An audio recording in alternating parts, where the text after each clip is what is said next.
สุมิชาจาราจงยั้งใจว่าอย่าไปพาผิดลูกเมียใครโอ้มุสาวานาเวระมณีสิกขาปะทังจำซึ้งใจบ้างอย่าชิงชังพูดปดหลอกใครบาปและเวรที่ได้เมื่อตายไปวิญญาณจะคงสุราเมรยะลดละลงบางเถิดนาคำพระทันว่าจะนำพาแต่ทางลมจมอยากพบทางรื่นรมอย่าง่ายงมในทางไม่ดีอยากพบทางรื่นรมอย่าง่ายงมในทางไม่ดีอยากพบทางรื่นรมอย่าง่ายงมในทางไม่ดี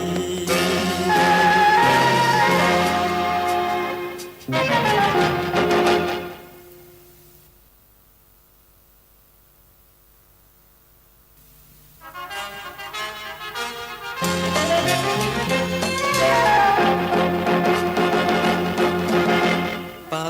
นาติปาตาเวระมณีสิกขาปะทังคำพระสอนสั่งโปรดจงฟังตั้งใจ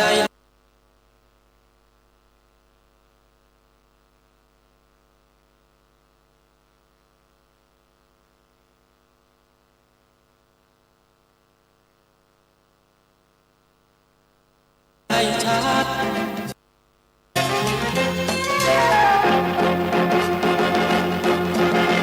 ปา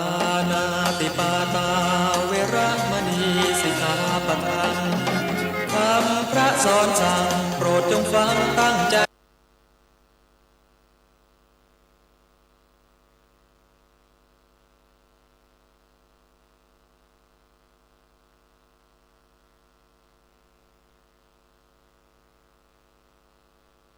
ให้ชัด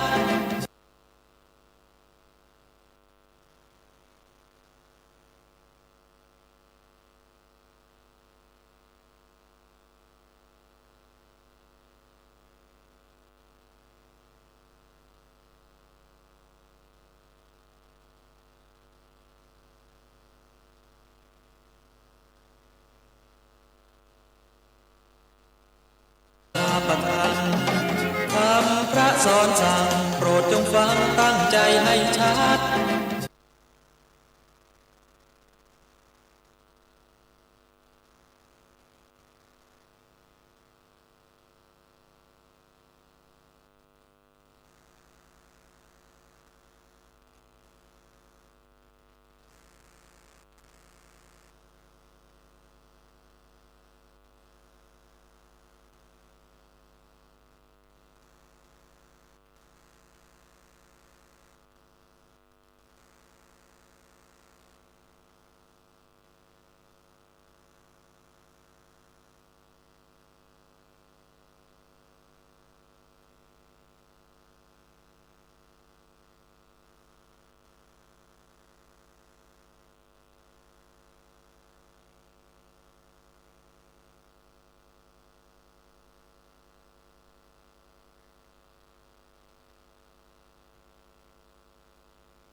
ขณะนี้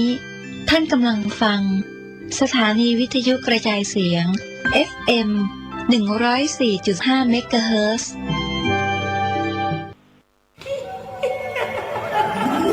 กระจกวิเศษจงบอกข้าเถิดใครงามเลิศในปัทภี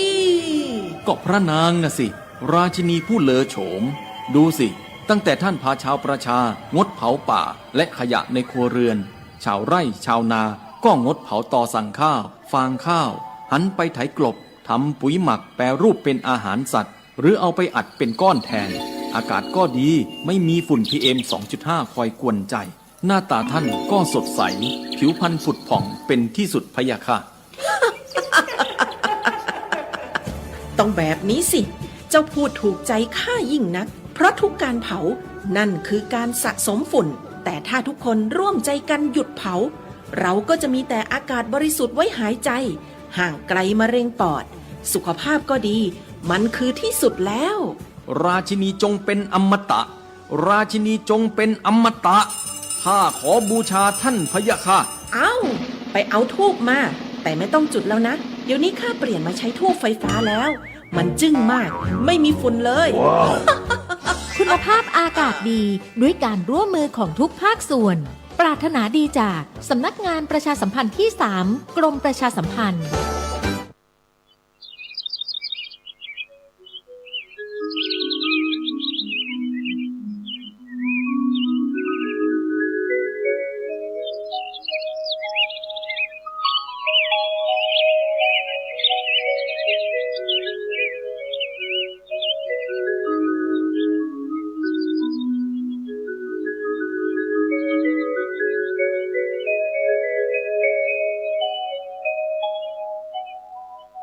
นะโมตัสสะภะคะวะโต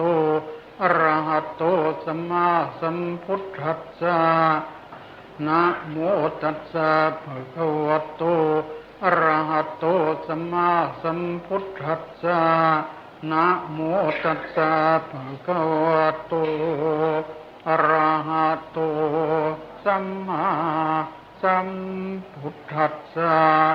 อัญญาสิวัตโพโกนดัญโยอัญญาสิวัตโพโกนดัญโยอาจิรังวัตยังกายโยวัตวิงอติเสสติ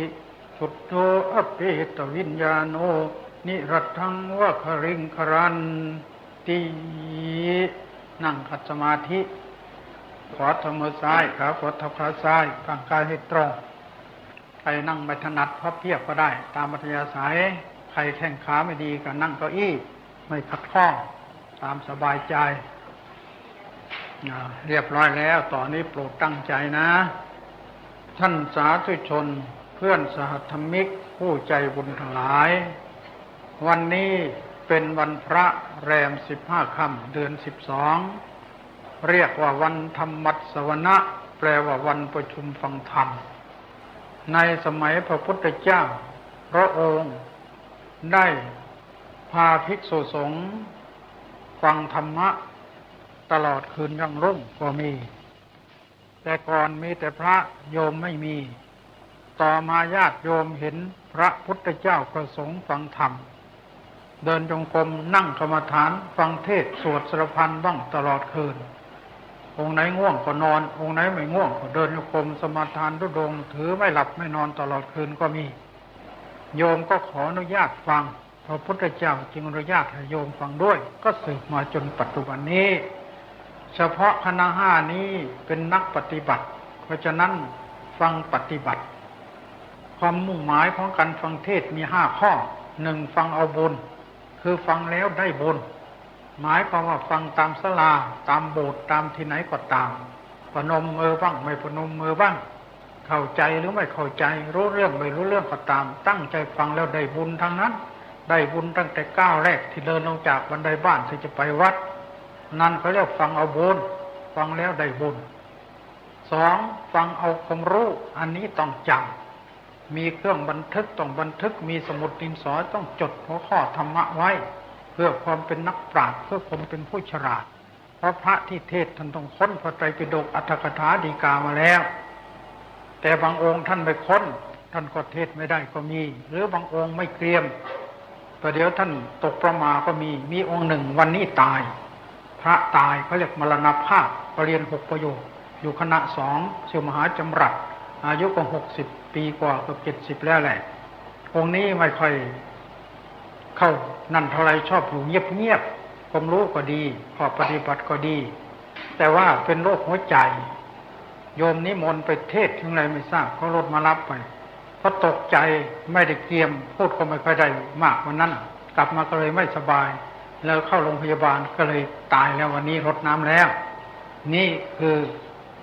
ความไม่เที่ยงแท้แน่นอนแห่งชีวิตของมนุษย์เราเห็นหน้ากันหลัดก็พลัดจากกันไปแล้วเพราะฉะนั้นฟังเอาความรู้ต้องจดต้องบันทึกไว้เพื่อกันลืม 3. ฟังพอเป็นอุปนิสัยปัจจัยรู้เรื่องไม่รู้เรื่องก็ตามง่วงบ้างคุยกันบ้างสูบบุหรี่โขกหมากบ้างตามสารวัตรล้างถ้วยล้างชามบ้างรับแขกรับคนบ้าง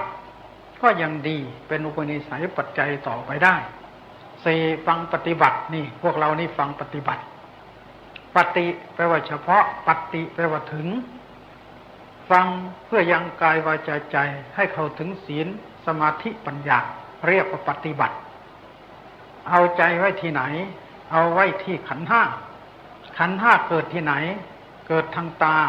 ทางหูทางจมูกทางลิ้นทางกายทางใจเกิดเมื่อไรเมื่อตาเห็นรูปเมื่อหูได้ยินเสียงเมื่อจมูกได้กลิ่นเมื่อลิ้นได้รสเมื่อกายถูกต้องเย็นร้อนอ่อนแข็งเมื่อใจนึกคิดอารมณ์ต่างๆขณะนี้ขันธ์ 5ก็เกิดหลายทางคนของเราถูกพื้นขันธ์ 5ก็เกิดได้หูได้ยินเสียงขันธ์ 5ก็เกิดได้เพราะฉะนั้นเกิดได้หลายทางใจคิดไปทางไหนก็เกิดได้แต่ขณะนี้ทางหูมันชัดเสียงพระเทศน์นี่ชัดมันดังกว่าเสียงอื่นเป็นส่วนมากเพราะฉะนั้นจึงให้กำหนดขันธ์ 5ทางหู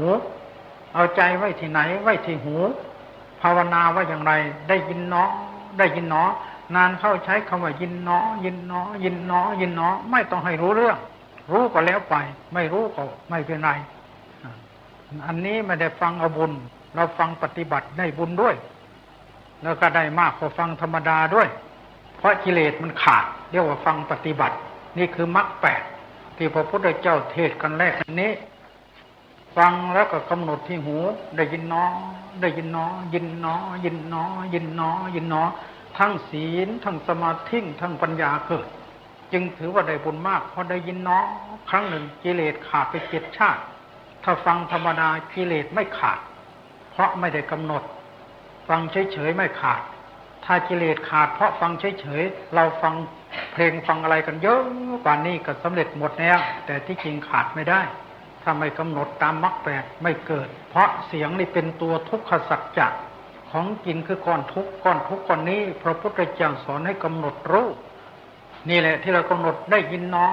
ยินเนาะนี่เรากำหนดรู้อะไรรู้ตัวทุกขสัจจะของจริงคือก้อนทุกข์เขามีอยู่แล้ว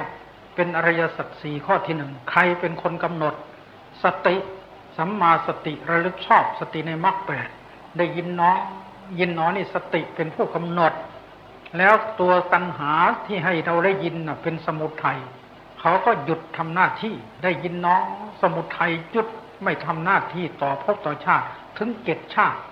หมายความว่าเราจะไม่เกิดไม่ตาย7 ชาตินั่นแหละได้ยินเนาะนี่ไม่เกิดถึง7 ชาติได้ยินเนาะนี่ก็เหมือนกันแต่อย่าให้เผลอให้ได้องค์3 1อาตาปีตั้งใจ2สติมาคอยจ้องอยู่ที่หู3สัมปชัญญะคอยจับอยู่ที่หูอยู่ตรงไหนก็ได้อยู่ที่หูนั่นแหละอย่าให้ไปที่อื่นอย่าให้มาถึงปากผู้เทศทำไมอยู่ที่หูของผู้ฟังนั่นแหละคือตัวปัจจุบันกิเลสจึงจะขาดพร้อมด้วยองค์3อาตาปีสติมาสัมปชัญญะ1ตั้งใจ2คอยจ้อง3คอยจับอภิชาโทมนัสสังวิในโลเกจึงจะกำจัดคือละความโลภความโกรธความหลงในอัตภาพร่างกายของเราได้นี่เป็นวิฟังปฏิบัติฟังกันอย่างนี้สมัยพุทธเจ้าฟังอย่างนี้ที่ได้สำเร็จครั้งหนึ่งก็เพราะฟังอย่างนี้ขณะที่ฟังไปเนี่ยตรงไหนเป็นรูปกับนามต้องการอะไร1ต้องการให้ทันปัจจุบันนี่เรียกว่าวิปัสสนาวิแปลว่าแจ้งปัสสนาแปลว่าเห็นอะไรเห็นปัจจุบันคืออะไรคือทันกันอะไรทันสติทันอะไรทันเสียงที่กระทบหูนั่นคือขันธ์ 5 เมื่อทันแล้วจะได้อะไรกิเลสเข้าไม่ได้เมื่อกิเลสเข้าได้อะไรก็ได้รูปเห็นรูปกับนามตรงไหนเป็นรูปเสียงกับหูเป็นรูปได้ยินเป็นนามเนี่ยได้ยินน้อมันก็ถูกรูปกับนามตรงไหนเป็นอนิจจังเสียงกับหูที่ได้ยินน้อมันดับไปนี่เป็นอนิจจังนี่คือทุกขังนี่คือนัตตาตรงไหนเป็นปัญญาที่รู้นั่นแหละได้ยินน้อรู้อยู่ที่หัวตัวสัมปชัญญะเป็นตัวปัญญาบุญทั้งนั้นศีลก็เป็นบุญขั้นต้นสมาธิก็เป็นบุญขั้นกลางปัญญาก็เป็นบุญขั้นสูงจบลงไปในนี้เป็นความมุ่งหมายของการฟังเทศ4ข้อ5ฟังเพื่ออุทิศส่วนบุญอุทิศส่วนบุญเมื่อจบแล้วเราก็อุทิศส่วนบุญให้พ่อแม่ปู่ย่าตายายเอาอีกทอดหนึ่งฉะนั้นตอนนี้ก็จะได้เทศบางครั้งหูของเราจะได้ยินรู้เรื่องก็รู้ไปเถอะเป็นมหากุศลเป็นทางสายที่4-5ถ้ารู้ได้ยินเข้าใจเป็นทางไปสวรรค์ถ้ากำหนดได้ยินน้อเป็นทางไปนิพพานเป็นทางคนละเส้นอยู่ไกลกันนิดเดียวเอาเท่านั้นเราจะมาทางมหากุศลก็เอา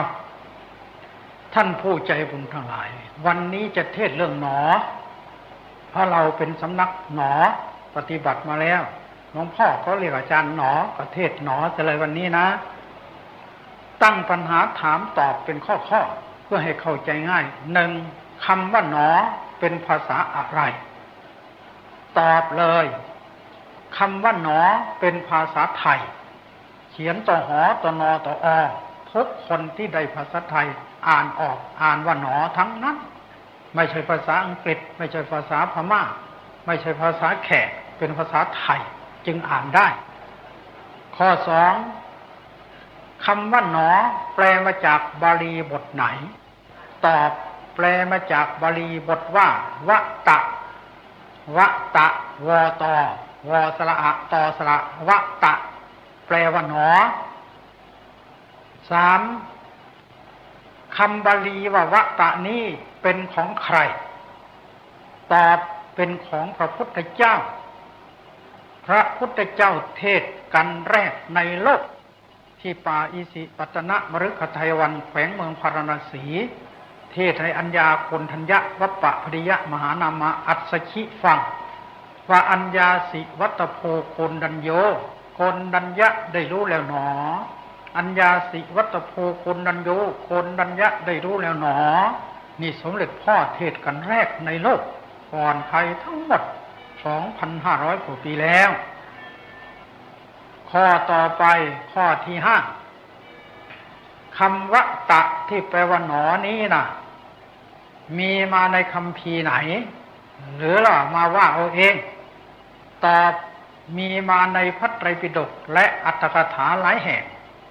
ข้อแรกที่พระพุทธเจ้าเทศบันทึกไว้ในพระวินัยปิฎกเล่มที่4พระพุทธเจ้าเทศไว้ว่าอัญญาสิวัตโพนี่แหละเรียกเทศไว้ในพระไตรปิฎกเล่มที่4ทั้งหมด45เล่มอยู่ในเล่ม4หน้า23บรรทัดที่3ตัวที่4ที่5นี่ข้อเรื่อง2อยู่ในพระไตรปิฎกเล่มที่10หน้าที่181บรรทัดที่15 16ตัวที่4ที่3อยู่ในพระไตรปิฎกเล่มที่15หน้า232บรรทัดที่19ตัวที่4ที่4อยู่ในพระไตรปิฎกเล่มที่16หน้า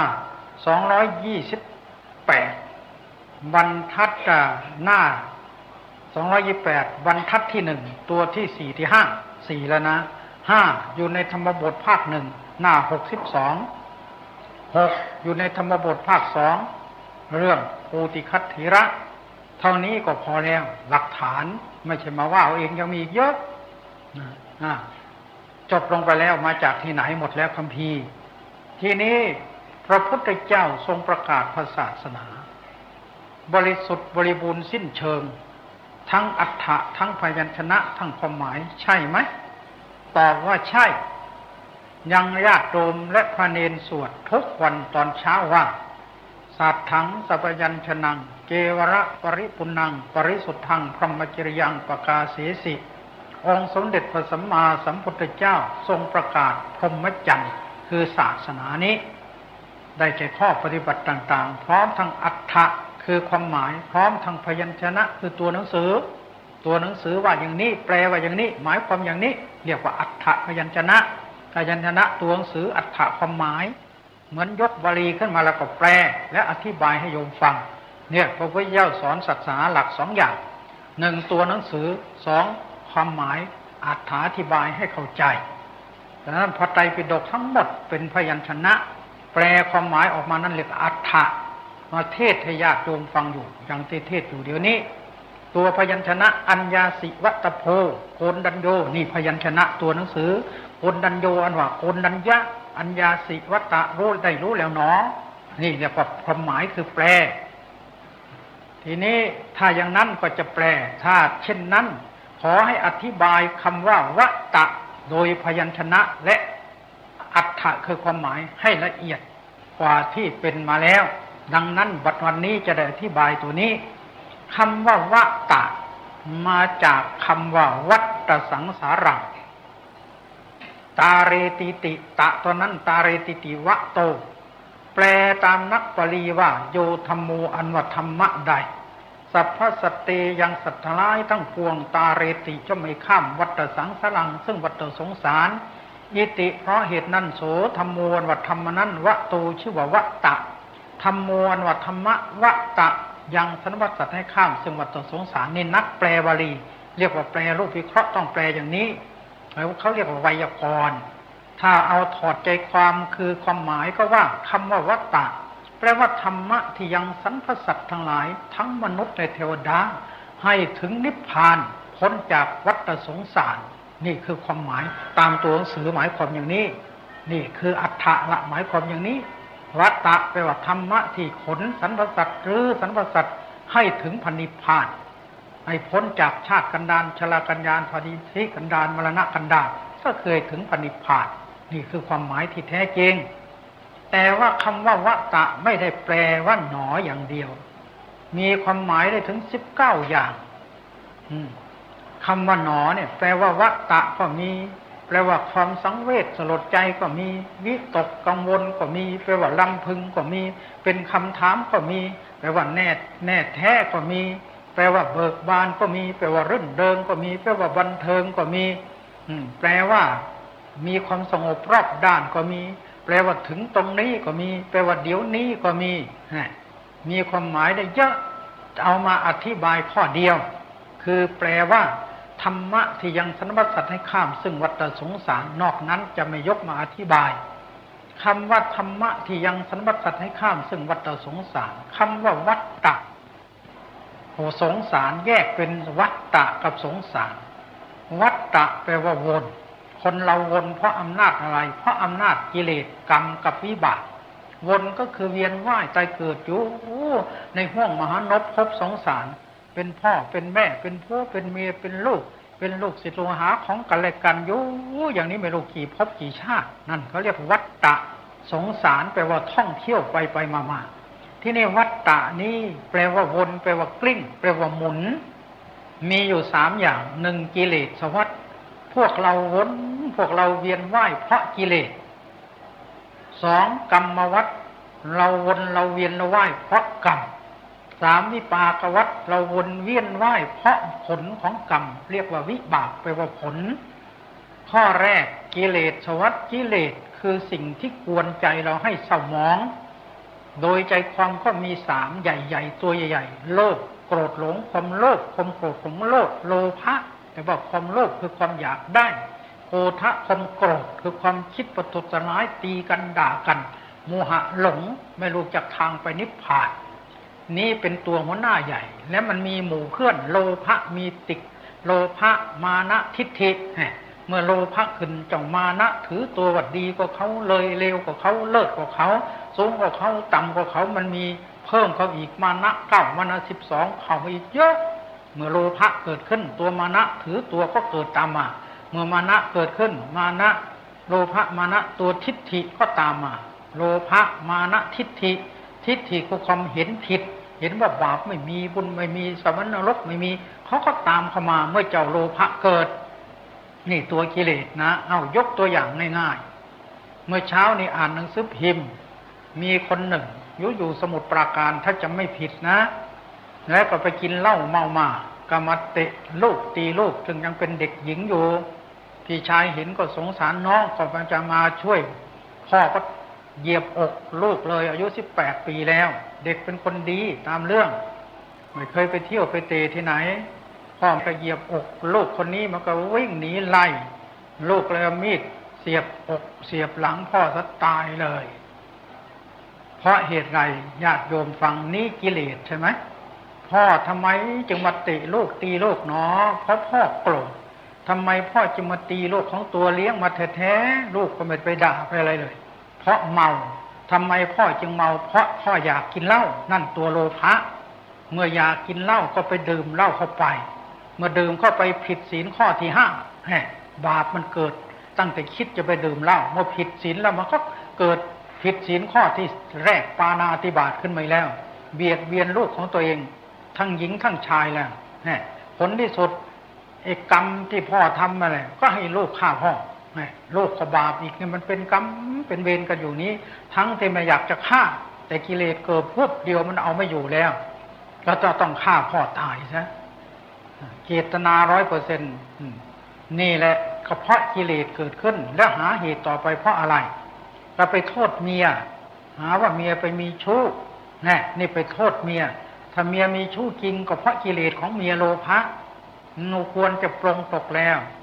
เมื่อคิดไปคิดมาอะไรหนอเมียพ่อลูกเพราะกิเลสตัวเดียวเท่านั้นอย่าไปโทษอื่นโทษกิเลสถ้าทุกคนยังมีกิเลสอยู่น่าจะเบื่อหน่ายแล้วใช่ไหมกิเลสนั่นแหละที่ให้ทุกข์ที่ให้เดือดร้อนเราควรจะเอาออกไม่ควรจะเลี้ยงเขาไว้น่าจะคิดว่าทำอย่างไรหนอจึงจะเอากิเลสเหล่านี้ออกได้ไม่ต้องไปโทษคนนั้นไม่ต้องไปโทษคนนี้เขาเรียกว่าโทษวัฏฏะนี่แหละวัฏฏะมันเป็นอย่างนี้เพราะเราเกิดมีรูปมีนามมันก็ต้องทุกข์อย่างนี้เมื่อเราไม่อยากทุกข์อยากเกิดไม่อยากเกิดก็ต้องเจริญวิปัสสนาก็มีอยู่ทางเดียวเท่านั้นแหละจะไปโทษคนโน้นโทษคนนี้ก็ไม่ถูกเพราะกิเลสเขามีเขาก็ไม่อยากโกรธลูกก็ไม่อยากฆ่าพ่อก็ไม่อยากเมาแต่เพราะกิเลสเขามีอยู่ข้างในโน้นมันดลบันดาลมันปั่นหัวใจให้ฟุ้งไปอย่างนี้ต่างหากเนี่ยตัวต้นตอมันจริงคือกิเลสเหมือนกับโยมปวดหัวทำไมจึงปวดโยมดิฉันมันไม่ค่อยสบายท้องไม่ถ่ายบ้างไม่เอาเพราะอะไรโยมก็แก่ไปโยมโน้นแก่ไปนี่เพราะนั่งนานบ้างเพราะอะไรบ้างเรื่อยไปก็ไม่เอาผลที่สุดจะเอาเพราะอะไรโยมขอโทษเคยปวดเข่าไหมโยมปวดเข่าไม่ใช่เข่า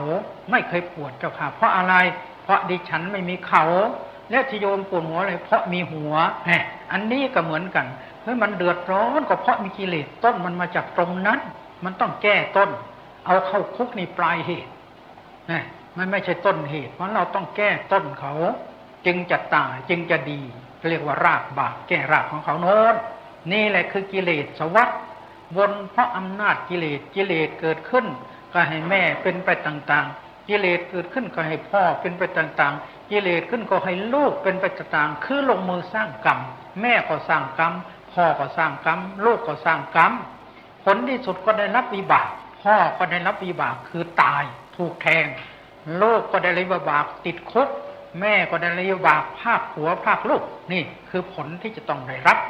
นี่แหละอำนาจกิเลสเกิดแล้วก็ให้สร้างกรรมเกิดแล้วก็ได้รับผลของกรรมวนกันอยู่เหมือนไก่เกิดมาจากไข่ไก่เกิดมาจากไข่ไข่เกิดมาจากไก่พาเรือในหนองตาบอดรักควายมันก็วนอยู่อย่างนี้วันยังค่ำปูอยู่ในกระด้ง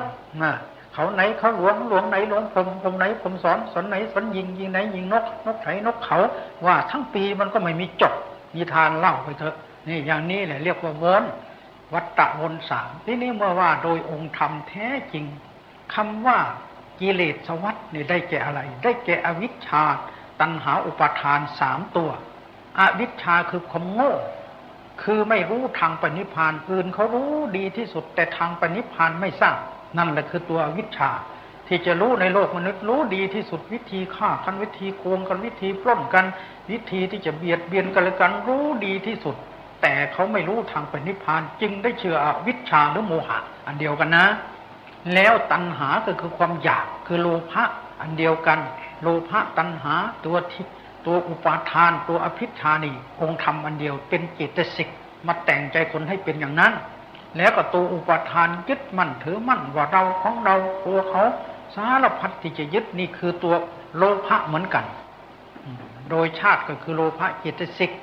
นี่ตระกูลกิเลสวัฏทีนี้กรรมวัฏได้แก่ภพกับสังขารภพได้แก่เจตนาที่จะทำบุญและบาปเจตนาเกิดกับโลภะโทสะโมหะ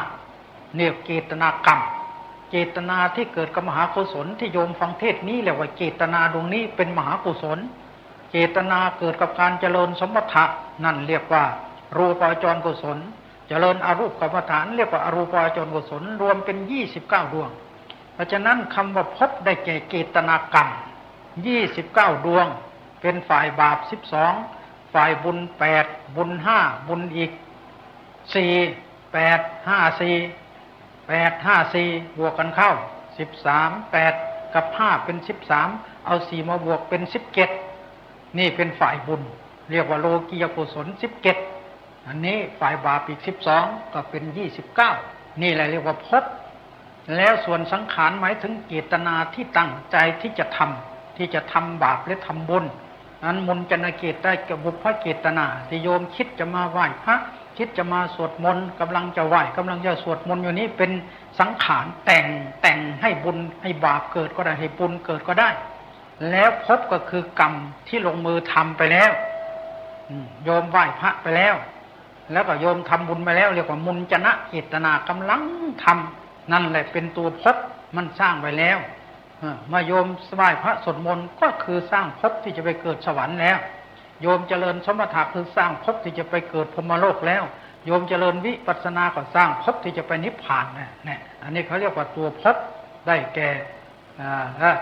ก่การกระทำดีและกระทำชั่วนี่แหละโดยองค์ธรรมส่วนคำว่าวิบากก็คือวิญญาณที่จะนำไปปฏิสนธิไปเกิดเมื่อวิญญาณปฏิสนธิเกิดแล้วมีอะไรนามคือเจตสิกก็มีรูปเนี่ยเกิดมาแล้วมีวิญญาณมีนามรูปแล้วก็มีอายตนะ6ตาหูจมูกลิ้นกายพอปฏิสนธิเกิดในท้องแม่เป็นกะละใสๆเหมือนหยาบน้ำมันงา7วันนั่นแหละต่อไป7วันอีกก็ค่อยโตขึ้นเหมือนน้ำล้างเลือด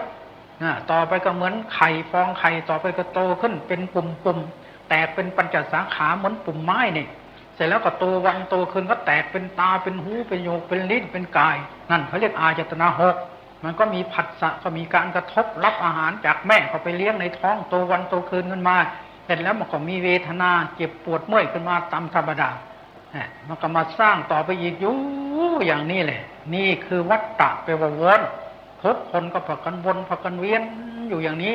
โดยอำนาจกิเลสกรรมวิบากแล้วก็สงสารก็ท่องเที่ยวละทีเนี้ยสงสารมี3 1สงสารเบื้องต่ำสงสารเบื้องต่ำนรกเปรตอสุรกายสัตว์เดรัจฉานบางคนตายไปตกนรกบางคนตายไปเกิดเป็นเปรตบางคนตายไปเกิดเป็นอสุรกายบางคนไปเกิดเป็นสัตว์เดรัจฉานนี่เรียกว่าสงสารแปลว่าท่องเที่ยวไปในเบื้องต่ำเหตุที่มาสงสารเบื้องต่ำสงสารแปลว่าท่องเที่ยวไปมาเวียนว่ายตายเกิดไปตกนรกก็มีไปเกิดเป็นเปรตปากเท่ารูเข็มก็มีมือเท่าใบตาลก็มีแล้วก็ไปหนอนไหลออกจากปากก็มีอสุรกายตัวก็เปรตสัตว์เดรัจฉานหมูหมาเป็ดไก่แมวเยอะแยะเรารู้เราเห็นนี่อบายภูมิ4นี่เหตุทำไมสงสารเบื้องต่ำเพราะมาฟังเทศฟังธรรมไม่ได้ไหว้พระสวดมนต์ไม่เป็นสร้างมหากุศลก็ไม่ได้มืดมนด้วยโมหะแล้วมัชฌิมสงสารสนธรรมทางกลางมนุษย์นี่อยู่ในสงสารแปลว่าท่องเที่ยวอยู่ในถ้ำกลางสวรรค์6ชั้นนี่ก็เป็นถ้ำกลางอุปริมสงสารเบื้องสูงก็ได้แก่โน้นรูปภพ20รูปภพ16อรูปภพ4นั่นแหละเรียกว่าพรหมโลก20ชั้นนี่เป็นอุปริมสงสารแต่ทั้งหมดนี้ก็ยังในขอบเขตของอวิชชาครอบงำเหมือนหม้อกระทะไปเกิดพรหมโลกก็ยังไปเกิดเป็นเปรตเป็นอสุรกายสัตว์เดรัจฉานเป็นหมูเป็นม้าเป็ดไก่ได้โยยังไม่พ้นยังตกอยู่ในขอบเขตของอวิชชาพวกเราวนกันอยู่อย่างนี้จึงได้ชื่อวัฏฏะไปวน2 ครั้งแปลว่าท่องเที่ยวนี่แหละหนอเนี่ยได้แก่ธรรมะที่ยังเราให้พ้นจากวัฏฏะสงสารไม่ต้องมาเวียนว่ายตายเกิดก็อาศัยอานุภาพของหนอทีนี้ปัญหาข้อต่อไปเนี่ยอธิบายคำว่าหนอตัวเดียว เพียงเท่านี้ก็สมควรแล้วทีนี้ว่าถึงประโยชน์ของหนอนี่มีประโยชน์อย่างไรประโยชน์ของหนอนี่มีมากหนึ่งหนอนี่เป็นธรรมะที่ขั้นรูปกับนามให้มันแยกกันพอหนอนี่รูปกับนามนี่ดับแล้วยุบหนอรูปนามนี่ดับแล้วนี่มันขั้นรูปกับนามให้แยกกันให้ขาดกันไปต้องการขั้นรูปกับนามนะข้อหนึ่งนะประโยชน์ของหนอถ้าไม่ใส่หนอมันติดกันถามพองกับยุบอันเดียวแล้วก็ลานติดกันเลยอันเดียวกันถ้าพองหนอมันดับลงไปแล้วพอยุบหนอมันดับลงไปแล้วนี่ประโยชน์ข้อหนึ่งสองประโยชน์ของหนอต้องการให้เพิ่มสมาธิพองยุบสมาธิมันน้อยไม่พอพองหนอมันต่ออีกเท่าตัวเบื้องแรกพองได้แค่ข้อมือหนอเอาอีกแค่ข้อมือเป็นสองข้อมือเขาเรียกเพิ่มสมาธิให้มีกำลังกล้าเพื่อจะเห็นรูปเห็นนามเกิดดับพองยุบไม่เห็นไม่ทันที่มันไม่ได้ผลเพราะตรงนี้ที่จริงสติปัฏฐานสี่มีมานานแล้วแต่ทำไม่ได้ผลเพราะขาดเทคนิคในการสอนในการสอบตรงนี้เลยเนี่ยมันขาดหนอสมาธิอ่อนไปพองหนอยุบหนอนี่มันซอดีพอดีพองหนอมันจะดับวัดลงไปสุดพองสุดยุบมันก็จะจับทันพองยุบดับไม่ทันต้องการให้นี่ที่เรามาเมื่อกี้นี่นะหนึ่งต้องการให้ทันรูปทันนามสองต้องการให้สมาธิมีกำลังกล้าเพิ่มก็มีสามต้องการให้ได้ปัจจุบันถ้าใส่หนอแล้วมันทันปัจจุบันพอดีสี่ไม่ให้ไวเกินไปให้มันอยู่สายกลางเรียกว่ามัชฌิมาพอดีนี่เป็นประโยชน์ของหนอห้าประโยชน์ของหนอต้องการให้บุคคลได้ถึงพันนิพพานไวๆเข้าไม่เห็นมาชักช้าอยู่หกหนอต้องการให้บุคคลนั้นมีวิริยะศรัทธาและแก่กล้าขึ้นไปอีกเจ็ดประโยชน์ของหนอชื่อว่าได้บูชาพระพุทธเจ้าเพราะหนอนี่เป็นคำสอนของพระพุทธเจ้าสมเด็จพ่อได้เดินมาอย่างนี้แล้วแปดชื่อว่าได้เดินทางตามพี่ชายของเราพระสารีบุตรพระโมคคัลลาอัญญาคนนั้นว่าปะพัตติยะมหานามอัสสชิทุกองค์พระอริยเจ้าท่านเดินมาแล้วอย่างนี้เราก็ชื่อว่าได้เดินตามพี่ชายใหญ่ของเราชื่อว่าได้บูชาสมเด็จพ่อของเราชื่อได้บำเพ็ญศีลสมาธิปัญญาให้เกิดนั้นเป็นข้อที่9ต้องการให้ศีลสมาธิปัญญาเกิด10มันก็จะได้ละภพละชาติละกิเลสตัณหาเยอะประโยชน์ของหนอที่ยกตัวอย่างที่เนี่ยผู้ที่บำเพ็ญหนอน่ะมีใครบ้างนอกจากอัญญาโกณทัญญาวัปปะปริยมหานามะอัสสชิแล้วคือเล่าเรื่องมีพระองค์หนึ่งเบื้องแรกท่านเป็นกุดุมพีรวยเป็นเศรษฐีนั่นแหละมีพี่น้อง3คนก็เรียกว่า3ใบเถาผู้หญิงก็เรียกว่า3ใบเถาผู้ชายก็3ใบเถาเหมือนกันมีพี่ชายใหญ่ชื่อว่ามหาการน้องคนกลางชื่อว่ามัชฌิมการน้องคนเล็กชื่อว่าจุลการพี่ชายใหญ่พี่เจ้าท้อง3คนพี่ชายใหญ่กับน้องคนเล็กเอาเกวียนบรรทุกของไปหาซื้อของมาไว้เรียกว่าค้าขายน้องชายคนกลางก็เฝ้าบ้านขายของพี่กับน้องก็ไปวันหนึ่งพี่ชายกับน้องชายก็ไปเมืองเสตพยนครจะไปกรุงสาวัตถีพอไปถึงกรุงสาวัตถีกับพระคีตวันที่พระพุทธเจ้าประทับอยู่ก็ไม่ไกลกันพักเกวียนไว้500 เล่มเกวียนแล้วเห็นญาติโยมถือดอกไม้ธูปเทียนไปวัดเหมือนอย่างวันพระอย่างนี้ก็ถามว่าพากันไปอะไรไปฟังเทศพระพุทธเจ้าเทศอยากจะไปน้องเฝ้าเกวียนเฝ้าวัวรักษาของนะน้องนะพี่จะไปฟังเทศกับเขาก็แอบไปฟังเทศไปนั่งท้ายบริษัทผู้ได้เจ้าเห็นแล้วว่าท่านผู้นี้จะต้องได้สำเร็จในมรรคได้ผลอยู่มีอุปนิสัยอยู่เพราะฉะนั้นพระองค์ก็เทศเรื่องอนุบุพพิกถา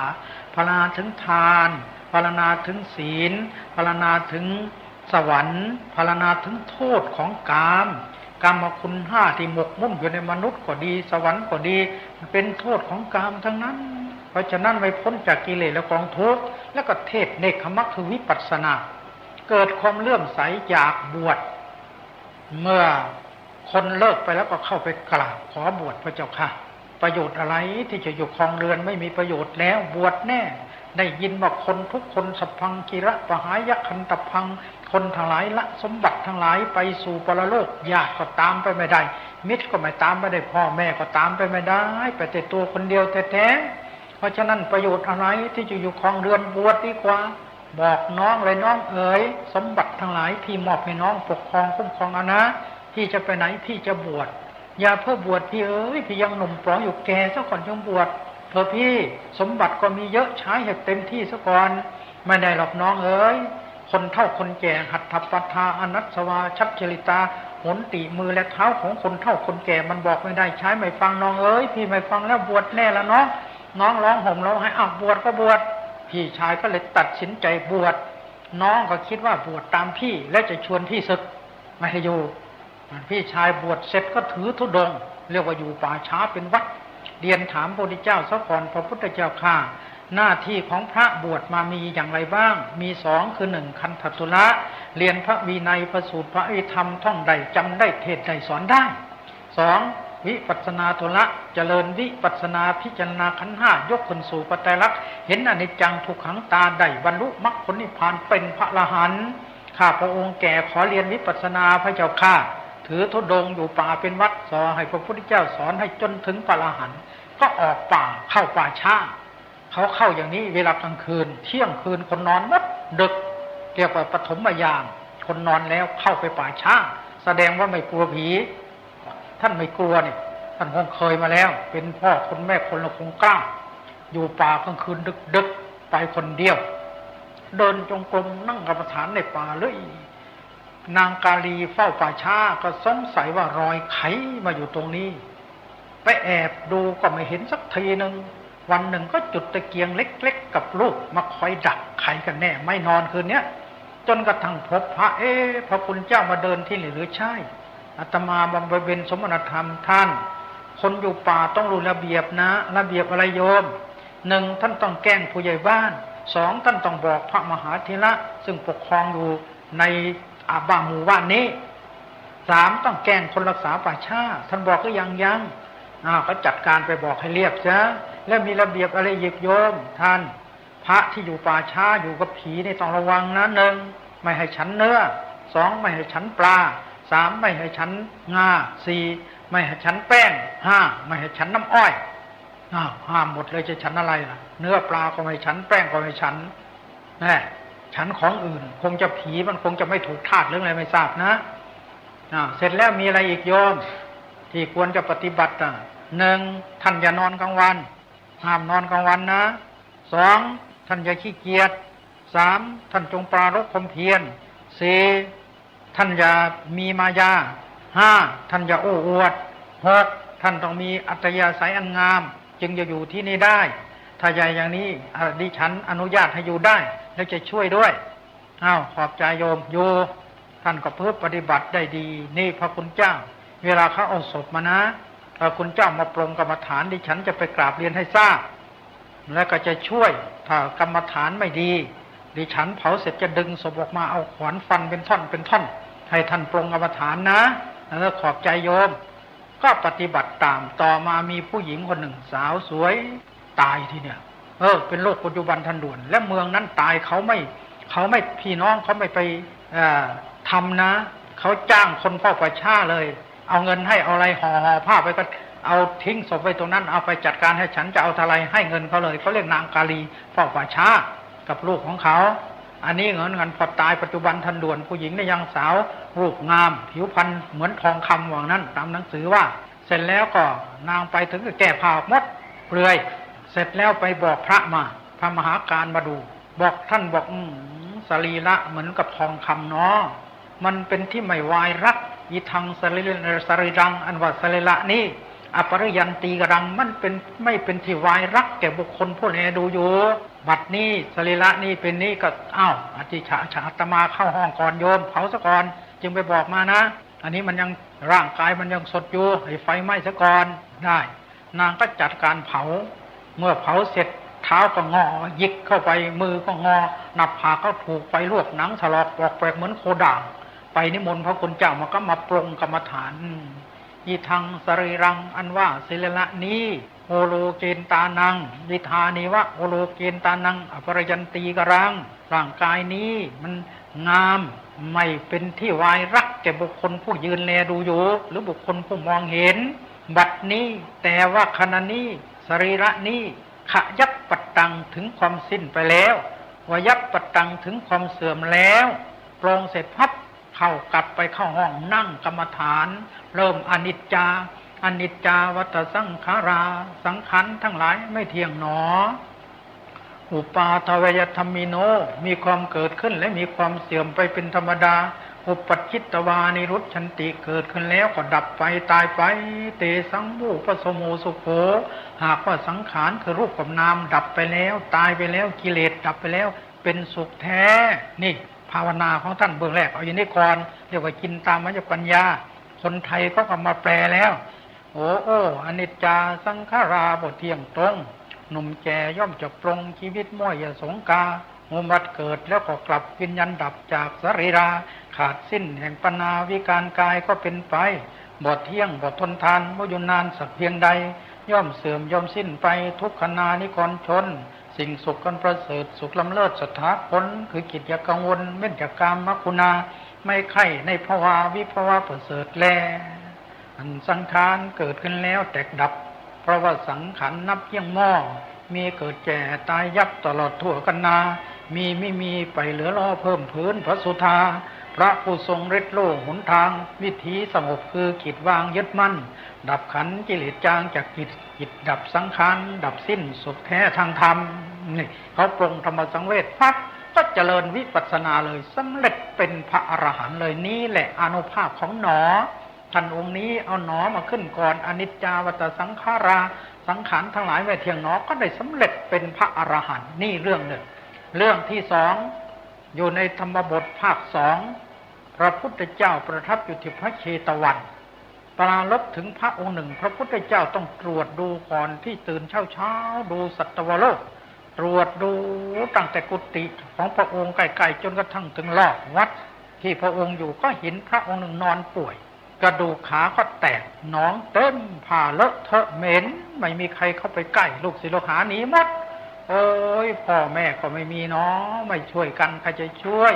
เราเท่านั้นเป็นในพึ่งพระองค์ก็เสด็จไปเลยที่กุฏิพระองค์นั้นพอไปก็เข้าลงครัวต้มน้ำร้อนเสียก่อนพอยืนต้มน้ำร้อนเสร็จน้ำร้อนเดือดคอยแล้วเสร็จแล้วกำลังจับเตียงพระก็มาช่วยพระพุทธเจ้าข้าหม่อมฉันทำเองสมเด็จพ่อไม่ต้องมาทำหรอก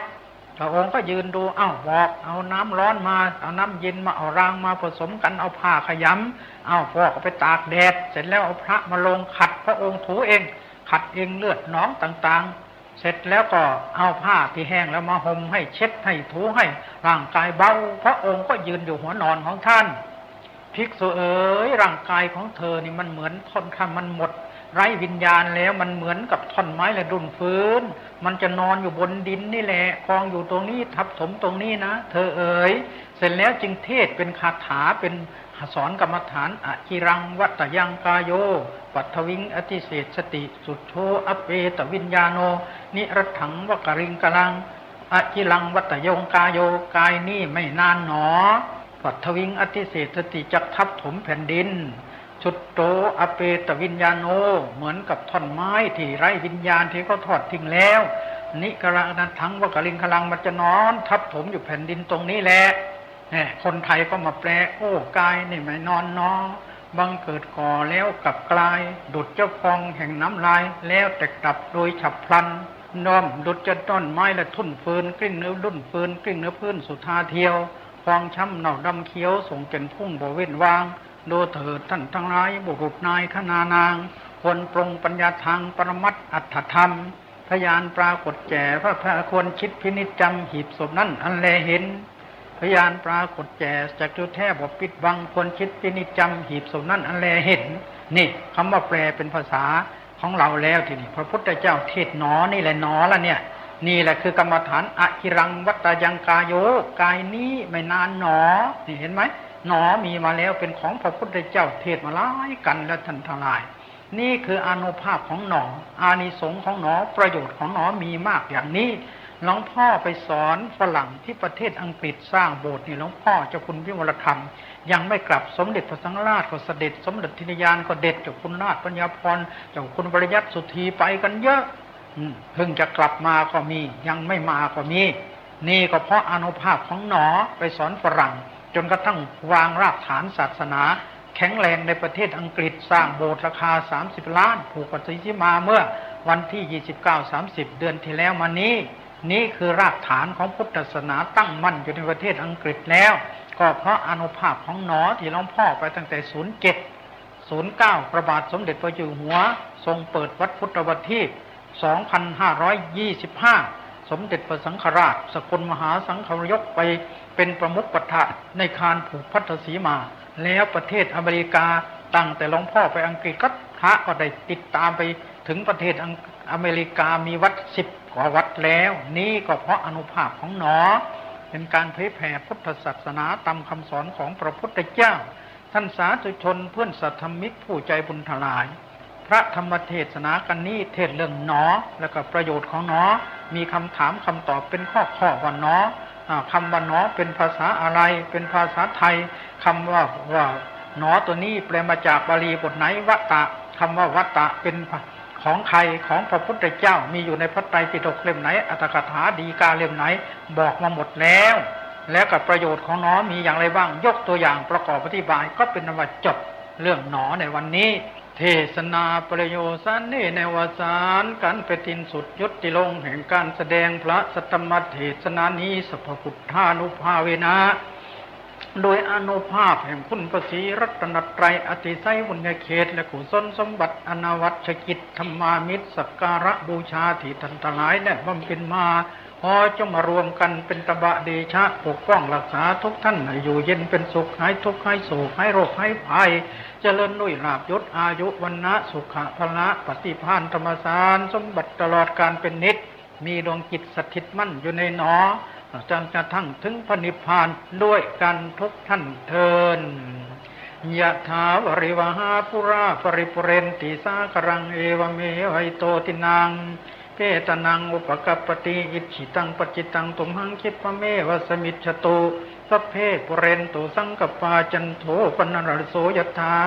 มะนิโชติรโสยถาสัพพิติโยวิวัชชันโตทัพพโรโควินัสสตุมาเตภวัตวันตรายโยสุขีที่ข้าโยโกภวะอภิวาทนาสีฤทธิสนิจจังวุฒาปจายโนจัตตารโอธรรมาวัฏฐันติอายุวันโนสุขังภะลัง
นะโมตัสสะ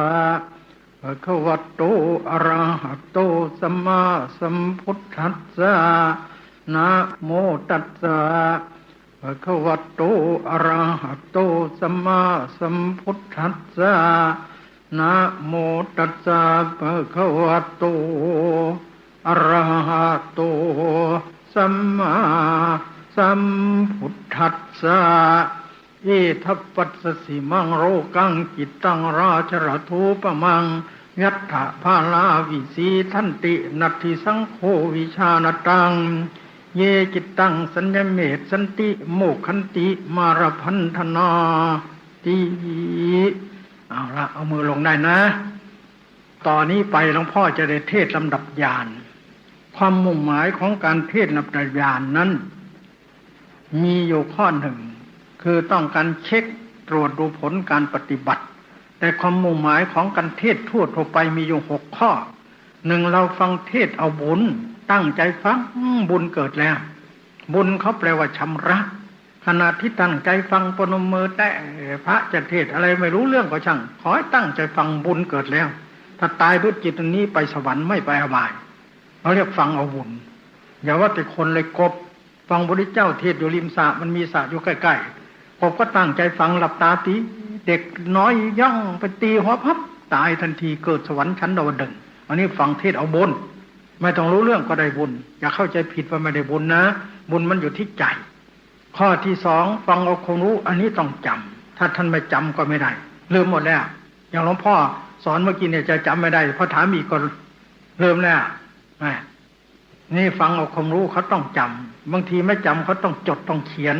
เดี๋ยวนี้มันสบายมีเทปมีอะไรบันทึกแป๊บเดียวลืมก็พับเดียวได้แล้วเห็นแล้วจดไว้ทำให้แม่นยำเหมือนทราบแล้วจำไว้ได้ทั้งมวลเมื่อหลงลืมไปจากได้สอบสวนคงไม่แปรปรวนจากที่จดลงมันลืมมันก็ดูพับเดียวมันก็ได้นั่นฟังเอาความรู้ข้อที่สามฟังพอเป็นอุปนิสัยปัจจัยบางทีง่วงนอนบ้างบางทีก็ส่งใจไปโน่นไปนี่บ้างก็ยังดีโยนี่เป็นอุปนิสัยมันมีตัวอย่างงูเหลือมฟังอายตนะกถาจากขายตนังโสทานังหลับไปบ้างตื่นบ้างยังดีนะตายยังไปเกิดสวรรค์สุดท้ายก็จบเพราะฟังเทศได้สำเร็จเพราะอายตนะกถานี่เป็นอุปนิสัยปัจจัยข้อที่สี่ฟังปฏิบัติสมมติอย่างเราเป็นนักปฏิบัติเวลาพระเทศเอาละเราฟังไม่รู้เรื่องก็ตามหรืออยากปฏิบัติกำหนดที่หูนี่ได้ยินน้อได้ยินน้อยินน้อยินน้อยินน้ออันนี้ได้บุญมากกิเลสขาดไปทีละกิจชาติแต่ถ้าฟังเฉยๆได้บุญคนละขั้นบุญที่ฟังเฉยๆนี่ไปสวรรค์แต่บุญที่กำหนดนี่มุ่งไปนิพพานคนละเส้นกำหนดขันธ์ห้านั่นเรียกว่าฟังปฏิบัติสมัยพระพุทธเจ้านิยมฟังอย่างนี้ปฏิบัติปฏิแปลว่าเฉพาะปฏิแปลว่าถึงยังกายวาจาใจให้เขาถึงพระไตรปิฎกที่เราเรียนมาเมื่อกี้นี้คำสอนพระพุทธเจ้าย่อเลยเหลือศีลสมาธิปัญญาเจริญวิปัสสนาถูกหมดทั้งศีลสมาธิปัญญานั่นฟังปฏิบัติข้อที่ห้าฟังเพื่ออุทิศส่วนบุญเช่นไปในงานศพฟังแล้วอุทิศส่วนบุญผู้ตายข้อที่หกฟังเพื่อเช็คเพื่อตรวจผลการปฏิบัตินี่อย่างขณะนี้จะฟังเพื่อเช็คเพื่อตรวจผลการปฏิบัติอันนี้ไม่หลับไม่ได้นะต้องตั้งใจฟังเทศลำดับญาณแปลว่าหัวข้อของปัญญามีสามหนึ่งสุตตมยปัญญาเกิดจากการเรียนการฟังการดูการอ่านอันนี้เป็นปัญญาขั้นหนึ่งอย่างหลวงพ่อถามพวกท่านไม่ได้ก็ตอบทางกี่สายเกศสายท่านจำได้นี่สุตตมยปัญญาสองคิดที่เนี่ยกินตามยปัญญาเช่นอย่างนี้ได้ยินไหมได้ยินขันธ์ห้าเกิดหรือยังเกิดแล้วตรงไหนเป็นรูปเสียงก็เป็นรูปหูเราก็เป็นรูปได้ขันธ์หนึ่งแล้วเมื่อได้ยินแล้วรู้สึกอะไรเมื่อกี้เนี่ยหนวกหูไหมถ้าหนวกหูนี่ทุกขเวทนาเป็นเวทนาขันธ์ถ้าไม่หนวกหูเฉยนี่อุเบกขาเวทนาขันธ์จำได้ไหมว่าได้ยินจำได้นี่สัญญาขันธ์แต่ให้เห็นว่าเสียงเมื่อกี้เนี่ยเพราะหรือไม่เพราะดีหรือไม่ดีนี่สังขารนี่ได้ยินนี่ใครได้ยินวิญญาณครบห้านี่ครบแล้วมีไหมดิเนี่ยไม่มีไปไหนดับแล้วเที่ยงหรือไม่เที่ยงอนิจจังไม่เที่ยงทนทุกขังหรือสุขขังทุกขังทนไม่ได้อัตตาและอนัตตาบังคับไม่ให้ดับได้ไม่ได้นี่อนัตตานี่อย่างนี้เขาเรียกว่าคิดกินตามยปัญญานี่ทำเครื่องขยายเสียงนี่กินตามยปัญญาทำเครื่องบินทำจัมโบ้ทำตึกทำอะไรต่างๆนี่กินตามยปัญญาปัญญาสองขั้นนี้เป็นปัญญาหาข้าวกินไม่ใช่ปัญญาพิสูจน์นรกสวรรค์ไม่ใช่ปัญญาเอากิเลสออกคนละขั้นแต่ที่ท่านปฏิบัตินี่เป็นขั้นที่สามเรียกว่าภาวนามยปัญญาแล้วภาวนามยปัญญานี่มี16ขั้นเรียกว่าลำดับญาณนี่ที่จะเทศวันนี้เรียงหัวข้อมาให้รู้ว่าเราฟังขั้นที่สามเรียกว่าเทศลำดับญาณแปลว่าปัญญามีสามสุตตะจินตาภาวนาที่นี่เราฟังนี่จะเอาภาวนาไม่จะสองข้อไม่เอายกเว้นท่านเรียนมาแล้วนั่นอยู่ในทางโลกหรือในทางธรรมก็เหมือนกันปัญญาสองข้อนั้นไม่ใช่ปัญญาที่จะพิสูจน์นรกสวรรค์ไม่ใช่ปัญญาเอากิเลสออกเป็นปัญญาหาข้าวกินหาเงินหาทองในโลกมนุษย์เป็นเหมือนดาบสองคมใช้ผิดก็ให้โทษใช้ถูกก็ให้คุณมีคุณนันมีโทษมหันต์เช่นอันนี้ไปใช้ด่าเขาก็บาปอีกแล้วทำไมใช้เทศในบุญแล้วนี่มันเหมือนดาบสองคมระเบิดปรมาณูลูกเดียวทิ้งของญี่ปุ่นตาย 60,000 2 ลูกก็120,000ยกธงขาวอันนั้นมันฆ่ากันนี่กินตามมัญญปัญญาพระเจ้าเหมือนดาบสองคมเฉพาะนี่เทศภาวนานะทีนี้ภาวนามัญญปัญญานี่เกิดจากการเจริญวิปัสสนาเดินทางสายที่7สายที่1ก็ไม่เอาสายที่2 3 4 5 6 7สายที่1เราพ้นแล้ว นรกให้มี457ขุมเราพ้นแล้วเปรตอสุรกายปากเท่ารูเข็มมือเท่าใบตาลเราพ้นแล้วสัตว์ที่เดรัจฉานเสียงจักรจั่นเลไรมาร้องให้นี่สัตว์ที่เดรัจฉานไปด้วยโมหะเราไม่ไปไม่เพราะบุญใช่ไหมนี่เรามาเกิดเป็นมนุษย์อยู่สายที่4มนุษย์แปลว่าผู้มีใจสูงมนะแปลว่าใจอุทยะสันสกฤตแปลว่าสูงบาลีว่ามนุษย์โสแปลว่าผู้มีใจสูงเอาอะไรเป็นเครื่องวัดเอาศีล5เป็นเครื่องวัดเรามีศีลเราจึงได้เกิดมาเป็นคนอันคนเราเกิดมาในล้านโลกนับว่าโชคดีเท่าภูเขาขุนเพราะบุญเก่าทำไว้ได้เป็นทุนบุญจงนุนให้กำเนิดเกิดเป็นคนนี่เพราะบุญแท้ๆนะนี่สายที่5ไปสวรรค์ที่ฟังอยู่นี่สายนี้ไปสวรรค์แต่สมมุติท่านตายด้วยจุดนี้ไปสวรรค์นะศาลานี่ที่ท่านอยู่เดี๋ยวนี้ถ้าใครแอบเอาระเบิดมาวางต้มตายเรียบไปไหนง่วงนอนไปไหนงูเหลือมใครง่วงนอนมีหรือเปล่าใครง่วงนอนไปเป็นงูเหลือมนะอย่าเฉพาะพ่อว่าเล่นนะมีจริงๆเป็นอย่างนี้คนไปฟังเทศ5จำพวกหนึ่งฟังพระพุทธเจ้าเทศกระนมมือสะพงหกไปสะพงหกมาคนหนึ่งเอามือเขียนแผ่นดินเล่นขีดไปขีดมาคนหนึ่งก็เขย่าต้นไม้เล่นของเทศในป่าอีกคนหนึ่งก็แหงนหน้าดูโน่นดูนี่เลยอีกคนหนึ่งตั้งใจฟังวันนั้นไม่ได้สำเร็จสักคนหนึ่งเทศจบก็กลับบ้านพระอานนท์ก็ไปกราบพระพุทธเจ้าข้าเสียงสมเด็จพ่อเนี่ยมันคล้ายๆมันจะแหวกไปเนื้อไปถึงกระดูกอะทำไมคนฟังเทศบางคนง่วงนอนบางคนเขียนแผ่นดินเล่นบางคนก็เขย่าต้นไม้บางคนก็แหงนหน้าดูโน้นดูนี่พระเจ้าอานนท์เธอไม่รู้ภูมิหลังเขาเหรอเป็นไงพระเจ้าค่ะคนนี้ฟังเทศง่วงนอนเคยเป็นงูเหลือมนอนยังไม่อิ่มคนที่เขียนแผ่นดินเล่นเคยเป็นไส้เดือนนะเคยรู้ใช่ไหมไส้เดือนเขาตกเบ็ดเขาเบ็ดเสียบป่ะคนที่เขย่าต้นไม้เคยเป็นลิงคนที่แหงนหน้าโน้นเคยเป็นหมอดูสายสือกระดานชุนอนก็แก้ตามแต่ต้นมะขามต้นไม้น่ะนะหมอดูคนนี้ตั้งใจฟังเคยเป็นพราหมณ์ข้อเท็จจริงมันมีอย่างนี้นะล่ะแต่ยังไงที่นี่ไม่มีนะหรือมีก็ไม่รู้พอไม่เห็นนะใครแอบหลับก็ไม่ทราบนะถ้าเข้าใจไม่มีนะคงมีเลยภูเขาเรียกโน้นมีโบราณท่านว่าหมอบบางคนหมอบผมพ่อเห็นเนน้อยหนึ่งเวลาสอนนี่มันหมอบถามปุ๊บมันตอบพับทันทีเลยมันเก่งมากนะแล้วนึกว่าเขาหลับหมอบเจ็บหมอบกบหมอบกลับหมอบพับหลับไปเลยมันมี4หมอบหมอบเจ็บนี่มันดีนี่ก็ในหมอบเจ็บหมอบกบหมอบกลับหมอบพับหลับไปเลยเนี่ยบางคนหมอบแล้วมันหลับไอ้นี่มันเจ็บเก่งได้อยู่ดีอยู่เอาละตอนนี้จะได้เทศมี16ข้อ1นามรูปะปริเฉทญาณนามะแปลว่าใจรูปะแปลว่ากายปริเฉทะแยกญาณปัญญามีปัญญาแยกรูปกับนามได้โดยอาศัยเดินโยกมนั่งอย่างคุณแม่สิริสอนก่อนอื่นก็ขออนุโมทนาก่อนคุณแม่สิริเนี่ยเป็นผู้หญิงแต่สามารถสอนได้ดีลูกศิษย์หลวงพ่อเนี่ยนอนป่วยอยู่โคราชหลวงพ่อไปสอนที่โคราชโน้นแล้วก็สอนเก่งสอนได้ดีด้วยพระก็สู้ไม่ได้แต่โยมเก่งสอนทุกคนทุกแห่งไม่ขาดเลยมีคิวติดต่อเรื่อยสอนถึงอเมริกาหลวงพ่อไปอเมริกาโยงไปสอนโน้นนี่คือความสามารถของคนเป็นบุญบารมีเคยสั่งสมอารมณ์มาพระเป็นมหาปรมิเรียน9ประโยคเป็นเจ้าฟ้าเจ้าคุณก็มีเยอะแต่ว่าสู้โยมไม่ได้นี่เป็นบารมีอันหนึ่งเพราะฉะนั้นท่านทั้งหลายได้พบครูบาอาจารย์ในกหาได้ยากเขาเรียกกัลยาณมิตรกัลยาณมิตรผู้หวังดีต่อกันพระพุทธเจ้าเป็นกัลยาณมิตรของพุทธบริษัทครูบาอาจารย์เป็นกัลยาณมิตรของลูกศิษย์พ่อกับแม่เป็นกัลยาณมิตรของลูกปัจจุบันสมเด็จเจ้าหัวเป็นกัลยาณมิตรของประชาชนนี่เขาเรียกว่าผู้หวังดีต่อกันละเมื่อได้ครูอาจารย์ดีก็แนะนำพร่ำสอนเราคือการทำกรรมฐานต้องมีอาจารย์ถ้ามีอาจารย์ไม่ได้แม้จะมีความรู้เก่งชะไหนก็ตามไม่มีอาจารย์ไม่ได้10รู้ไม่เท่าตาเห็น10ตาเห็นไม่เท่ามือคำ10มือคำไม่เท่าชำนาญ10ลูกเขยไม่เท่าพ่อตาโบราณเท่าไหร่อย่างนั้นหลวงพ่อในกล้าประโยคจะไม่กล้าปฏิบัติไม่มีอาจารย์เรากลัวจะเป็นบ้าบ้างกลัวสารพัดนั่นแหละเพราะฉะนั้นต้องมีอาจารย์เพราะเราไม่ทราบหรอกทีนี้ต่อไปก็นี่แสดงว่าอาจารย์สอนมาแล้วนะส่วนจะได้ผลแค่ไหนโปรดตั้งใจฟังว่าเราถึงข้อไหนญาณ16ข้อ หนึ่งนามรูปะปริเฉทญาณแยกรูปกับนามเอาถามโยมทุกคนตอบในใจนะพองกับยุบอันไหนสั้นอันไหนยาวนี่ญาณที่หนึ่งอันไหนสั้นอันไหนยาวพองสั้นหรือยาวพองยาวนะใครเห็นยุบยาวมีไหม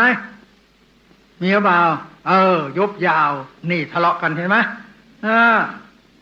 แต่ข้างมากเว้ยเห็นพองยาวมากกว่ายุบน้อยกว่าแล้วใครจะผิดจะถูกอาจารย์พระครูต้องตัดสินแล้วนะพระครูนะ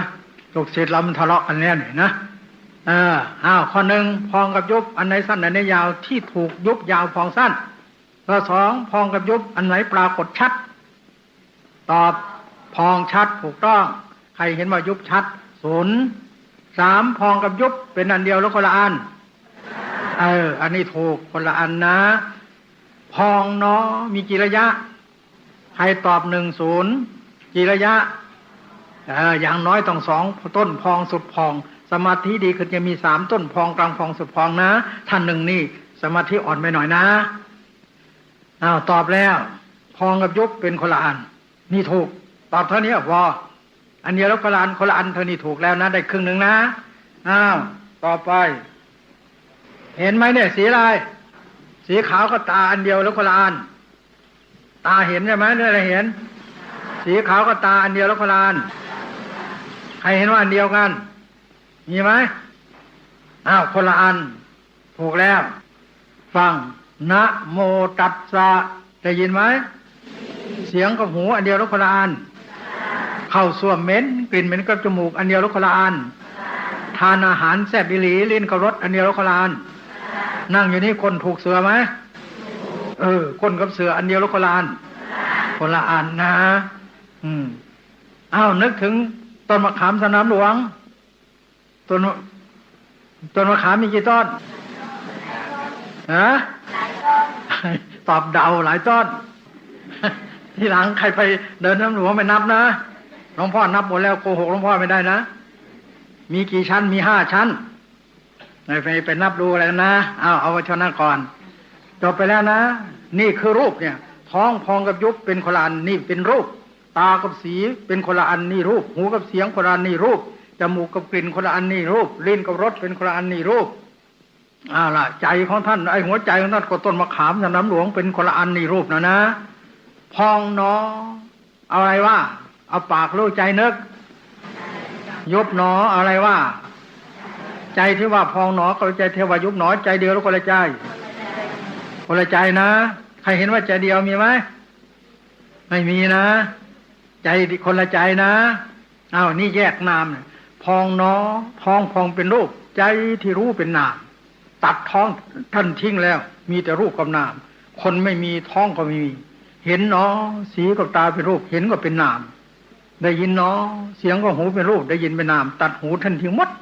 กลิ่นหนอกลิ่นกับจมูกเป็นรูปผู้ที่รู้กลิ่นคือนามได้แก่ใจรสหนอลิ้นกับรสเป็นรูปรสเป็นนามถูกหนอกายท่านทั้งหมดตั้งแต่ผมทั้งเล็บเป็นรูปเสื้อผ้าที่ท่านสวมใส่อยู่เป็นรูปสบงจีวรก็เป็นรูปเมื่อถูกตัวแล้วรู้สึกเย็นร้อนอ่อนแข็งผู้ที่รู้เป็นนามน้องพ่อถามว่านั่งอยู่นี่ตรงไหนเป็นรูปตรงไหนเป็นรูปตอบหมดทั้งตัวตั้งแต่หัวถึงเล็บเป็นรูปตรงไหนเป็นนามใจนั่งอยู่นี่ใครนั่งใครรู้ถ้ารูปเขาต้องเรียกว่านามนะถูกเหมือนกันที่ตอบนั่งอยู่นี่ใครนั่งรูปนั่งใครรู้นามรู้นั่งอยู่นี่ใครนั่งกายนั่งใครรู้ใจรู้กายกับใจรูปกับนามคู่กันนะถูกที่ตอบไม่ผิดแต่ภาษามันวิปริตนิดนึงนะเอามันถูกจริงๆนะนั่งอยู่นี่ใครนั่งใครรู้พูดอยู่นี่ใครพูดใครรู้ไปใครใครรู้ไปชี้ใครชี้ใครรู้เห็นแล้วอย่างรูปนามเป็นตัวไงเห็นแล้วใช่ไหมนี่7 วันนี่รู้แล้วหลวงพ่อ15 วันยังไม่รู้นะนี่เก่งกว่าหลวงพ่อพวกเนี้ยหลวงพ่อเข้า17 วันโยมอาจารย์ก็ไม่บอกถามคนมาหาเห็นรูปเห็นนามหรือยังเราจะตอบว่าเห็นหรือมันก็ไม่เห็นจะว่าเห็นหรือเราก็กล่าวประโยคแล้วสอบได้องค์เดียวทั่วประเทศแค่รูปนามตอบไม่ได้มันก็อายอาจารย์แต่ไม่รู้จะว่าไงคนมาหาเห็นรูปเห็นนามไหมเราก็ไม่กล้าตอบ ถ้าจะไม่ตอบหรือท่านก็ถามถ้าจะตอบมันก็จะผิดเราก็ไม่รู้เนี่ยอัดอั้นตันอุราอยู่17 วันโยมเอ้ยเข้า7 เดือน19 วันไม่ใช่น้อยวันเหมือนโยมนี่นะ7 เดือน19 วันจึงออกตอบไม่ได้ถามเลยท่านอาจารย์รูปนามเป็นตัวยังไงอาจารย์เขาบอกคุณมหาเวลาเดินมันจะหายวับที่ส้นเท้าเรานึกว่ามันจิตตัวเหมือนหนูเหมือนจิ้งจกตุ๊กแกหรือเปล่าเนาะดีใจแล้วนะอาจารย์บอก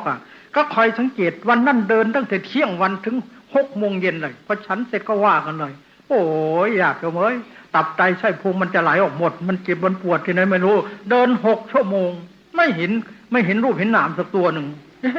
ท่านว่าอาจารย์บอกว่ามันหายแวบส้นเท้าแล้วดูเท่าไรก็ไม่เห็น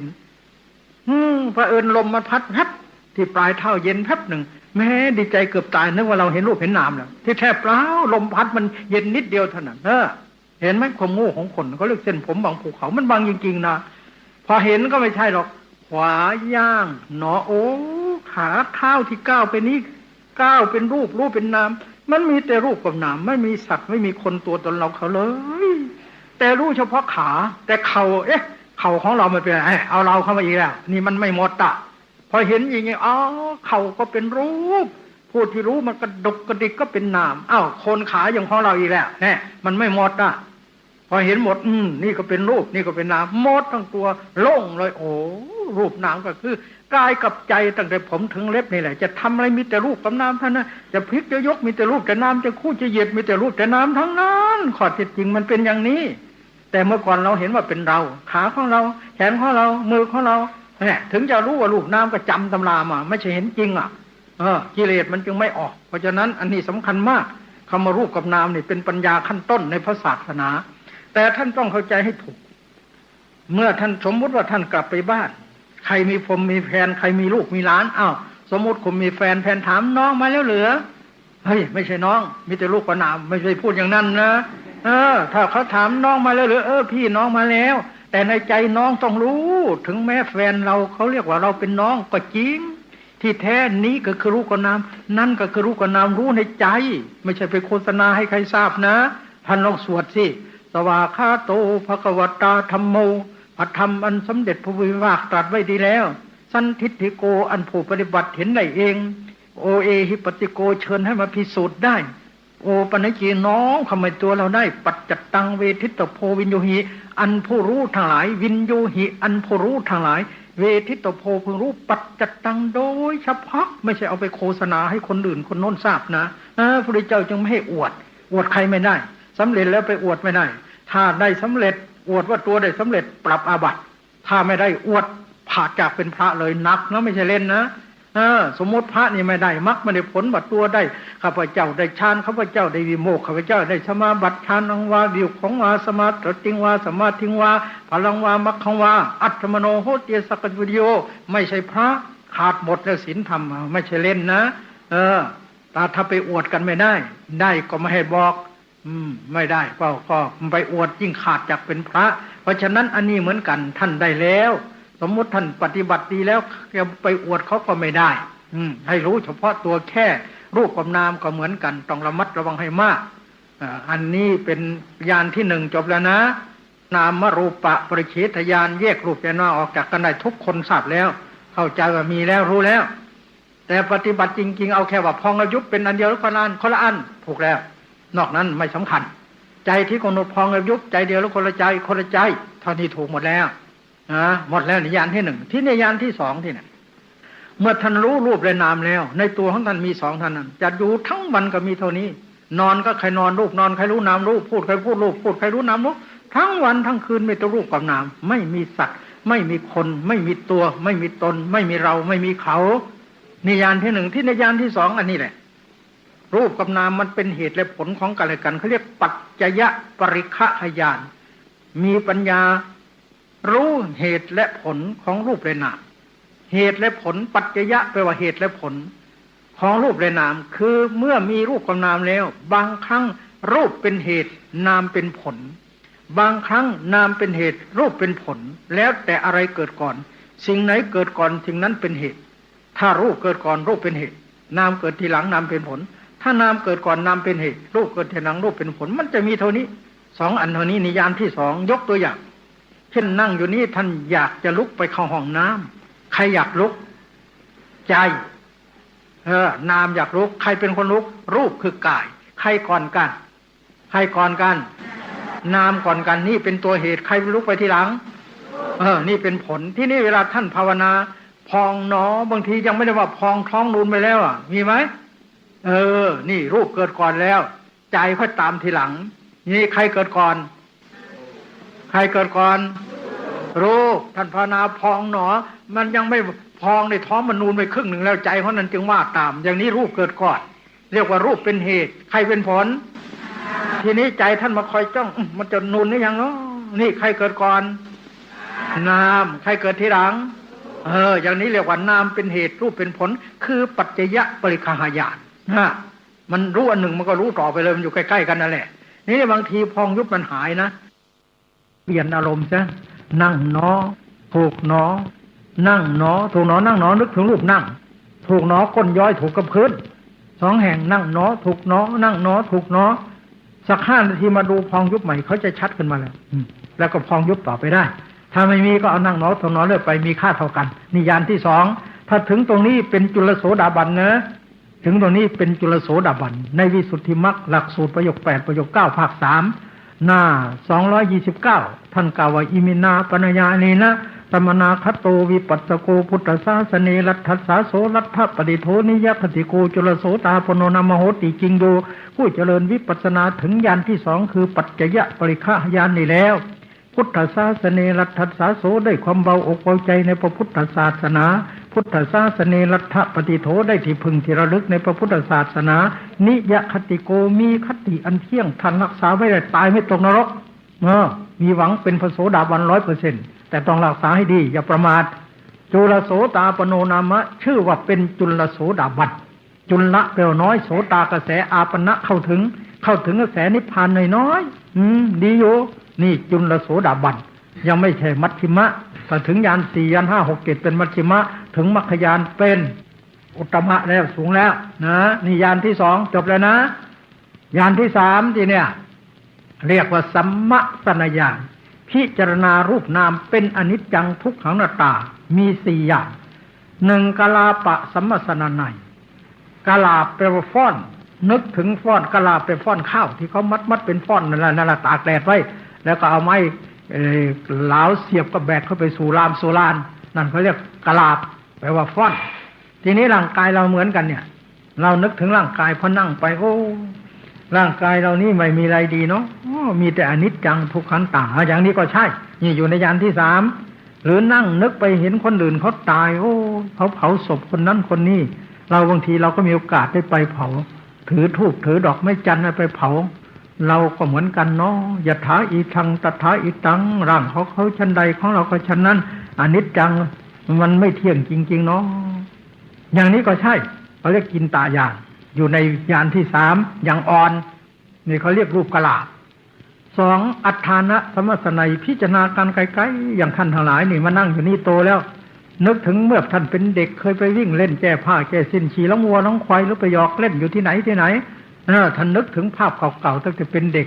เดี๋ยวนี้หายหมดแล้วมาเป็นพ่อคนแม่คนมาเป็นหนุ่มเป็นสาวรูปนั้นมันไปไหนตายไปหมดแล้วนี่ก็คืออนิจจังทุกขังอนัตตาอย่างนี้ก็ใช่อยู่ในญาณที่ 3อย่างอ่อนข้อที่ 3สันตติสัมมสนนัยเมื่อวานนี้มันร้อนจังเลยแต่วันนี้อากาศเย็นฝนตกเมื่อคืนเนี่ยร้อนหายไปเย็นเกิดขึ้นอย่างนี้ก็ใช่เป็นสันตติสัมมาเป็นสันตติสัมมสนนัยคณะสัมมสนนัยพองเนาะดับแล้วยุบเนาะดับแล้วแม่เมื่อกี้นี่หลวงพ่อปุ๊บแม่ดับแล้วนี่อนิจจังทุกขังตาพองเนาะอนิจจังทุกขังตายุบเนาะอนิจจังทุกขังตาขวาย่างเนาะมีแต่อนิจจังทุกขังตาเขี้ยวเนาะอนิจจังทุกขังตาทั้งนั้นเอ็นว่าก็อนิจจังทุกขังตาไปข้างหน้าข้างหลังก็มีอนิจจังทุกขังตาอย่างนี้ก็ใช่เขาเรียกว่าคณะสัมมสนนัยก็อยู่ในญาณที่ 3อย่างอ่อนที่นี่เมื่อยานที่ 3มันแก่กล้าขึ้นมามันจะเกิดอุปกิเลสขึ้นมา10ข้อ1โอภาสแปลว่าแสงสว่างตรงนี้สำคัญนั่งกำหนดพองนอนแสงสว่างแวบเหมือนหิ่งห้อยก็มีเหมือนไฟฉายก็มีเหมือนตารถยนต์รถไฟเจอแล้วแต่สมาธิถึงตรงนี้อาจารย์ทั้งหลายแหละ เข้าใจว่าเป็นปัญญาแล้วบางอาจารย์เขาจะเข้าใจว่าโอ้นี่ในดวงตาเห็นธรรมแล้วบางอาจารย์ก็จะออกปากว่านี่แหละธรรมกายแล้วเนี่ยนี่บางอาจารย์ก็นี่แหละดวงปฐมมรรคแล้วเนี่ยนี่แหละดวงธรรมบางอาจารย์ก็นี่แหละมโนมยิทธิอ่ะเนี่ยบางอาจารย์ก็ว่าได้ผลแล้วสำเร็จแล้วดีแล้วธรรมจักขุงอุตตปาธิญาณังอุตตปาธิดวงตาเห็นธรรมเกิดแล้วญาณเกิดแล้วอาโลโกอุตตปาธิแสงสว่างเกิดขึ้นแล้วก็นึกว่าตัวถูกแล้วนี่โดยมากจะติดตรงนี้ที่จริงเป็นโอภาสแปลว่าอุปกิเลสข้อที่1ใน10ข้อเกิดขึ้นในญาณนี้ทีนี้บางคนไม่มีอ่ะอันนี้ไม่มีนะบางคนมีเท่าหิ่งห้อยปิ๊บปั๊บปิ๊บปั๊บเหมือนประกายตีเหล็กไฟก็มีนะบางคนสว่างจ้าเหมือนไฟฉายก็มีนะบางคนเหมือนไฟนีออนก็มีแล้วแต่สมาธิแต่บางคนไม่มีนะอันนี้ไม่มีอ่ะแต่ไปมีปีติที่เนี่ยปีติทั้ง5บางทีขนลุกสู้เหมือนพี่หลอกก็มีนั่นก็ใช่ญาณ3แต่บางทีคันยุบยิบยิบเหมือนตัวอะไรมันมาเล่นไฟอ่ะเนี่ยตัวเล็กๆกับมันตกลงมาตอนนี้คันยุบยิบยิบนั่นก็ใช่ญาณที่3เขาเรียกปีติบางทีก็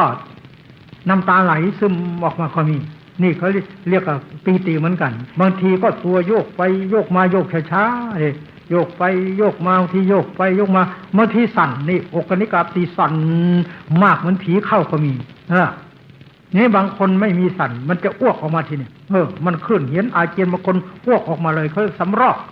อันนี้ก็ใช่เป็นลักษณะของปีติบางคนตัวเบานั่งเห็นมันจะลอยขึ้นก็มีบางคนรู้สึกสู้นั่นเขาปีติตัวเบานี่มีคนหนึ่งเป็นข้าราชการอยู่ที่วัดนักกลางมันนั่งไปเช้าก่อนไปทำงานตัวมันลอยขึ้นคืบหนึ่งให้เมียมานั่งดูที่มันขึ้นศอกหนึ่งมันตกลงมาได้ไหมอันนี้เขาเรียกว่าปีติมีเนนองค์หนึ่งอยู่อยุธยาเขาเรียกเนนเหาะอยู่วัดใหญ่ชัยมงคลอาจารย์พระครูวิริยะจะพามหาเจ้าคุณสมเด็จพระพุทธาจารย์สมัยนั้นเป็นพระพิมลธรรมเนนก็เข้านั่งกรรมฐานได้19 ชั่วโมงเนนเนี่ยแล้ววันนั้นอาจารย์จะพามาหาเจ้าคุณสมเด็จนี่เนนก็ดีใจลุกแต่ตี 4เดินนั่งกรรมฐานพอกำลังนึกถึงโยมแม่ว่าจะได้มาวัดท่านไม่รู้มันปลิวไปตัวอะไรพับตกประตูบ้านไม่รู้ตัวเลย5 สถานีนะไม่ใช่น้อย5 สถานีนั่นแหละพี่สาวตื่นมาตี 5มากวาดบ้านเนนมาได้ยังไงตกลงเวลากลับไม่ต้องเหาะแล้วขี่รถไปกลับมันไปไม่ได้มันเสื่อมแล้วนั่นน่ะมันเป็นไม่ได้แต่คนหนึ่งอยู่บนนั่งกรรมฐานไปตัวลอยไปยังอยู่ในบ้านไม่เป็นติดอยู่คือนั่นน่ะอยู่คือบ้านลงไม่ได้ลูกสาวต้องเอาบันไดมาเกยเฉพาะลงนี่มีเหมือนกันอย่างนี้มีเขาเรียกปีติสมัยพระเจ้าเหาะขึ้นไปจิตทั่วลำตาลเช่นนั่นน่ะมหากบินบ้างสันตติม้าหมาดเหาะขึ้นไปจิตทั่วลำตาลมาลงกราบพระพุทธเจ้าได้แล้วมีองค์หนึ่งลูกศิษย์หลวงพ่อมหานิพัฒน์เรียน6 ประโยคตอนนั้นหลวงพ่อยังไม่ออกเขาออกก่อนเขาไปถ้ำบัวแดงทางชัยภูมิเนี่ยนั่งพุทโธมันก็ไม่ไปไหนเรามันเป็นอย่างไรเนาะอยากจะเฝ้าพุทธทาสจะเหาะไปเฝ้าพุทธทาสไม่ค้อนไม่โดลงไปนี้อยู่ในเหวเนี่ยจะก็ไปนั่งอยู่ตรงนี้กับพนาพุทโธนึกจะเหาะไปเฝ้าพุทธทาสพอโดดปุ๊บมันลงเหวไม่เหาะขึ้นฟ้าแล้วเนี่ยเหาะอย่างนี้มันก็มีนั่นมันไปจิตมันวิปริตไปเลยต้องเอาโซ่ผูกกล้ามไว้นั่งเห็นแต่หมาแม่ถ้าผมตายคงจะเกิดเป็นหมาแกว่านั่นคือมหานิพัฒน์เดี๋ยวนี้หายดีแล้วละนั่นเป็นรับเดียวขณะนั้นบวชเป็นพระอยู่ในศึกไปมีลูกมีเมียแล้วทำงานทางที่ดินอะไรไม่รู้นี่จิตนี่มันเกิดขึ้นได้นะนี่ญาณที่3นะโอภาสปีติปัสสัทธิที่เนี่ยบางคนไม่มีปัสสัทธิจิตเจตสิกสงบมีฝรั่งมาเข้าปฏิบัติกับหลวงพ่อเดี๋ยวนี้ก็ยังมีอยู่หลายองค์เพิ่งบินมาก็มีจะมาบวชพอเขานั่งไปท่านอาจารย์ครับผมตั้งแต่มานั่งในกิเลสผมไม่ออกมาเลยครับแม่ผมกลัวมันจะหมดผมยังเสียดายอยู่ยังห่วงอยู่ยังรักสวยรักงามอยากจะสนุกอยู่อย่างนั้นกลัวกิเลสจะหมดเธอมันหมดง่ายหรอกมันอยู่หลายพันกระบุงอยู่ปฏิบัติไปเถอะนี่เขาเรียกปัสสัทธิแต่ถึงตรงนี้นะแก้คนให้ดีหน่อยลูกดื้อว่าอยากสอนยากเด็กไม่เอาทานเลี้ยงซื้อไม่เก่งถึงตรงนี้มันจะหายนะคนติดเหล้าเมาสุราถึงตรงนี้หายมันจะเห็นละทีเนี่ยโอ้ยเราเนี่ยแต่ก่อนมันไกลทำมาเหลือเกินเนาะจิตมันจะเกิดสังเวชสลดใจเราเลิกจากกันทำความชั่วพอถึงตรงนี้เป็นส่วนมากนะแต่เป็นนักโทษก็เลิกต ถ้าเป็นติดสุรายาเมาก็เลิกถ้าเป็นลูกเกเรก็เลิกคนที่เรียนไม่ดื้อหนังสือไม่เก่งสมองดีจำแม่นพอถึงตรงนี้นะนี่ปัสสัทธิเป็นข้อที่3ข้อที่4โอภาสปีติปัสสัทธิบางทีก็เกิดศรัทธาบางคนโอ้ยเกิดศรัทธามากแม้อยากจะให้สำนักกรรมฐานเจริญอยากให้คนมาเข้ากรรมฐานมากๆพูดมากคุยมากอยากเล่าใครมาหาก็เล่าฟังดีอย่างนั้นดีอย่างนี้ชวนเขาให้มาเนี่ยบางทีมีเงินก็อยากบริจาคทำบุญทำกุศลถ้าไม่ได้ทำก็โอ้ยหงุดหงิดใจเห็นโยมคนหนึ่งโน่นอาจารย์เขาอยู่จังหวัดตากโน่นลูกมาเข้าฐานหาว่าอาจารย์นี่ดีอย่างโน้นอย่างนี้อยากจะเอาเงินบริจาคร้องห่มร้องไห้อยากไปนี่จิตมันเกิดขึ้นเขาเรียกว่าศรัทธาเวลาปฏิบัติไม่ใช่ของดีเป็นภัยต้องกำหนดให้หายไปโลภะในโอกาสบางคนก็เกิดอธิโมกข์คือความขยันที่เนี่ยโอ้ยตั้งใจเอาจริงเอาจังไม่หลับไม่นอนหลวงพ่อเคยเห็นมีองค์หนึ่งชื่อพระโชติมาปฏิบัติด้วยกันมาปฏิบัติขยันไม่หลับไม่นอนกลางคืนนะโอ้ยเดินทั้งคืนเลยทีเนี่ยมันเดินได้แต่ความเพียรแต่สติมันขาดพอถึงตีสี่เท่านั้นแหละตีฝาตึงตังเลยนี่มันอะไรกันเนี่ยประเดี๋ยวเอาหมอนมาถวายหลวงพ่อดีใจที่ท่านได้เข้ากรรมฐานอยู่ตรงนี้ประเดี๋ยวตีสี่พระผมข้ามไปวัดระฆังหน่อยไปทำไมล่ะเขานอนกันหมดแล้วนี่จิตตรงนี้สำคัญนะอันนี้มันได้แต่ความเพียรสติมันขาดได้แต่วิริยะตัวเดียวเร่งไม่ได้ตอนเนี้ยประเดี๋ยวมันจะเป็นบอสลาไม่โทอันที่ต้องซื้อโซมาลามขาไว้แล้วคนเนี้ยชื่อว่าพระโชตินี่เป็นไปได้เพราะมันผิดตัวทำผิดไม่ใช่นะธรรมะมันผิดทำจะเอาแต่ขยันอย่างเดียวจึงเป็นอุปกิเลสพระเจ้าเรียกว่าวิปัสสนูปกิเลสสิ่งที่ควรให้วิปัสสนาสมองนี่เป็นอีกข้อหนึ่งเรียกว่าปัคคาหะความเพียรทีนี้ข้อต่อไปอุปทานะสติมันเกินคือสตินึกถึงเหตุการณ์เก่าๆพอนั่งพองหนอแป๊บมันออกไปคิดแล้วโอ้ยเมื่อก่อนเราเป็นเด็กไปอยู่ตรงนั้นเหตุต่างๆที่ลืมมันนึกได้ถึงตอนเนี้ยนี่เขาเรียกสติเกินหรือถึงเรื่องเก่าๆที่เลยมาแล้วเหตุการณ์เก่าๆลืมแล้วก็นึกมาได้นั่นเป็นอดีตเป็นอนาคตทิ้งปัจจุบันเป็นอุปสรรคไม่เอาเหมือนกันทีนี้ต่อไปญาณคนที่เคยปฏิบัติเคยเรียนอภิธรรมผู้นี้สอนยากถ้าเรียนอภิธรรมต้องวางถ้าไม่เรียนอภิธรรมไม่เป็นไรถ้าเรียนอภิธรรมหรือผู้ที่เคยเรียนนักธรรมเป็นมหาปรริญญาได้นักธรรมตรีโทเอกพวกนี้สอนยากสกออกไปแล้วถ้าสมมติสอนโยม 4,000 คนนะโยม 4,000 พระ 4,000 แล้วก็ผู้ชาย 4,000 นี่จะได้โยมผู้หญิงได้ก่อนหมดเลยโดยมากแต่ว่าโยมผู้ชายเป็นที่2พระเป็นที่3หมายความได้ยากคือพระนี่มันเรียนมันรู้เวลาพูดไปชอบเอาปริยัติออกมาผู้ที่เรียนอภิธรรมผู้ที่สอบนักธรรมตรีโทเอกอะไรเคยมีพื้นความรู้บ้างเอาไปเทียบเคียงกันเช่นเวลานั่งไปพองยุบพองกับยุบพองเป็นรูปเป็นนาม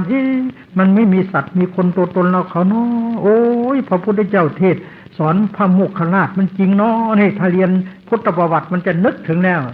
สุญญโตโลกองกังโมคคัลลาชะดูก่อนโมคคัลลาเอ๋ยเธอจงพิจารณาเห็นโลกโดยความเป็นของศูนย์เป็นของว่างของเปล่าถอนอัตตานุทิฏฐิคือความตำให้น้อยเป็นตัวเป็นตนเสียได้ต่อแต่นั้นพญามัจจุราชแต่ไปจำแต่โอ้ยมันจริงเนาะไปวิพากษ์วิจารณ์เสียเวลาจริงญาณก็ไม่ขึ้นเพราะฉะนั้นสอนคนที่รู้นี่สอนยากสอนคนโง่สอนง่ายนะอาจารย์หลวงพ่อเจ้าคุณมานาคุณมหา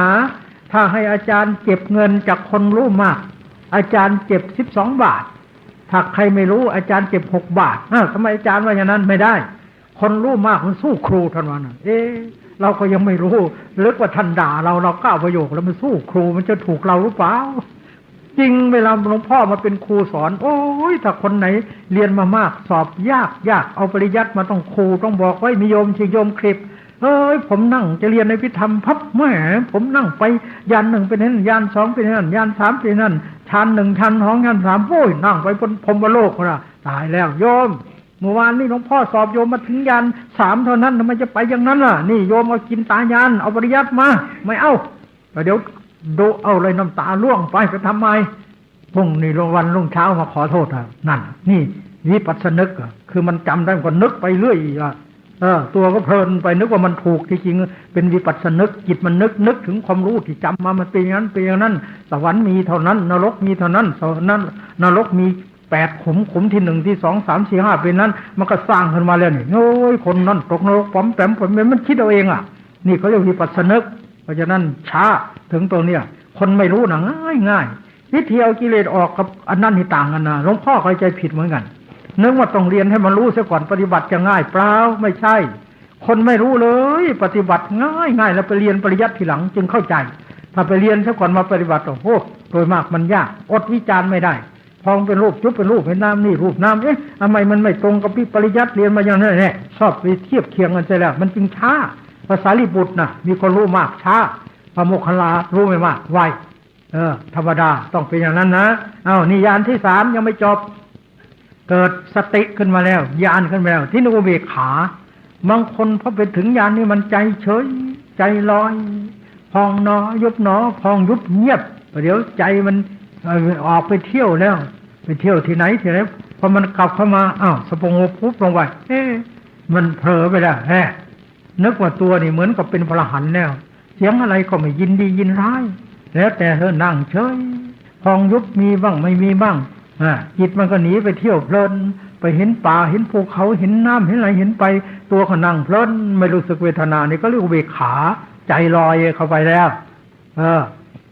เวลาจิตเข้าผวังค์สงบวบลงไปตาใสแก้วขึ้นมาอีกนี่เรียกว่าเวขาแล้วบางคนก็มีนิกันติความใคร่ที่เนี่ยนั่งพองเนาะยุบเนาะโอ้ยไปเห็นโน่นไปเห็นป่าเห็นภูเขาเห็นมาน้ำเห็นแล้วมันทันดูเชียงใหม่หลวงพ่อไปเทศน์วิญญาณผู้หญิงคนหนึ่งเป็นคนจีนพอนั่งไปลงไปงู2 ตัวลุยมาจะกัดร้องสุดเสียงลุกขึ้นวิ่งเลยนั่นนิมิตเคยตีงูตายเมื่อเป็นสาวอายุ75 ปีมานั่งกำนวลมันมาแล้วทีนี้อันนี้เขาเรียกว่านิมิตมันเข้ามาทำให้จิตใจของผู้นั้นให้กรรมฐานรู้บางคนนั่งไปเห็นเลขลอตเตอรี่มีคนหนึ่งผัวตายผัวเป็นปรริญญา7 ประโยคไปซื้อทุเรียนเมืองนนท์ลดความตายนางนี้ก็มาเข้ากรรมฐานอุทิศบุญให้ผัวกับแม่พอนั่งใส่เครื่องดำมาขอลาหลวงพ่อไปซื้อลอตเตอรี่เฮ้ยไปไม่ได้ผิดทำไมจะไปซื้อทำไมนั่งไปเห็นเลขท้าย2 ตัวลองดูสิหลวงพ่อก็อยากจะลองเหมือนกันมันถูกหรือมันหลอกเรา ให้เขาไปซื้อพอไปซื้อปนิมนต์วันหลังนิมนต์สวดมนต์ฉันเพลอะไรถูกลอตเตอรี่เราไปซื้อเมื่อวานนี่นั่นแหละนี่มีเหมือนกันนะอย่างนี้มันมีอยู่แต่ไม่ใช่หลวงพ่อบอกให้ไปนั่งดูเลขลอตเตอรี่นั่นล่ะ เข้าใจผิดไปเดี๋ยวไปนั่งคิดไม่ได้โลภะมันเกิดแล้วมีอีกคนนึงนายพรหมกายจันทร์เป็นผู้แทนจังหวัดอุดรธานีมาติดคุกกับบางขวางหลวงพ่อไปสอนบางขวางนี่อาจารย์นี่ก็ไปด้วย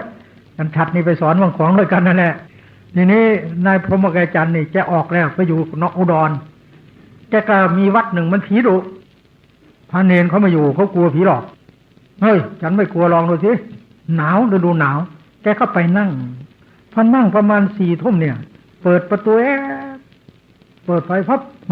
ไม่มีคนนะผีมีจริงเลยเนี่ยเอาละถ้าผีมีนะ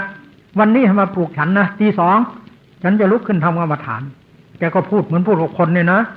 พอได้ตีเวลาตี 2มาจริงๆดึงผ้าห่มออกเลยแกก็ลุกดึงตังขึ้นนึกว่าขโมยเราบอกเขาไว้มาปลุกมันมาจริงๆเลยเอาเลยลุกขึ้นก็ไปนั่งใต้ต้นไม้ใหญ่เดือนหงายนะพอนั่งกำหนดพองเนาะยุบเนาะพอเสียงแว่วเสียงผู้หญิงมาบอกเลขท้าย2 ตัวเลยมันกิเลสที่2 ตัวไม่เอาถ้าเอารางวัลที่ 1 มันบอกที่ 1จริงๆถูกรางวัลที่ 1เลยปลูกบ้านหลวงพ่อไปดูด้วยตาเนี่ยแกปลูกเป็นตึกเลยมีข้างล่างห้องเดินจงกรมกับแฟนเขาทำอย่างนี้มีนะแต่ไม่ใช่จะไปพักกันซื้อลอตเตอรี่ละอันนี้เขามันบุญของเขามีเขาเลยปลูกบ้านหลวงพ่อเขาไปดูกับเจ้าคุณราชปีชยานเจ้าคุณราชสายเวทีพระวิทักษ์สารเขตพิเศษตระคุณเนี่ยไปดูเขาปลูกเป็นห้องกรรมฐานที่บ้านเขานะมีที่เดินจงกรมเสร็จแล้วเขาปลูกที่ไว้ตรงนี้ขุดสระไว้มีต้นกล้วยมีกอไผ่แล้วก็มีสระน้ำมีส้วมพระเขียนไว้เลยนี่มันมีมางานอย่างเนี้ยแต่มันไม่สูงมันอยู่แค่ยาน3แต่กำลังดีโยนี่ยาน3นะนี่เขาเรียกนิมิตแต่บางคนไปเห็นเทวดานี่มีใครเห็นบ้างเนี่ยเทวดามีไหมมีโยมคนหนึ่งหลวงพ่อไปสอบแทนคุณเจริญศรีวันนั้นเขาไม่สบายนี่เขาก็สอนคันนี้กำลังสอนที่บ้านเขามีประมาณ60-70 คนเขาสอนที่บ้านเลยได้เริ่มวันที่22 23 24 25วันนี้ได้4 วันแล้ว26 27 28 29 30เข้า9 วันวันละ2 ชั่วโมงปฏิบัติจริงๆก็ได้ผลดีเหมือนกันอันนั้นเทวดา ผู้ชายคนหนึ่งเป็นคนจีนหลวงพ่อไปสอบเองเป็นไงโยมเห็นอะไรบ้างเห็นเทวดากำหนดไหมไม่กำหนดครับทำไมล่ะจะดูเทวดาดูทำไมเทวดาไม่ใส่เสื้อจะดูอะไรจะดูนมเทวดาไม่หายไปเสียเลยเสียดายจังเลยว่านั่นนี่อย่างนี้กรรมฐานรู้คงไปนึกถึงนั่นถึงที่เขามีรูปเทวดาอยู่ตามเมนเผาศพแกคงไปนึกถึงอย่างนั้นวันนี้มิตรมาเนี่ยนิมิตเป็นอย่างนี้นะพยานวิธีถูกต้องกำหนดเห็นหนอถ้า3 หนหายแสดงว่าสติสมาธิดีขึ้นถ้ากำหนดเห็นหนอ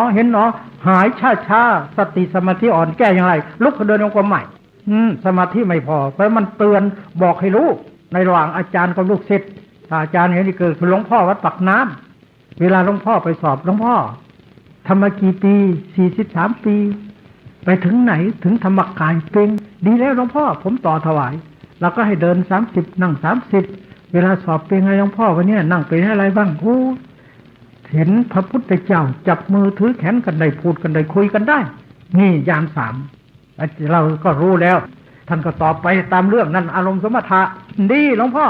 ให้หลวงพ่อกำหนดเห็นนี่จะยกขึ้นสู่วิปัสสนาพอเห็น8 หนหายสมาธิอ่อนใช้ไม่ได้เราต้องเพิ่มให้เดิน40นั่ง40พอเดิน40นั่ง10พอสอบวันหลังเป็นไงหลวงพ่อเห็นพระสงฆ์เยอะอยู่ที่ไหนอยู่โรงครัวหลวงพ่ออยู่ไหนผมก็ไปนั่งอยู่กับท่านนี่กรรมฐานรั่วเราก็ไม่ว่าดีหลวงพ่อแต่ให้กำหนดเห็น6 หนหายดีขึ้นกว่าวันนี้หน่อยนึงแต่ยังใช้ไม่ได้สมาธิไม่พอเอาหลวงพ่อเดิน50นั่ง50วันนี้นะเดิน50นั่ง50เป็นไงหลวงพ่อธรรมกายมาบ่อยๆดีประเทศไทยหลวงพ่อทำได้ดีมากแต่ให้หลวงพ่อกำหนดครับเห็นพอเห็นหนที่3เนี่ยพอเห็นขาดงบตกใจเลยหลวงพ่อเรานี่เป็นที่ฆ่า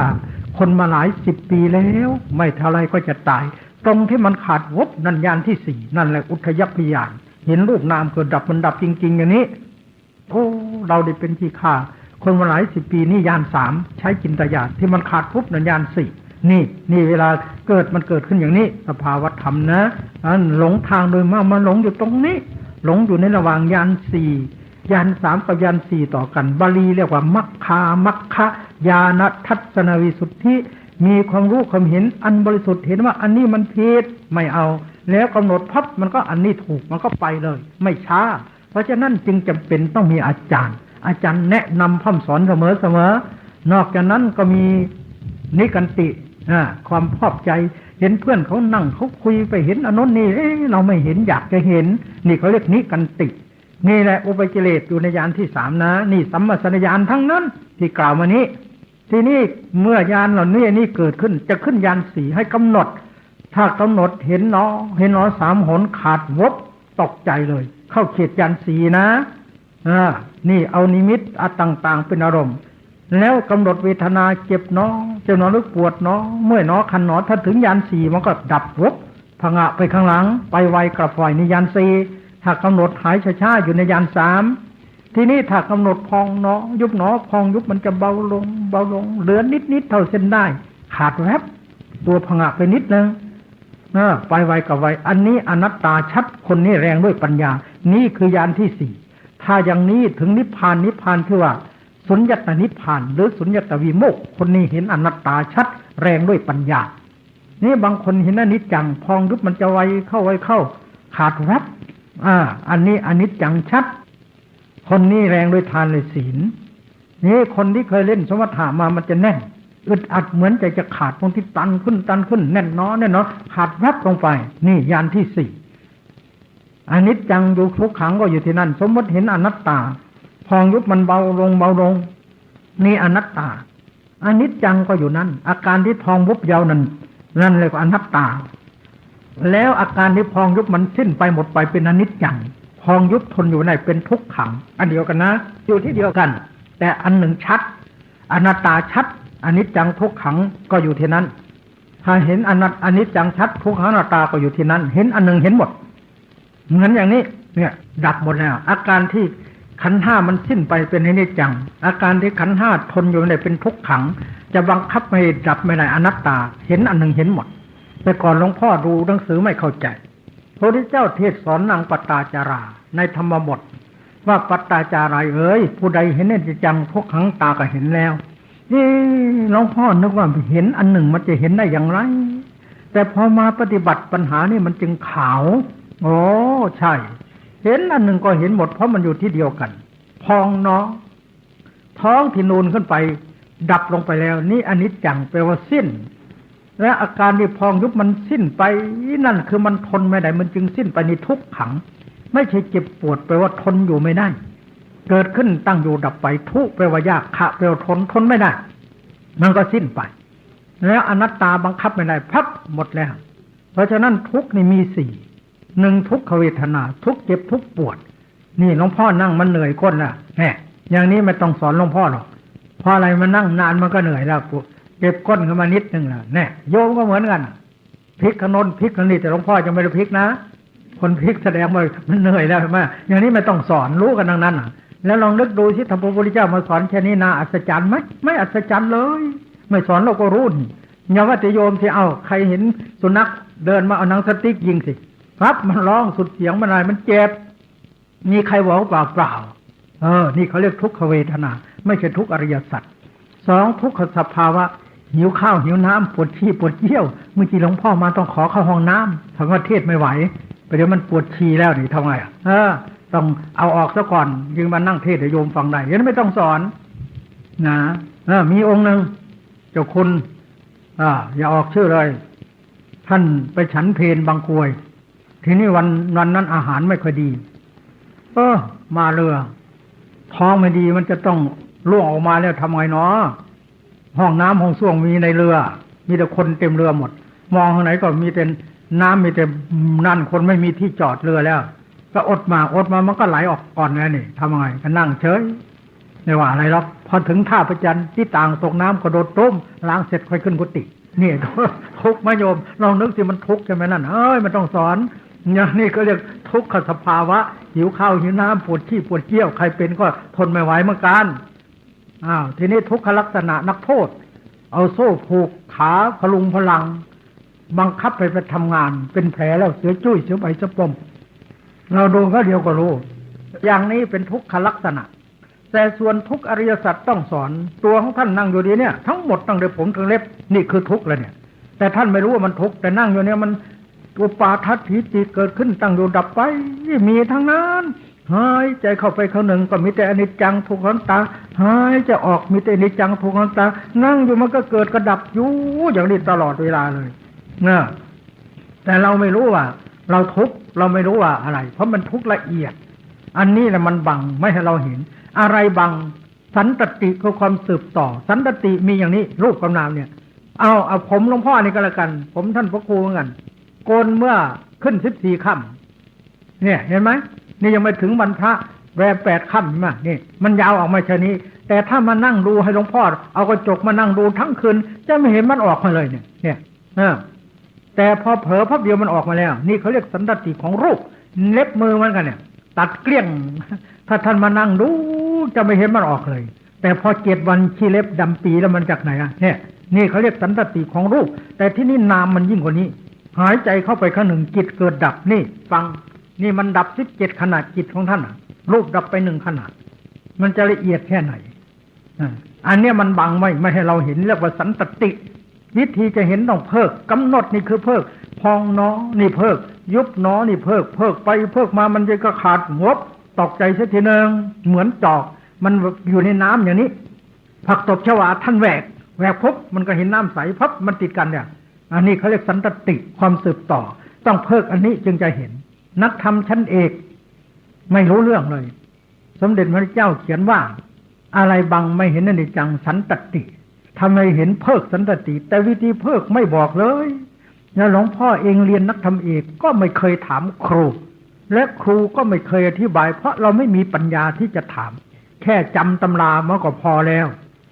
ครูก็เหมือนกันแล้วเรามากระจ่างชัดเมื่อเวลามาปฏิบัติปัญหานี่มันจึงจะแจ้งจึงจะชัดจึงจะเข้าใจอันนี้จังอันหนึ่งแล้วสันตตินี่อันหนึ่งทำไมปฏิบัติกินไม่ลงเข้าใจยากจบลงไปแล้วญาณ4หมดแล้วนะนี่ตัวปัญญาเริ่มญาณ4ถึงตรงนี้ทีนี้ญาณ5 ตัวเบาท่านยานสี่ของใครมีไหมตรวจให้ดีนะสันติขาดวับเนี่ยมีไหมนี่ยานสี่แต่ว่าระวังนะง่วงนอนคล้ายกันนะ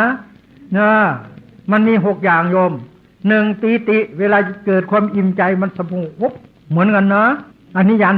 3 2ปัสสัทธิจิตเจตสิกสงบสงบพบลงไปเหมือนกันนะนิยาน3 1ปีติ2ปฏิ3สมาธิเวลามันดิ่งลงพบสงบไปเหมือนกันนะ4อุเบกขาเวลานั่งไปใจลอยไปคิดสนามหลวงไปคิดเที่ยวลงหนังหรือกีละครเวลาจิตเข้าภวังค์สงบพบลงไปเหมือนกันนะ5ง่วงนอนทีเนี่ยตัวหนักๆซึมๆค่อยก้มลงสะโพกคบตาใสแก้วขึ้นมานี่ง่วงนอนนะประเดี๋ยวจะไปตีคมมาหมดว่ามันเป็นรูปนามเกิดดับที่แท้มันหลับมันต้องระวังนะประเดี๋ยวไปหลอกอาจารย์ว่าดับเห็นดับไหมเห็นประเดี๋ยวไม่ใช่ต้องระวังมันดื้ออยู่ตรงนี้ยาน3ยาน4ต่อกันตรงนี้นะถ้าเยอะยาน4แล้วสบายใครจะมีบุญต้องยาน4ทีนี้พอถึงยาน5ไม่ยาก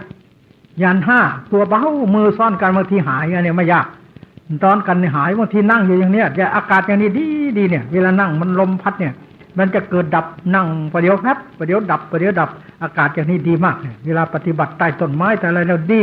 เอาในยาน4ยาน5ตัวเบามือซ้อนกันหายบางทีพอถึงถ้าเจอนงกรมขวาย่างหนอเหยียบลงไปน่ะมันไปชัดตอนเหยียบโน้นแต่ใครนี่มันเหนียวมันติดดินนี่ก็มีถ้าพองหนอสุดพองมันชัดยุบหนอสุดยุบมันชัดถ้าธรรมดามันตัวเบานี่ยาน5พอยาน6มันจะลึกเสียวบางทีเด็กๆหนุ่มๆอย่างนี้ไวเราแทบก็ไม่ทันเวลาสอบพับมันไปไวถ้าคนเฒ่าคนแก่ใครจะหน่อยจะให้อาจารย์สอบสมมติจะให้อาจารย์พระครูไปเรียนเป็นอาจารย์กรรมฐานต้องให้สอบคนแก่ยานมันขึ้นช้าหน่อยถ้าเด็กๆบางทีไม่ทันมันไวถ้าสอบคนแก่ๆแล้วบางทีไปช้าๆแต่ละยานมันชัด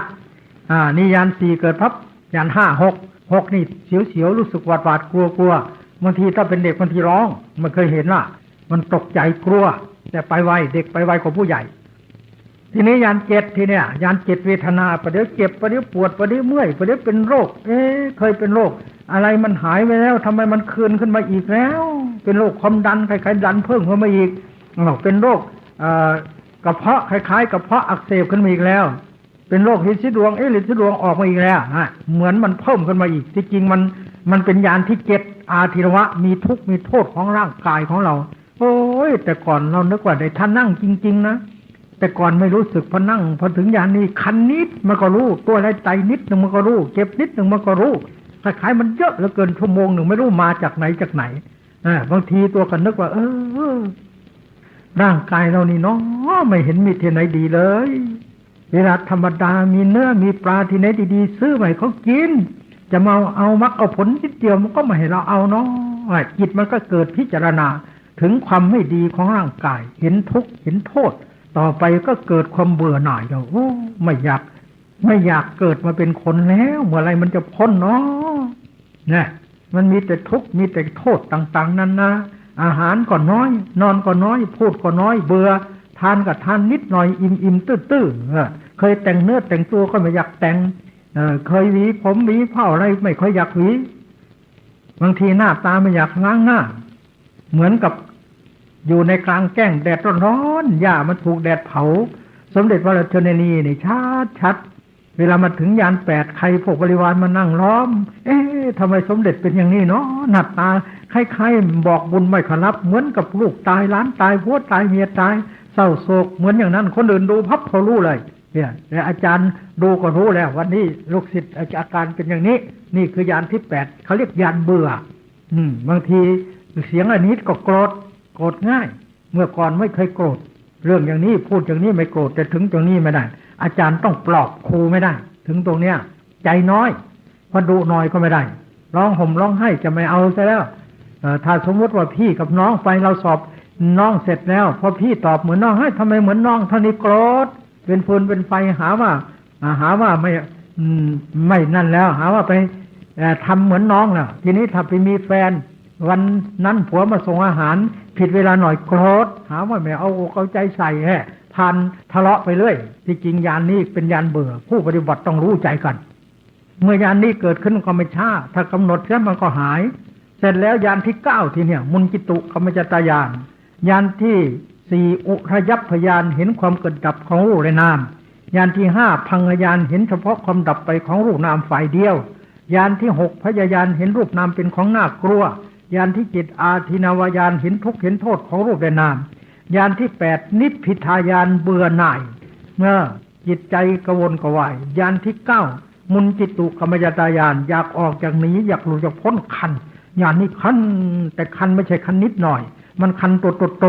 ไอ้คันยาน3คันแค่ตัวแมลงนิดนี่แนวไหนคันยานนี้คันมากหน่อยผิดปกติเหมือนกับมีเลือดมีไรไปนอนมันก็คันเราไปตากแดดมันก็คันเอาสบงจีวรไปฟอกมันก็ยังคันเอามุ้งไปตากมันก็ยังคันมันเป็นอะไรใจก็คิดเราเนี่ยจะบทบุญวาสนาบารมีกันมั้งทำไปก็คงไม่ได้หรอกกลับบ้านดีกว่าจิตคิดแล้วมีเด็กคนหนึ่งอยู่นี่เรียนที่นี้เรียนมหาเรียนที่นี้วิทยาลัยศิลปากรนี้สอบเอ็นได้มาที่นี้ทีนี้พอมาถึงที่นี้เขาก็แม่ยายของเขารักหลานคนนี้มากเสร็จแล้วตายแล้วไปเกิดอยู่สวรรค์ชั้นไหนก็ไม่รู้ลูกสาวกับลูกเขยนี่แม่ตายแล้วนี่ใครจะไปทำบุญต่อให้แม่มูลนิธิวัดวัดธาตุนี่ลูก2คนก็รับปากวันหนึ่งลืมปีหนึ่งเขาลืมมาเลยมาทวงเลยยืนอยู่หัวเตียงเลยบอกไงว่าจะไปเสียค่ามูลนิธิแม่ไม่ไปตื่นขึ้นมันจริงเลยรีบพากันมาทีนี้หลานคนนี้รักมาก7 เดือนมันคลอดแล้วต้องเข้าอะไรเตาอบหรือเข้าอะไรนั่นเข้าอะไรโยมแล้วเสร็จแล้วเขาก็คลอดมาได้รอดมาได้ยายรักเขามาเรียนทีนี้เขาสอบเอ็นได้ที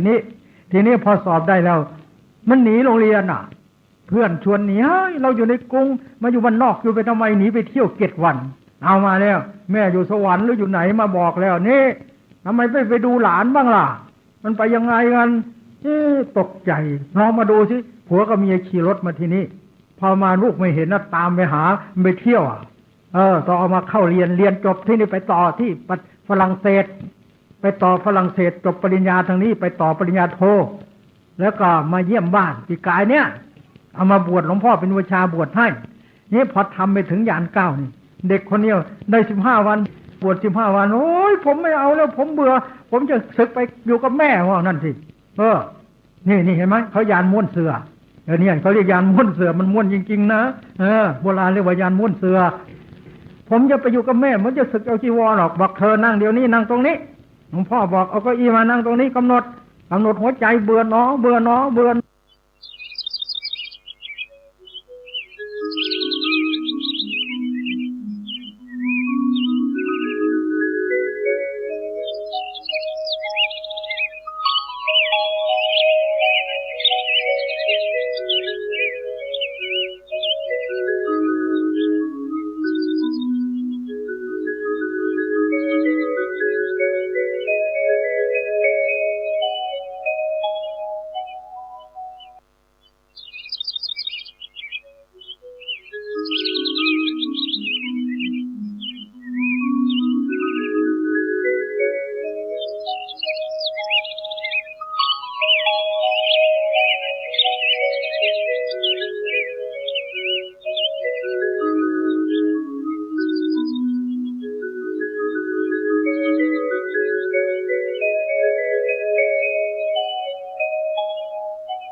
นี่พอทำไปถึงยาน9นี่เด็กคนนี้ได้15 วันบวช15 วันโอ้ยผมไม่เอาแล้วผมเบื่อผมจะศึกไปอยู่กับแม่ว่านั่นสินี่เห็นไหมเขายานม้วนเสือเนี่ยเขาเรียกยานม้วนเสือมันม้วนจริงๆนะโบราณเรียกว่ายานม้วนเสือผมจะไปอยู่กับแม่ผมจะศึกเอาจีวรหรอกบอกเธอนั่งเดี๋ยวนี้นั่งตรงนี้หลวงพ่อบอกเอาเก้าอี้มานั่งตรงนี้กำหนดหัวใจเบื่อชั่วโมงหนึ่งหายเยียบหมดเลยเนี่ยเดี๋ยวนี้ทำงานได้เงินเดือน10,000 กว่าแล้วไปเรียนต่อจบแล้วที่ฝรั่งเศสภาษาฝรั่งเศสก็เก่งเนี่ยนี่เด็กคนนี้เนี่ยจากเรียนจากที่นี้นี่เวลามันเกิดเป็นอย่างนี้สภาวะเนี่ยเขาเรียกยานม้วนเสือกระวนกระวายคันนั่งก็ไม่คดีนอนก็ไม่คดี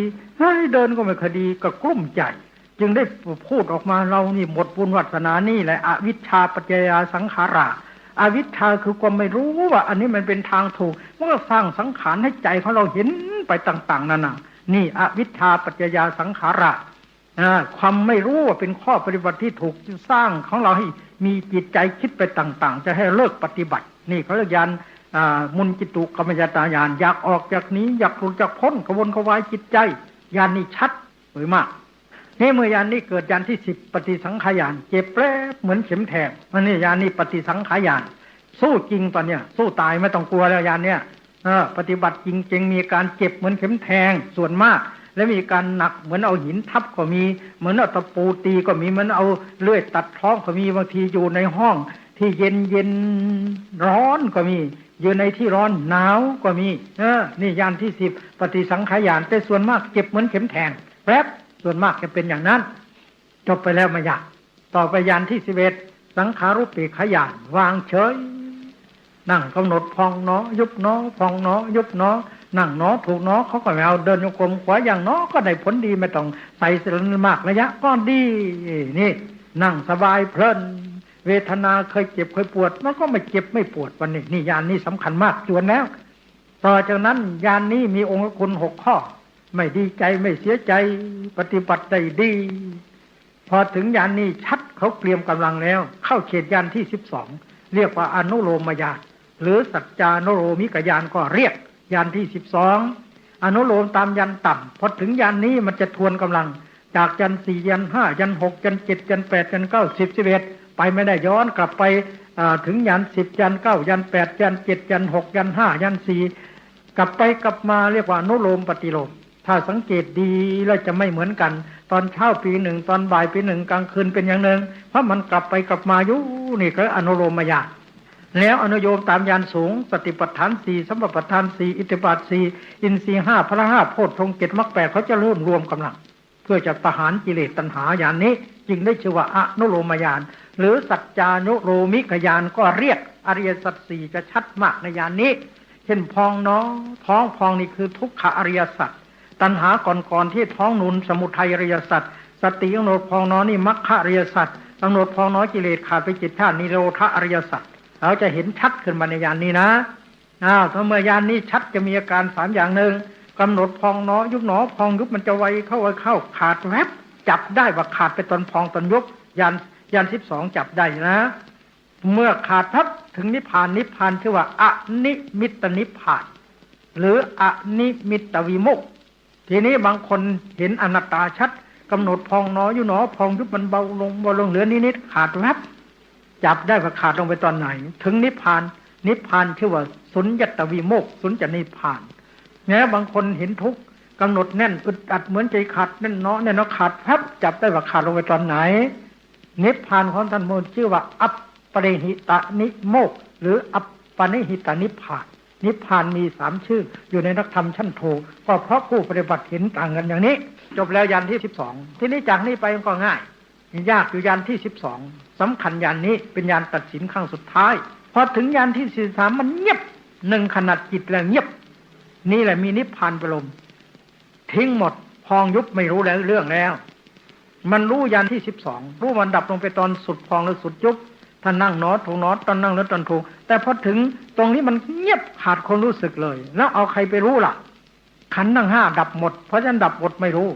ถ้าเอาสติไปรู้สติเป็นสังขารขันธ์ในนิพพานไม่มีขันธ์ทั้ง5เขาเรียกขันธวิมุตติพ้นจากขันธ์ทั้ง5ดับในขณะนั้นดับชั่วขณะเสร็จไปแล้วไม่มีความรู้สึกเลยถ้ารู้อยู่ใช้ไม่ได้ฉันทะชาตรีอนัคขาโตมนัสสาจะปุโตสิยาเมื่อถึงนิพพานแล้วบอกใครไม่ได้ว่ามันเหมือนอะไรเหมือนอะไรเหมือนกับเรานอนหลับบอกใครไม่ได้มันหลับยังไงเนี่ยอุปมาง่ายๆแต่เราก็รู้ว่ามันสบายแต่มันสบายอย่างไรก็ไม่รู้นอนหลับไง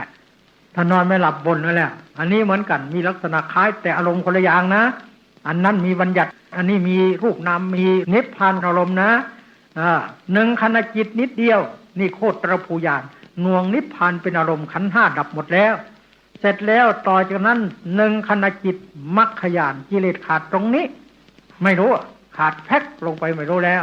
ต่อจากนั้นผลญาณ2ขณะจิตบ้าง3ขณะจิตบ้างถ้าเป็นมันทะบุคคล2ขณะจิตถ้าเป็นติกขบุคคลปัญญากล้า3ขณะจิต แล้วก็ลงภวังค์ปัจเจเวคขณะญาณ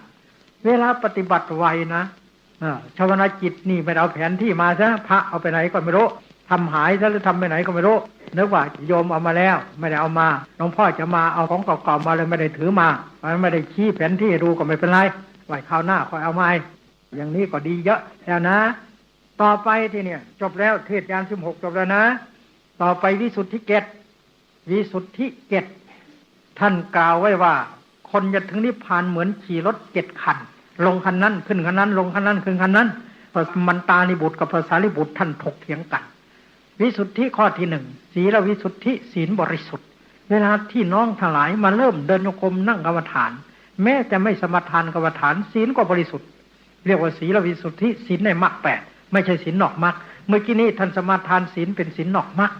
ศีลที่ท่านปฏิบัติเป็นศีลในมรรค8ต้องเข้าพร้อมกันทั้งสมาธิและปัญญาข้อที่2จิตวิสุทธิจิตของท่านบริสุทธิ์ได้แก่คณิกะสมาธิวิปัสสนาใช้คณิกะสมาธินะในวิสุทธิมรรคมหาดีกาปฐมภาคหน้า15ท่านกล่าวไว้ว่านะหิคณิกะสมาธิวิปัสสนาสัมภวติจริงอยู่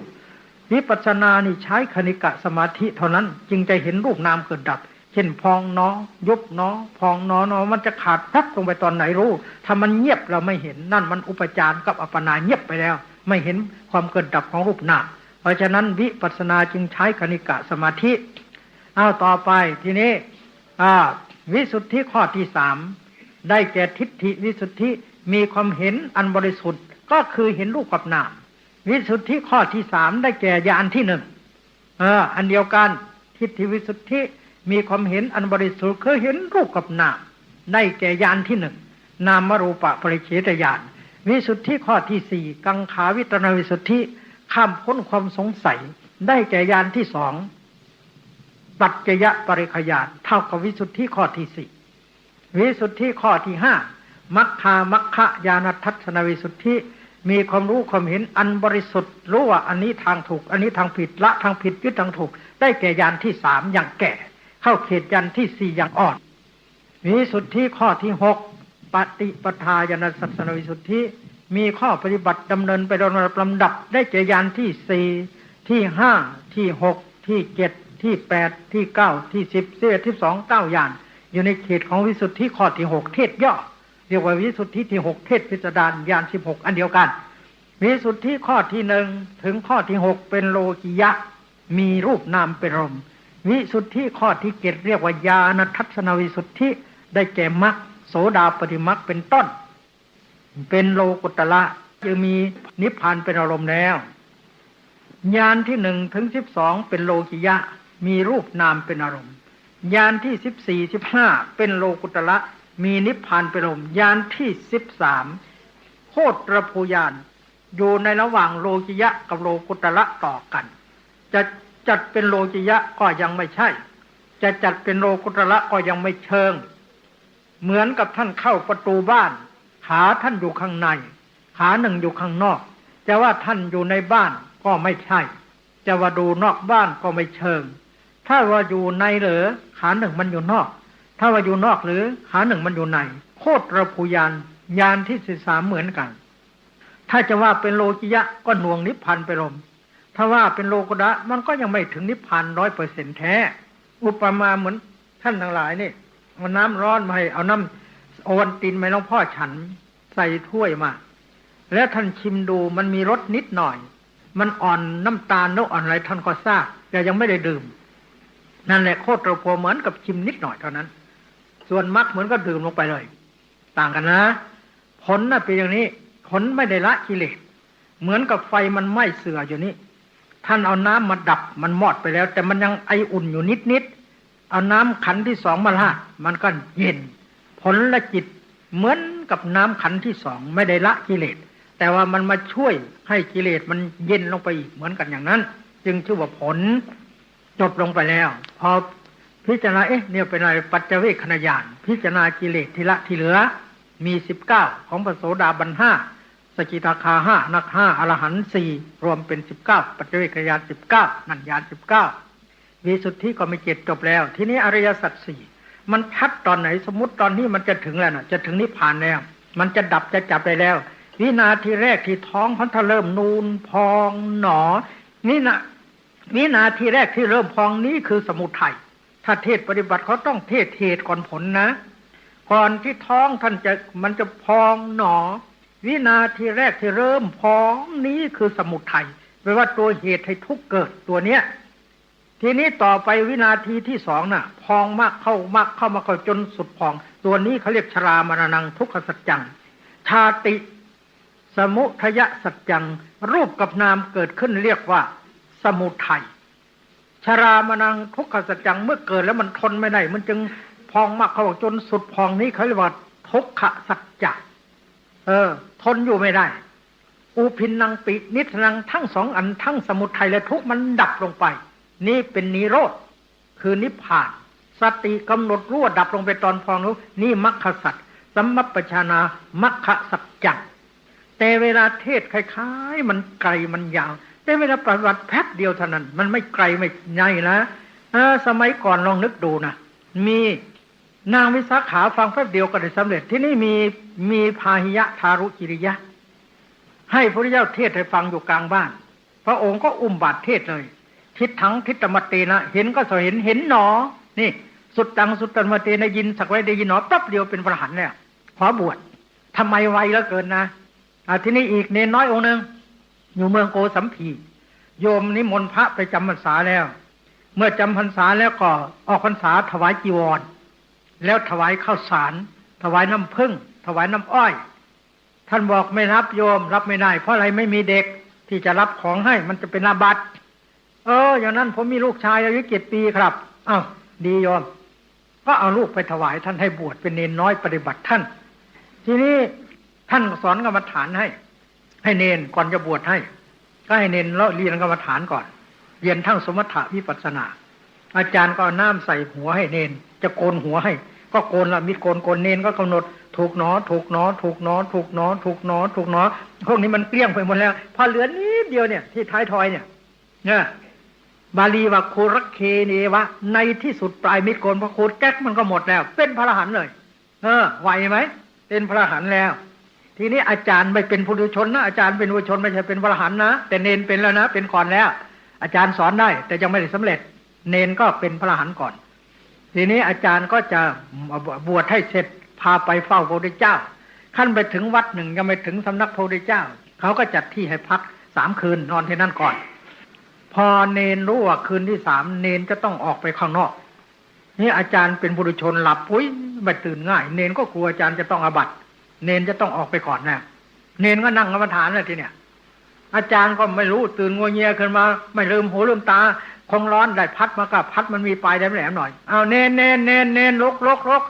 เนนนั่งอยู่อาจารย์ไม่รู้พัดไปถูกตาแตกเลยเนนน้อยก็ไม่ว่าอะไรอาจารย์อะไร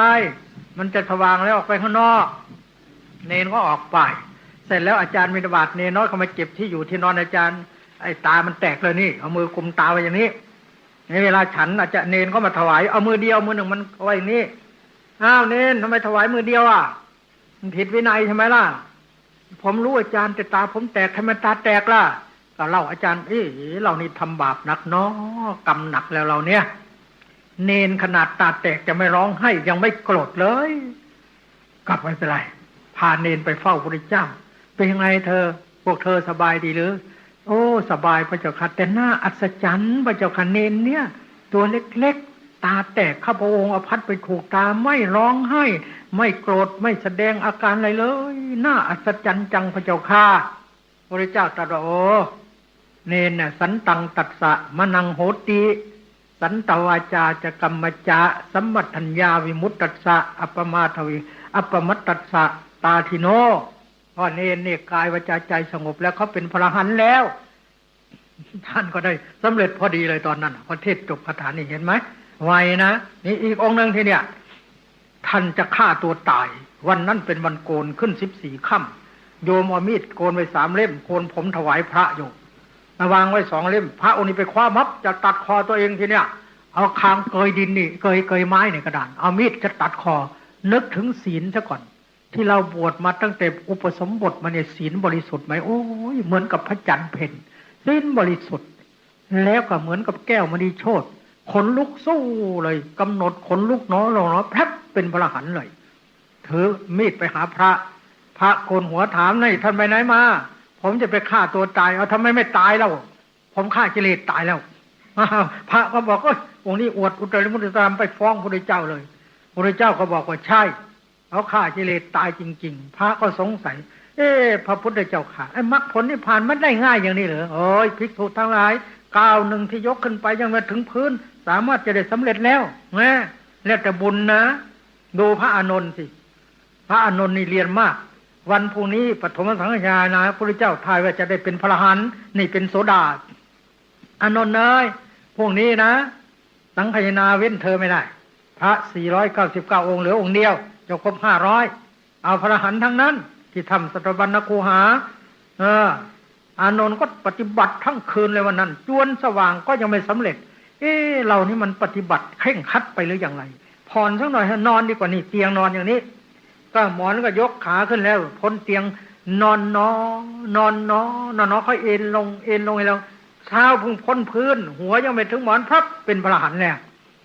นี่พระอานนท์นี่ได้เอตทัคคะเลิศกว่าภิกษุทั้งหลายในอิริยาบถทั้ง4จะว่ายืนก็ไม่ใช่จะว่าเดินก็ไม่ใช่จะว่านอนก็ไม่ใช่ได้สำเร็จมรรคผลในระหว่างอิริยาบถทั้ง4ยืนเดินนั่งนอนนี่มันไวอยู่ไม่ใช่ช้าถ้าเวลาจะเกิดไม่ใช่ว่าโอ้ยอันนี้เป็นอนิจจังอันนี้เป็นทุกขังไม่ใช่นะอันนี้เป็นทุกข์อันนี้เป็นสมุทัยเป็นโนดไม่ใช่บาลีท่านว่าชัดอปุพพังไม่ก่อนอจารมังไม่หลังอริยสัจ4เหมือนอย่างนี้นี่เหมือนเราได้ยินเสียงปั๊บเนี่ยนี่มันมีหมดทั้ง4ปั๊บเสียงที่ได้ยินนี่คือทุกขอริยสัจตัณหาก่อนที่ให้เราได้ยินนี่สมุทัย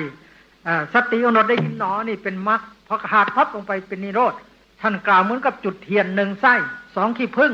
3แสงสว่าง4มืดพับพร้อมกันเลยชั้นใดก็ดีอปุพพังอจริมังอริยสัจ4ก็เกิดอย่างนั้นไม่ก่อนไม่หลังและสามารถจะหาได้ในนี้อิมัตสมิงเอวะอัตภาวีพยามมติกะเรวะเรสัสัญญมหิสมรเกอริยสัจ4อยู่ในร่างกายอัญญาวานาคืบนี้ไม่ใช่ไปหาเอานอกฟ้าป่าหิมพานต์ที่ไหนอยู่ในตัวของคนทุกคนแต่มันต้องทำมันจึงจะเกิดถ้าไม่ทำไม่เกิดต้องปฏิบัตินี่จบไปแล้วนะจบไปแล้วญาณ16จบไปแล้วอริยสัจ4จบไปแล้วแล้ววิสุทธิ7จบไปแล้วเตือนสติที่เนี่ยจะจบแล้วนะท่านผู้ใจบุญทั้งหลายพระพุทธเจ้าท่านเทศไว้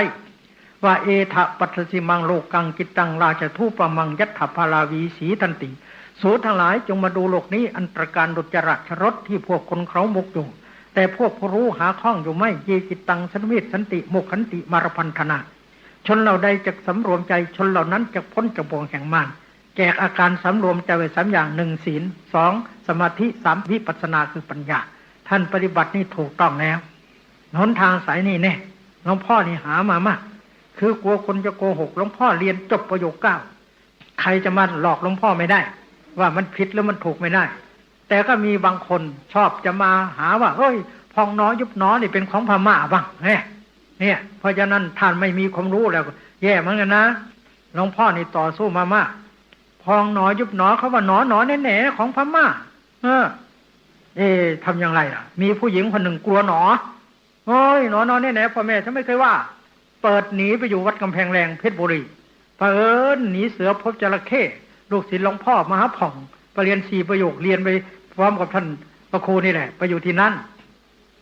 เลยนั่งกรรมฐานเลยเอาละหนีเสือพบจระเข้หนอแน่ๆก็ว่าลงไปดูสิพอนั่งว่าหนอเขามันดีเว้ยเราหนอนี่หลายพันในราคาแน่คนหนึ่งอยู่สันกำแพงเชียงใหม่เป็นตึก3 ชั้นบ้านขายผ้าไหม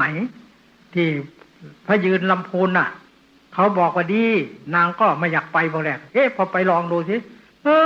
หนอนี่ราคาหลายล้านไหมแน่ตีราคาขึ้นเพิ่มแล้วและอีกบางแห่งที่อยุธยาทีเนี่ยวัดเกาะเรียนเขาสร้างสำนักไว้แล้วกุฏิ12 หลังมุงกระเบื้องวัดพญาบยินเดชามีใครไม่รู้อุตรีพูดเฮ้ย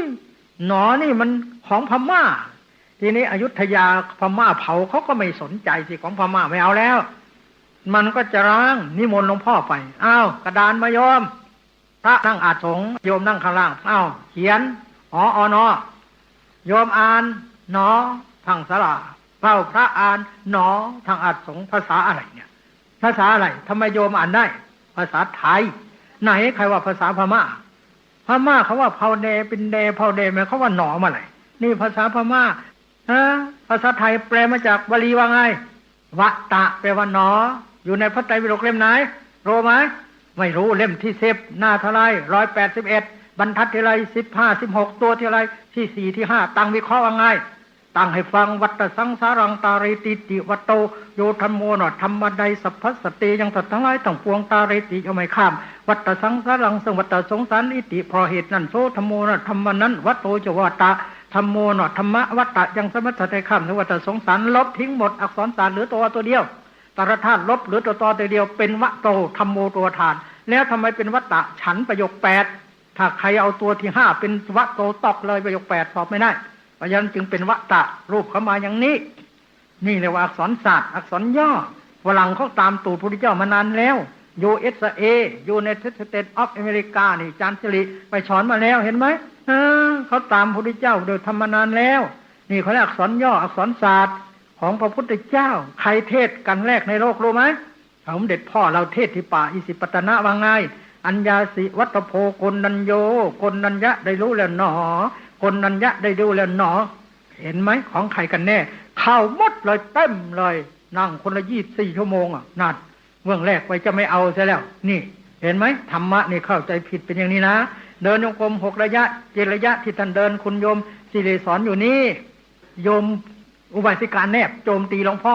คุณหญิงคนนายนั่งเต็มนี่สนามหญ้าวัดมหาธาตุประเทศลงพับคนมาหาดิฉันว่าเดินดัดจริตเจ้าเองเนี่ยเห็นไหมดัดจริตจะก้านเหมือนผู้หญิงลิงเรืออะไรเราเป็นพระไม่ดัดจริตที่ไหนล่ะโยมไม่ได้ดัดจริตหรอกอยู่ในวิสุทธิมรรคดิฉันสอนมาหลายปีแล้วเนี่ยถ้าหลวงพ่อจำไม่ได้ก็ตกสมาธิเลยเผอิญมันจำได้อย่างไรรูปบุญศาสนาอยู่ในวิสุทธิมรรคภาค3โยมหน้า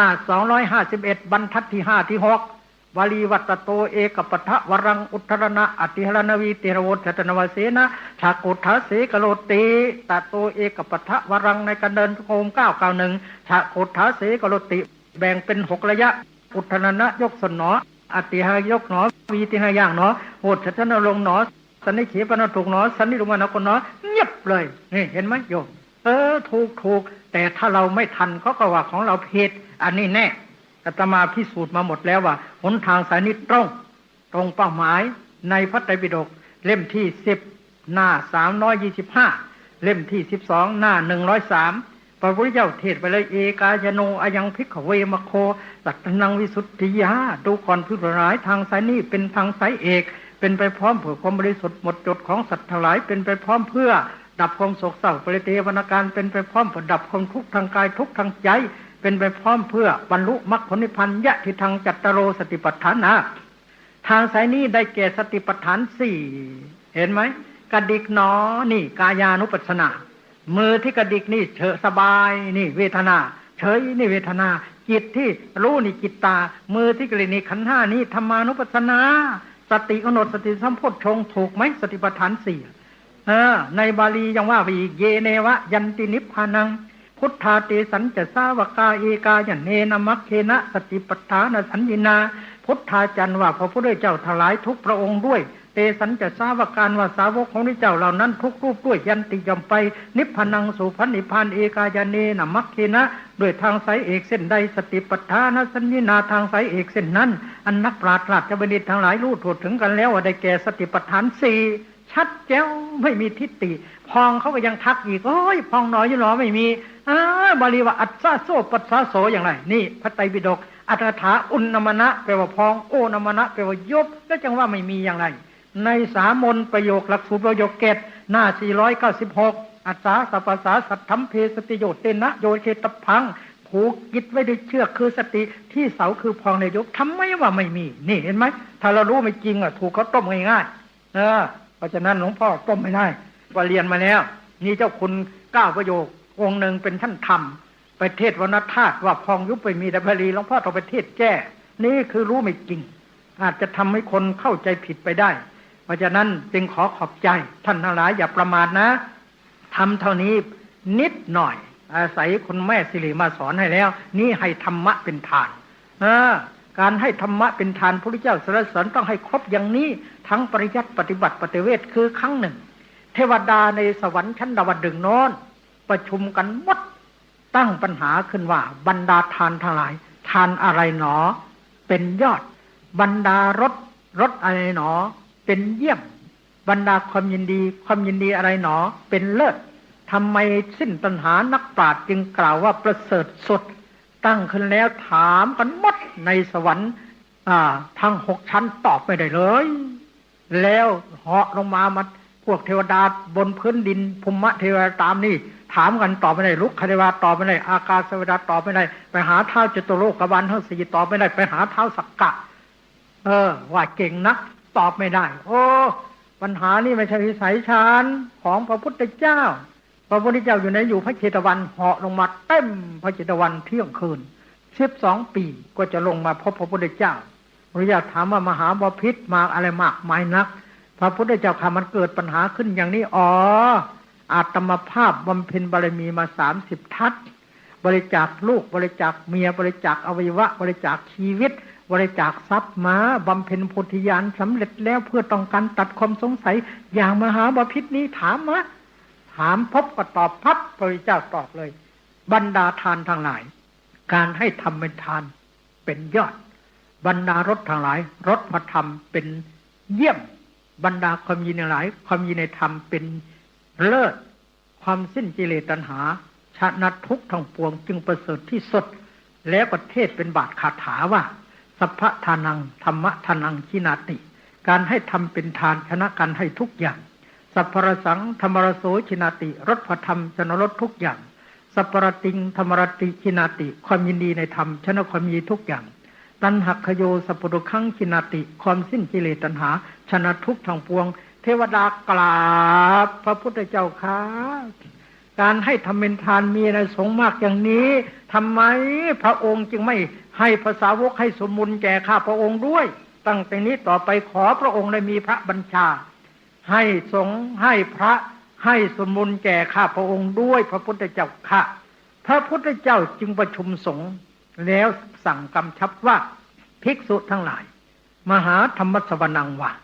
เมื่อพวกเธอจัดให้มีการฟังเทศเป็นการใหญ่เช่นอย่างนี้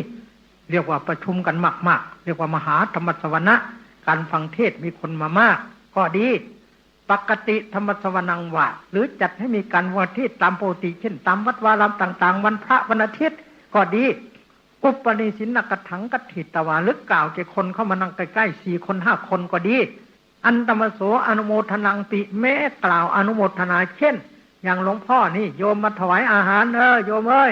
การทำบุญดีนะทานังสกโสปนังผลทานทำให้เกิดสวรรค์นะโยมนะทานกุศลให้โยมรวยศีลกุศลให้โยมสวยภาวนากุศลให้โยมมีสติปัญญาเฉลียวฉลาดโยมเกิดมารวยแต่ขี้โลกดีไหมไม่ดีเจ้าค่ะโยมเกิดมารวยก็เลยโลกมีโง่ดีไหมไม่ดีเจ้าค่ะเกิดมารวยก็เลยสวยก็สวยดีก็ดีไหมดีเท่านี้อนุโมทนาถือว่าได้บุญมากพระพุทธเจ้าก็จึงตรัสสั่งพระสงฆ์ว่าตั้งแต่นี้ต่อไปเมื่อพวกเธอจะให้มีเทศอย่างนี้สัพพตตนังปัตติงทัตถยัตถะขอเธอจงให้ส่วนบุญแก่สัตว์ทั้งหลายด้วยเราจึงต้องให้ส่วนบุญเรียกว่าแผ่ส่วนบุญดังนั้นคนแม่สิริสอนก็ให้ธรรมะเป็นฐานจะละลอยตามพระบาทอยู่คนสมเด็จพ่อขออนุโมทนาสาธุการควรแก่การยกย่องสรรเสริญว่าเป็นการให้ธรรมะเป็นทานตามพระไตรปิฎกที่สมเด็จพ่อได้เทศไว้ท่านตรัสไว้ว่ายาวหิอิมาจตโสปริสาหากว่าบริษัท4ยังพากันประพฤติปฏิบัติตามธรรมวินัยอยู่ตราบใดตามมรรค8อยู่ตราบใดตราบนั้นตาวมาสาสนังนะพระมัทเทปุณจันโทวิโลเกตสติวิยะศาสนธรรมคำสั่งสอนของเราตถาคตจะเจริญรุ่งเรืองปานประหนึ่งวัชพระจันทร์เพ็ญลอยเด่นอยู่ท่ามกลางท้องฟ้าตราบนั้นท่านทั้งหลายก็ชื่อว่าช่วยกันจันลงศาสนาให้เจริญรุ่งเรืองต่อไปจึงขออนุโมทนาและก็อย่าประมาทให้ท่านทำต่อไปนะคุณสมบัติที่จะพิสูจน์เมื่อกี้ลืมไปนึกได้เอาสักนิดหนึ่งเราจะพิสูจน์ได้อย่างไรว่าเราได้สำเร็จมรรคผลนิพพานจริงข้อพิสูจน์อาจารย์คุณแม่สิริก็ไม่เป็นผู้ตัดสินหลวงพ่อก็ไม่ตัดสินพระพุทธเจ้าเท่านั้นจึงจะตัดสินว่าใครสำเร็จมรรคผลนิพพานและใครตัดสินพระองค์เทศไปในพระไตรปิฎกมหาปรินิพพานสูตรเล่มที่10 ว่าให้นักปฏิบัติตัดสินเอาเองอัตนาวะอัตนังพยากริยะเมื่อเราปฏิบัติแล้วตัดสินด้วยตัวของเราเองด้วยคุณสมบัติ4ข้อหนึ่งพุทเทเวจจับภาษาเทนะสมนาคโตมีความเลื่อมใสในพระพุทธเจ้าไม่มีหวั่นไหวถ้าถึงจริงไม่มีหวั่นไหวเป็นจระศรัทธาไม่งอนแง่นคอนแคลนเป็นอจระศรัทธาไม่งอนแง่นไม่คอนแคลนไม่มีหวั่นไหวใครจะมาให้ดูถูกพระพุทธเจ้าพระธรรมสงฆ์ท่านจะไม่ทำเป็นอันขาดเพราะแน่พระพุทธเจ้ามีจริงพระธรรมมีจริงพระสงฆ์มีจริงท่านยกตัวอย่างเช่นสุปพุทธกุฏีชาติก่อนเป็นเศรษฐีแต่ดูถูกพระปัจเจกมาเกิดเป็นคนทุกขตบุรุษโรคขี้เลื่อนกุดถังโยมคนนี้ก็แอบฟังเทศลำดับญาณได้สำเร็จโสดาบันอยากจะไปกราบทูลพระพุทธเจ้าแต่ว่าสุขภาพไม่ดีโรคติดต่อเทวดาทราบใบจ้างเธอจนอย่างนี้นะให้เธอดูถูกพระพุทธพระธรรมพระสงฆ์สิจะเอาเงินกี่ล้านฉันจะให้เธอถามว่าท่านเป็นใครฉันเป็นเทวดา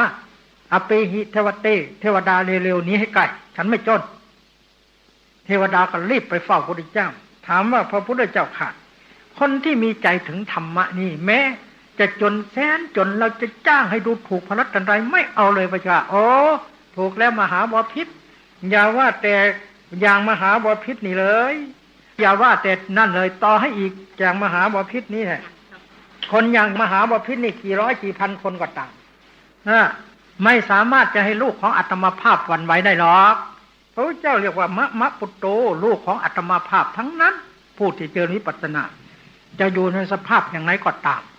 แล้วพระองค์จึงเทศอริยทรัพย์7ว่าลูกของอาตมาภาพไม่จนดอกมหาบพิตรเพราะมีอริยทรัพย์7ประการแล้วอริยทรัพย์ภายในดีกว่าทรัพย์ภายนอก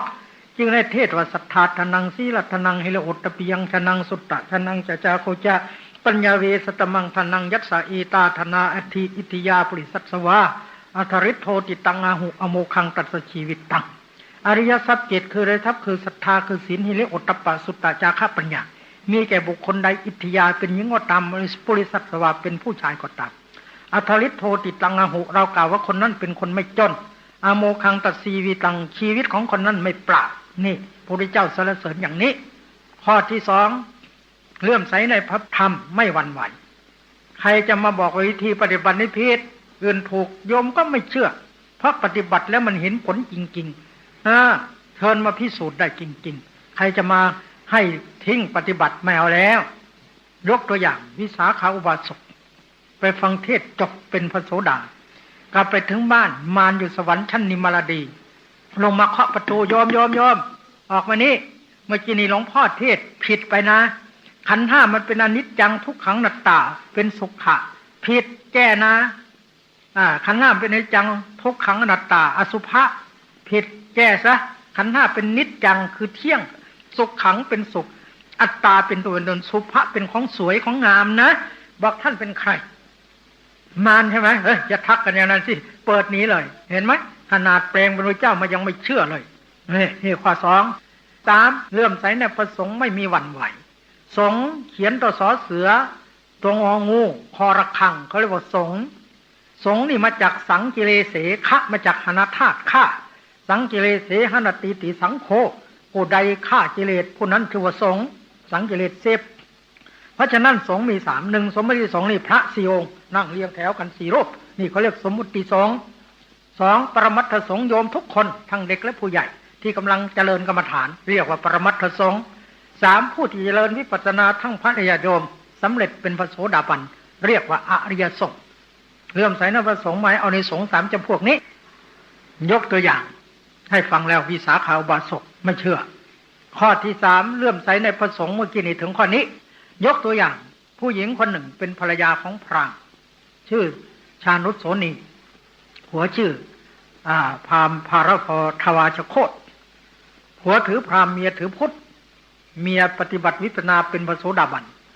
วันนั้นผัวจะเลี้ยงพราหมณ์บอกน้องเอ๋ยวันนี้พี่เลี้ยงพราหมณ์น้องอย่าพูดถึงพระพุทธพระธรรมพระสงฆ์นะถ้าพูดพี่ตัดคอนะเฮ้ยพูดดิน้องถือพุทธก็ต้องพูดสิพูดไม่ได้ตัดคอเลยตัดก็ตายยอมเสียสละชีวิตเลยแต่หยอกกันแล้วจริงก็ไม่รู้นะ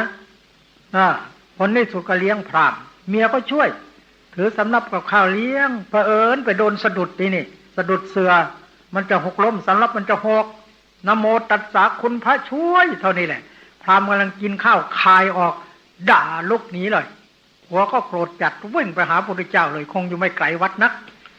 ยืนพระสมณโคดมข้าอะไรตายจึงนอนสบายพระพุทธเจ้าก็เทศพราหมณ์เอ้ยโกทังคัตตวาสุขังเสติข้าความโกรธได้นอนสบายเลยข้าอะไรตายจึงยังไม่เศร้าโศกโกทังคัตตวานะโสจติข้าความโกรธตายแล้วไม่เศร้าโศกเลยพราหมณ์เอ้ยมันก็ถูกหมดนะเถียงที่ไหนก็ไม่ได้เลื่อมใสขอบวชเลยเจริญวิปัสสนาเป็นพระอรหันต์เลยนี่แหละตัวอย่างเลื่อมใสในพระสงฆ์ไม่มีหวั่นไหวแน่ข้อสุดท้ายมีศีลห้ามั่นเป็นนิจอย่างท่านทั้งหลายถ้าถึงจริงศีลห้ามั่นไม่ต้องสมาทานก็มั่นปานาไม่ฆ่าสัตว์อทินนาไม่ลักทรัพย์ยุงตัวเดียวก็ไม่ฆ่าถ้ายังฆ่าได้อยู่ศีลไม่บริสุทธิ์ชื่อว่าท่านนี่ยังไม่ถึงจริงแต่ถ้าศีลบริสุทธิ์แล้วก็แน่นอนตั้งแต่ยุงตัวหนึ่งเขาก็ไม่ฆ่านะแล้วทำอย่างไรล่ะเป็นอย่างนี้ต้องเข้าใจปาณาติบาตมีอยู่5ยุงสมมุติท่านนั่งฟังเทศมันคันเกาตายแล้วไม่ใช่ศีลขาดโยมไม่ได้ฆ่าแต่ทำไมมันตายมันคันรูปไปไม่ได้เห็นศีลจะขาดต้องพร้อมด้วยองค์5 1ปาโนนี่ยุงกัดหลวงพ่อก็เห็นเนี่ย1ปาโนยุงนี่มันมีชีวิต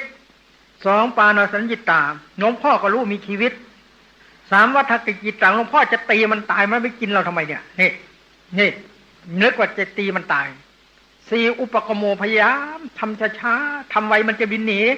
แน่แป๊บเสร็จเลยนี่ศีลขาดแน่ถ้าอย่างเนี้ยแต่มันคันรูปไปถูกไม่ใช่นะนั่นมันยังไม่ขาดนะเพราะฉะนั้นต้องเข้าใจให้ถูกศีล5ปานาอทินนากามเมมุสาสุรา5ข้อนี้มั่นเป็นนิจเมื่อกี้นี่เขียนไม่มีนะหนทางนั่นถือศีล5อะไรนะพอครูอ่านหรือเปล่าเนาะเมื่อกี้เนี่ยลืมแล้ว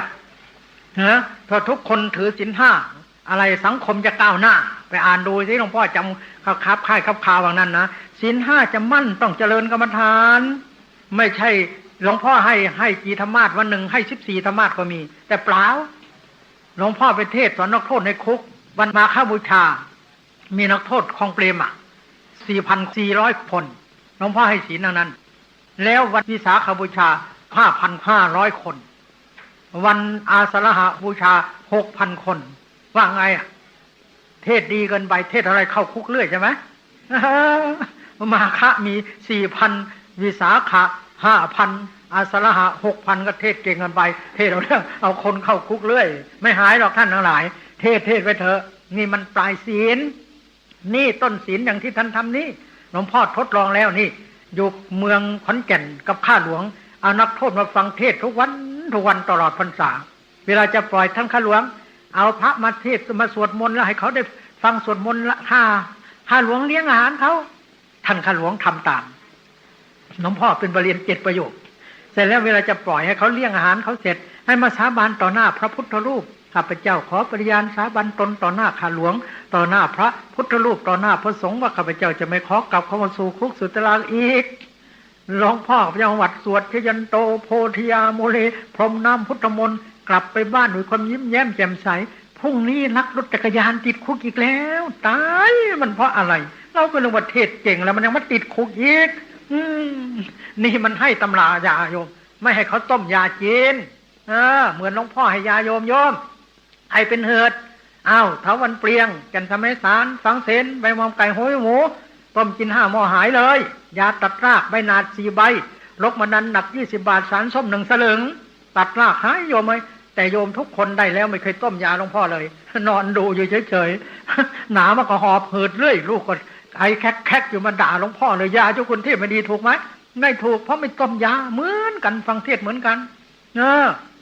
หลวงพ่อเทศมามากแล้วไม่มีหายแต่หายคือวิปัสสนาเอาไปในคุกบางขวางเท่านั้นแหละโอ้ยนักโทษที่เก่งที่สุดนี่กับอาจารย์นี่ไปสอนมาแล้วชัดนี่ไปสอนมาที่คุกบางขวาง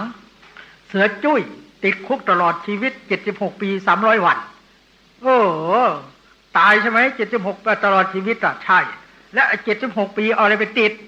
เอากระดูกเหรอไม่ใช่มันไปปล้นที่นี่ไปฆ่าที่นี่โทษมันเกินเวลาปฏิบัติแล้วเดือนเดียวเรียบเอาโซ่ออกหมดเป็นนักโทษชั้นดีเยี่ยม12 ปีออกแล้วเวลามีงานมันไปช่วยที่วัดมะธาตุเสียจุ้ยทีนี้เสือโหมโยม เอาเรื่องเทศนานอย่างนี้ไม่ได้นี่นานแล้วใช่ไหมเนี่ยเงาตีกระดานเลยบอกลงสวรรค์นรกไม่มีไม่เชื่อหรอกเอาหนูสาอาจารย์อ้วนชี้หน้าบอกไอ้หมูมาแล้วขนาดนั้นนะโยมนะเอาเรื่องมนุษย์เนี่ยทำอย่างไรเนาะหลวงพ่อมันจะเอาไหวไหมเอาลองดูสิโยมเข้ากรรมฐานไหม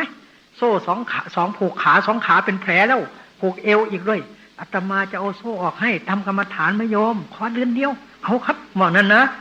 เอาก็เอาให้เจ้าหน้าที่เอาโซ่ออกเอาใส่สบายเฉียงถือศีล8เดือนหนึ่งโอ้ยปฏิบัติดี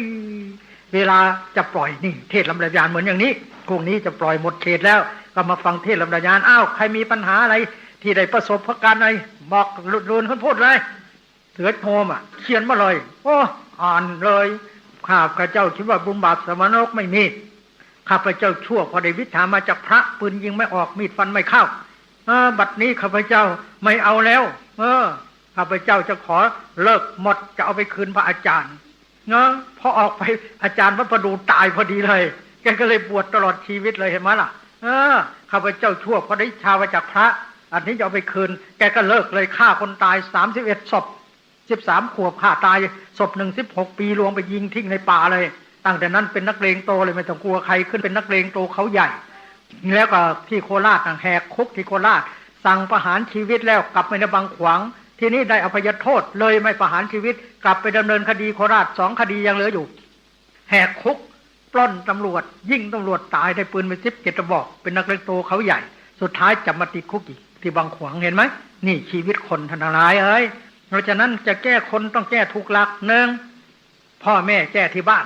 นี่เขาเรียกมารยาทประจำตระกูลผู้ใดมีลูกก็ต้องแนะนำเริ่มที่แม่แก้ที่พ่อพอที่ลูกปลูกที่ครูชูศักดิ์ศรีพ่อกับแม่แก้ลูกอยู่ที่บ้าน2เทศธรรมโมแก้ที่โรงเรียนตลอดถึงต่างประเทศไปศึกษาต่างประเทศ3ปาสนโตมารยาทประจำประเพณีตรุษสงกรานต์ไหว้พระสวดมนต์4สมถะธรรมโมฝึกเด็กให้เกิดสมาธิแก้เด็กให้ดีได้พลังเขาเรียกว่า TM ได้แก่สมถะ5วิปัสสนาธรรมโมแก้โดยวิปัสสนาอันนี้คือยอดของการแก้ปัญหาแต่คนไม่สนไปแก้อย่างอื่นเพียงเทศไม่นั่นหรอกแก้ไม่ไหวแล้วโยมหลวงพ่อเทศมาตั้งแต่อายุ16 ปีจนป่านนี้70แล้วมันแก้ไม่ได้หรอกแก้ได้คือวิปัสสนาบางทีนะเวลาไปเทศนี่เขากินเหล้ามาฟังเทศไปเทศกับมหาบองที่ภูยังกินเหล้าด่าไม่ได้ต้องยุเลยบอกเอาละเทศประชันกันเลยใครจะแพ้ใครจะชนะมันอยู่หน้าไหนมันทันไหนมันลงเหล้ากันเลยลงเหล้าแล้วติดกันเทศเลยนะพวกนี้ไม่ได้หรอกถ้าไปด่าเมาไม่ได้หรอกขี้เมาไม่ได้มันตีหัวลงธรรมานไม่ได้นะมหาปุ้ยไปเทศที่นครนายกทีนี้คนขี้เมามันไม่มหาปุ้ยเทศด่ามันลงธรรมานไม่ได้มันจะค้อนตีหัวสมภารต้องผ้าเขามาพันเอวถือตะปดดึงมหาปุ้ยลงขี่ม้าเปิดหนีเลยเห็นดูมันตีหัวแตกเลยเนี่ยเห็นไหมล่ะไม่ได้เขายังไม่เห็นบาปบางทีนะเขาเทศด่านะโยมนะถ้าไปว่าเขาไม่ได้บางทีวัดตรีสัตเทพเนี่ยงานพระเทศมันยังด่าอยู่ข้างล่างนะเป็นพระไปเทศไม่ได้ไปว่าเขาไม่ได้บางทีเขาแต่งเก่งพวกนี้กินเหล้ามันสมองมันดีมันแต่งก่อนด่าเรานะกินเหล้ากับข้าเป็ดจะได้สำเร็จโสดาบันนั่นเห็นไหมกินเหล้ากับข้าไก่จะได้ไปสวรรค์กินเหล้ากับข้าหมูจะได้ไปสู่นิพพานกินเหล้าเปล่าๆถูกให้เท่าโยมบาลเห็นแล้วมันเล่นงานอีกเพราะฉะนั้นอย่าไปว่าเขาไม่ได้หลวงพ่อไม่ว่าไม่ได้ยุเลยเพราะมันยังไม่ถึงบทถ้าจะเอาอย่างนี้ให้มันทำอย่างนี้เราว่าได้มีคน100ตำรวจโทวันชัยกินเหล้าเมาไม่ได้เรื่องเลยพอหลวงพ่อจับเข้ากรรมฐานเดือนเดียวเลิกเด็ดขาดเลยอย่างนี้เราว่าได้ต่อหน้าว่าไม่ได้ถ้าอย่างนี้ได้บางคนกินหมากโยมมาเข้าวัดจะอะไรออก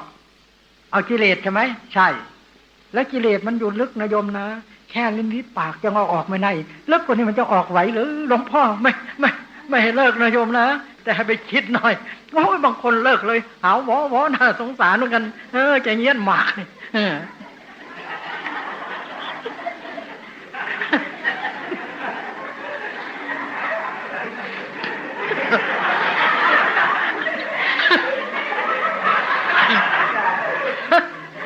ก็ต้องหาวิธีโยมพักหน่อยใช่หลวงพ่อพักหน่อยนั่นแหละไอ้สวรรค์มรรคผลนิพพานนักโทษเอาง่ายๆ กินข้าวขาเป็ดจะได้สำเร็จโสดาบันไม่ต้องมานั่งกรรมฐานเอาขาเป็ดขาไก่ก็ได้สำเร็จแล้วอย่างนั้นนะเอาละนอกเรื่องโยมแต่มันก็อยู่ในเรื่องนะสมควรแก่การเวลาท่านทั้งหลายอย่าประมาทมีโอกาสปฏิบัติต่อให้คิดให้ดีนะวันหนึ่ง24 ชั่วโมงนะโยมนะอย่าไปผัดวันประกันพรุ่งให้แก่ซะก่อนเรายังหนุ่มอยู่อย่าไปคิดอย่างนั้นนะให้ลูกโตซะก่อนให้หลานโตซะก่อนให้ได้เงินเดือนเยอะๆซะก่อนให้สบายซะก่อนอย่าคิดวางที่โยมดิฉันไม่ว่างเจ้าค่ะโยมวางมันก็ได้วางไปเสียวันหนึ่ง24 ชั่วโมงทำงาน10 ชั่วโมงพอกินแล้ววันหลังเขาให้8เราคนไทยเอาซะ10จะได้รวยง่ายๆนะนอนขนาดนี้ไม่เกิน8 ชั่วโมงพอแล้วที่เศร้าที่สุดนอน8 ชั่วโมงพอนะหมดไปเท่าไรโยม18 ชั่วโมงเหลือเท่าไรครบ24เหลือ6 ชั่วโมงใช่ไหม6 ชั่วโมงคุยกับพ่อกับแม่กับพี่กับน้องกับพ่อกับแฟนฟังข่าวสารการบ้านการเมืองดูโทรทัศน์5 ชั่วโมงพอแล้วเอาอีกเหลืออีก1 ชั่วโมงแบ่งไป30เอาไปอาบน้ำปะแป้งแต่งตัวเอาแป้งเอเมเลทาเท่าเอาไปเสร็จแล้วก็รถบอนไซบ้างมันยังเหลืออีก30 นาทีนะแล้วอาบน้ำแต่งตัวไหว้พระสวดมนต์นั่งกรรมฐานโอ้ยวันละ30 นาทีได้บุญเยอะโยมเอ้ยว่างๆก็อีกคนนึงเอาอย่างนี้ได้ดีอยู่แต่ว่าคนส่วนมากชอบแก้ตัวไม่ว่างบ้างอะไรต่างๆปวดหลังปวดเอวบ้างนี่ที่เมืองโคราชนี่คุณโยมแม่สิริก็คงทราบมีโยมคนหนึ่งหลวงพ่อไปสอนโคราชก่อนได้สอนโยมแม่สิรินี่นะโยมไม่สบายอาตมาไปสอนตั้งที่กลางเมืองโคราชเลยนะที่ไปสอนก็เพราะคุณกนกพลอากาศโทวัชรนลูกชายเขาเรียนหนังสือไม่เก่งเรียนหนังสือไม่ดีแล้วชักเกเรหลวงพ่อบอกให้กรรมฐานเขาบอกค่อยไม่เคยเชื่อแต่ตอนหลังนี่ไม่ได้เด็กมันไม่ดีเอาไปให้หลวงพ่ออบรมเข้ากรรมฐานหมดเลย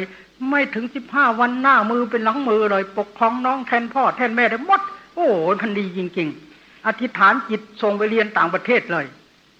ใครก็ดูถูกหัวขี้เลื่อยส่งไปทำไมเขาว่าขนาดนั้นนะส่งไป3 ปีเรียนคะแนนเกรด A เกรด A จบเลยมาพ่อฝากงานให้บริษัทเอสโซ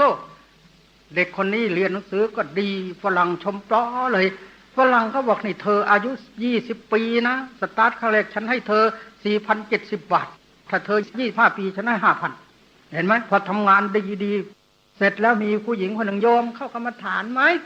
โอ้ยดิฉันนั่งไม่ทนเจ้าขำเป็นยังไงโยมปวดหลังปวดเอวเล่นไพ่คืนยังลุ่งสวย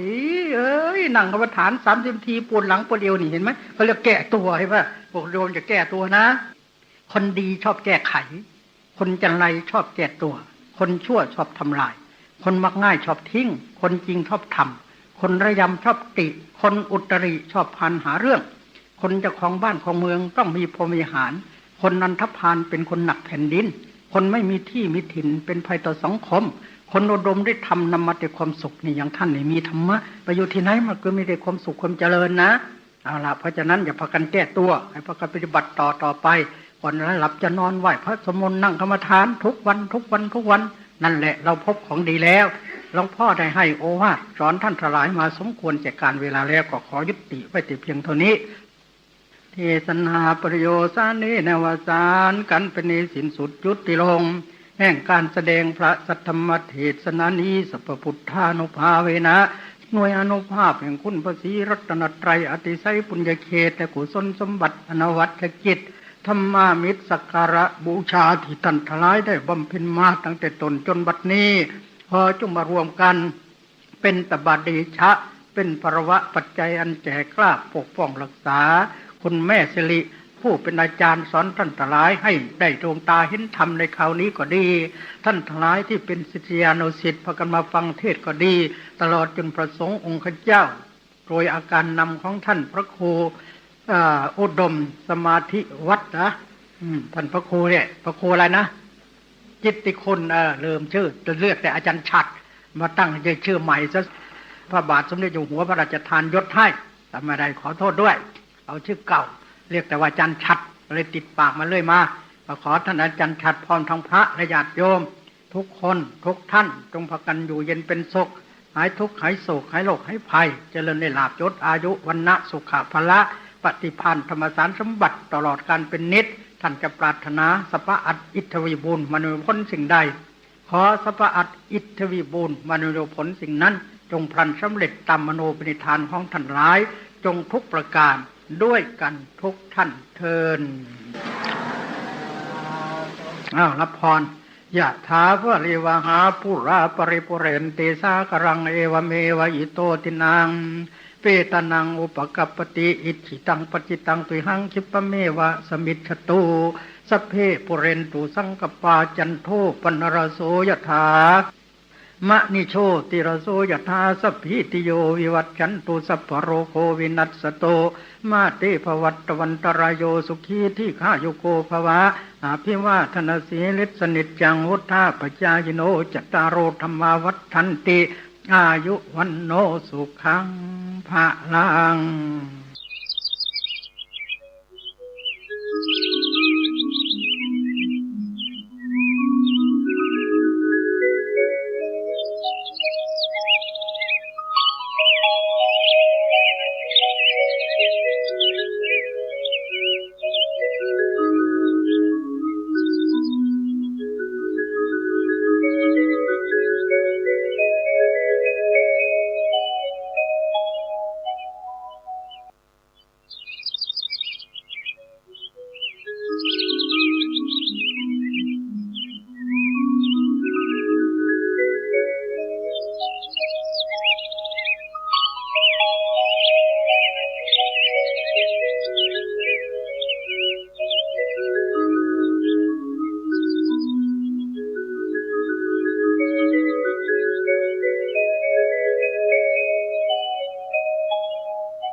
มีของพันเอกพิเศษนิพนธ์เจ้าค่ะ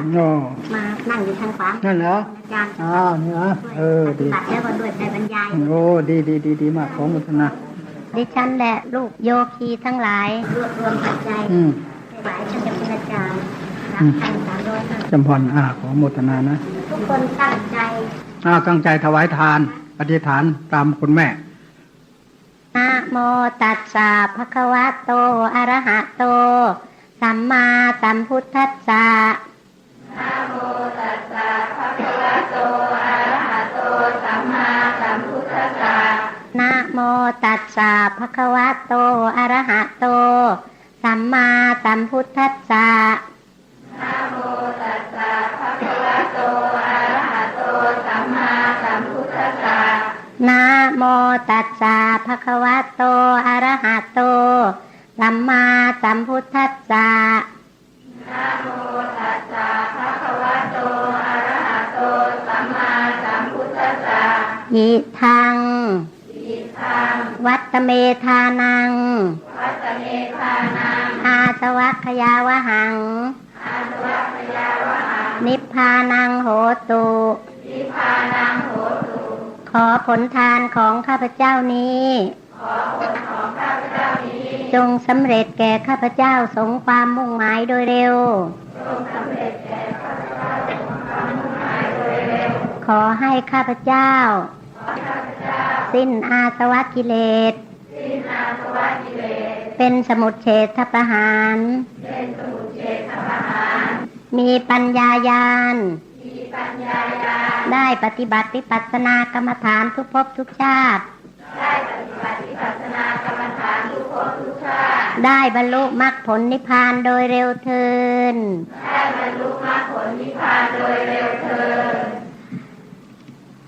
ค่ะดิฉันและลูกโยคีทั้งหลายกราบนมัสการระลึกถึงพระเดชพระคุณของท่านเจ้าคุณอาจารย์ด้วยบุญกุศลที่ดิฉันและลูกโยคีทุกท่านและผู้บริการทุกท่านที่ได้บำเพ็ญมหากุศลในครั้งนี้ซึ่งประกอบพร้อมด้วยทานศีลและภาวนา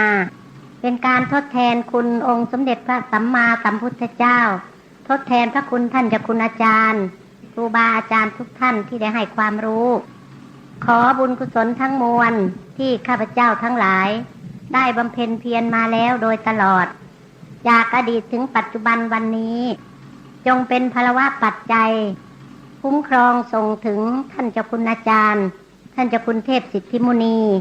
ให้มีแต่ความสันติสุขเจริญรุ่งเรืองยิ่งๆในธรรมวินัย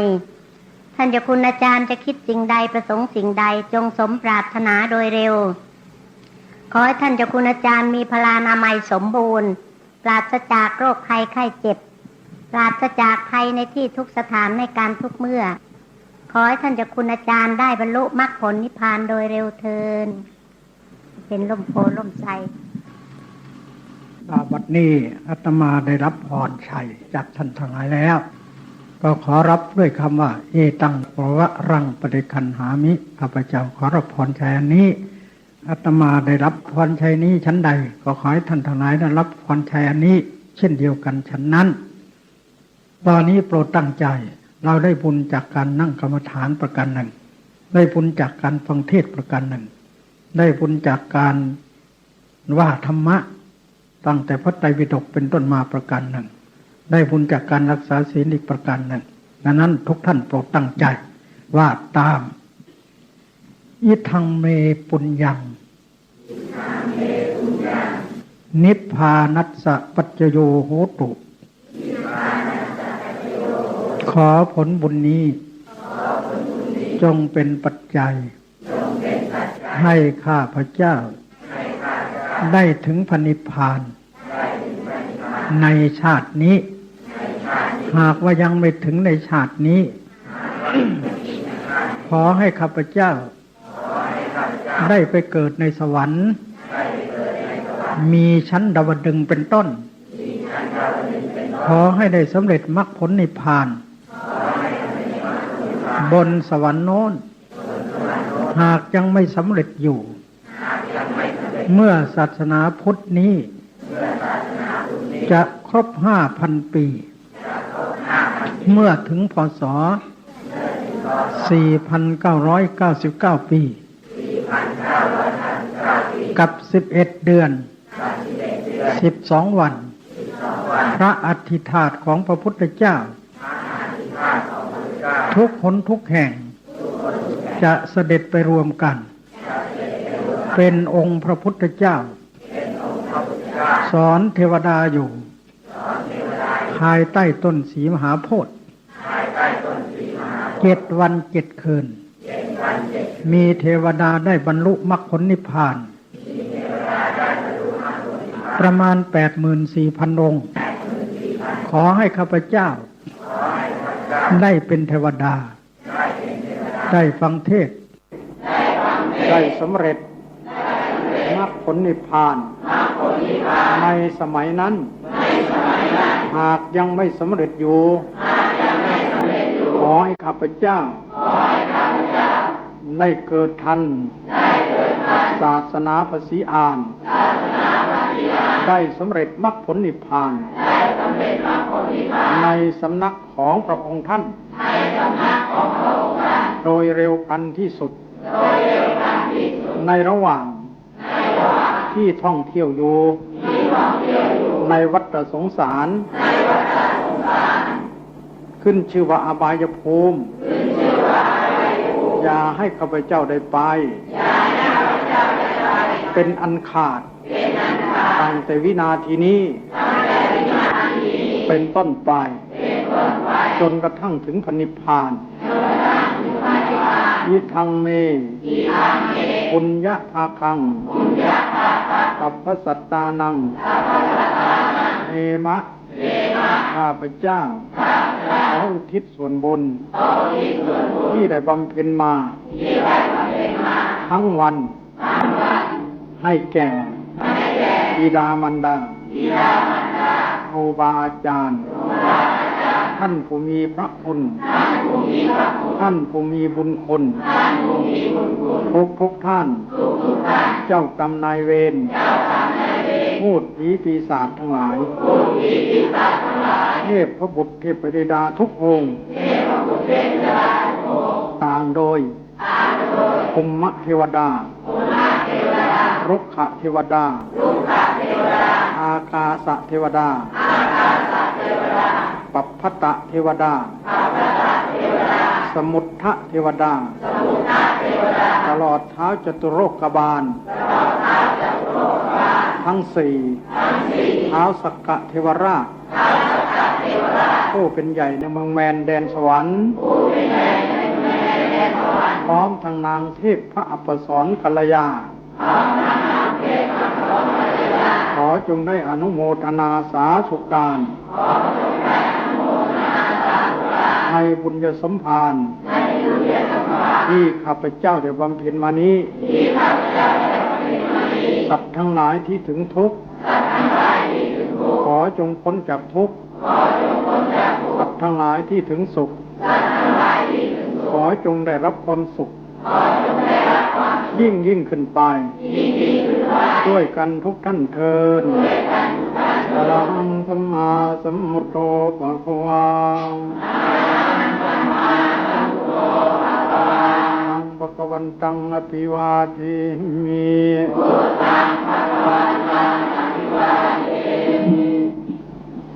สวากขาโตภะคะวะตาธัมโมธัมมังนัมสสามิสุปฏิปันโนภะคะวะโตสาวกสังโฆ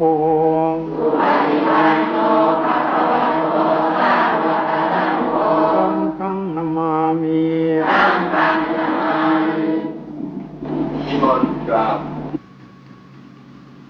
กัจจังทานังเทติให้ทานโดยเคารพทานของสัตว์บุรุษกันให้จบทานซะก่อนให้เฉยๆเป็นบุญแต่ขาดปัญญา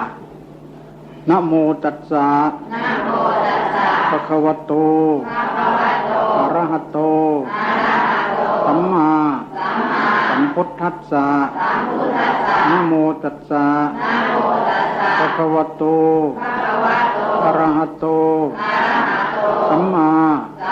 สัมพุทธัสสะนะโมตัสสะ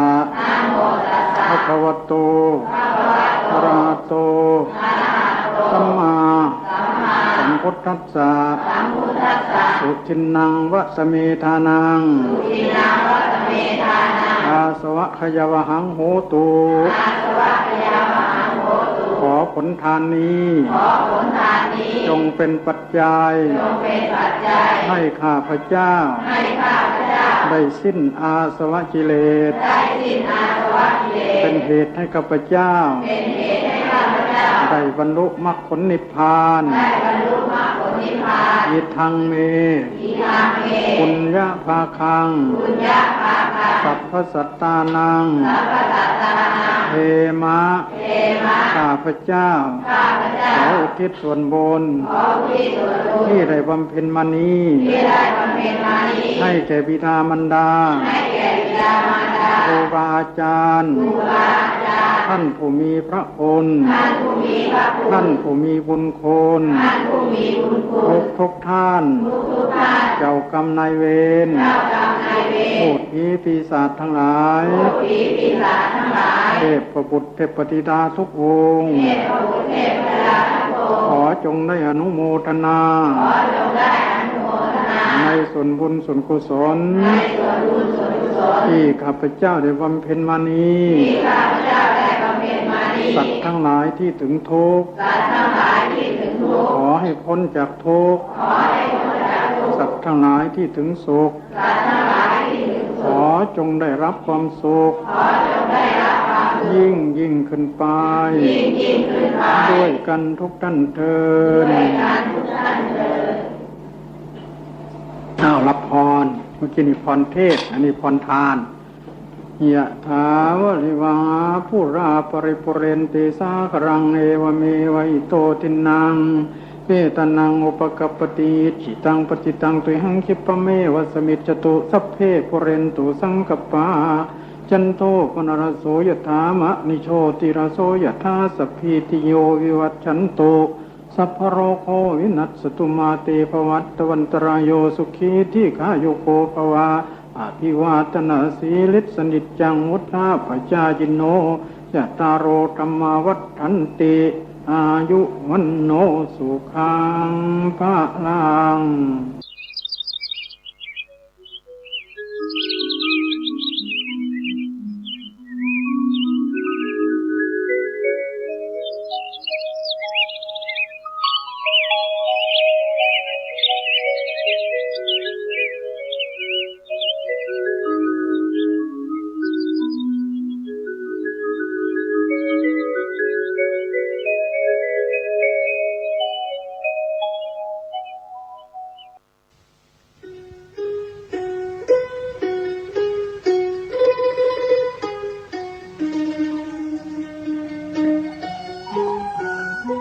คัมภีร์อุปาตสันติเป็นวรรณกรรมภาษาบาลีของล้านนาไทยแต่งโดยพระมหามังคละศีละวังสะพระเถระนักปราชญ์ของชาวเชียงใหม่รูปหนึ่ง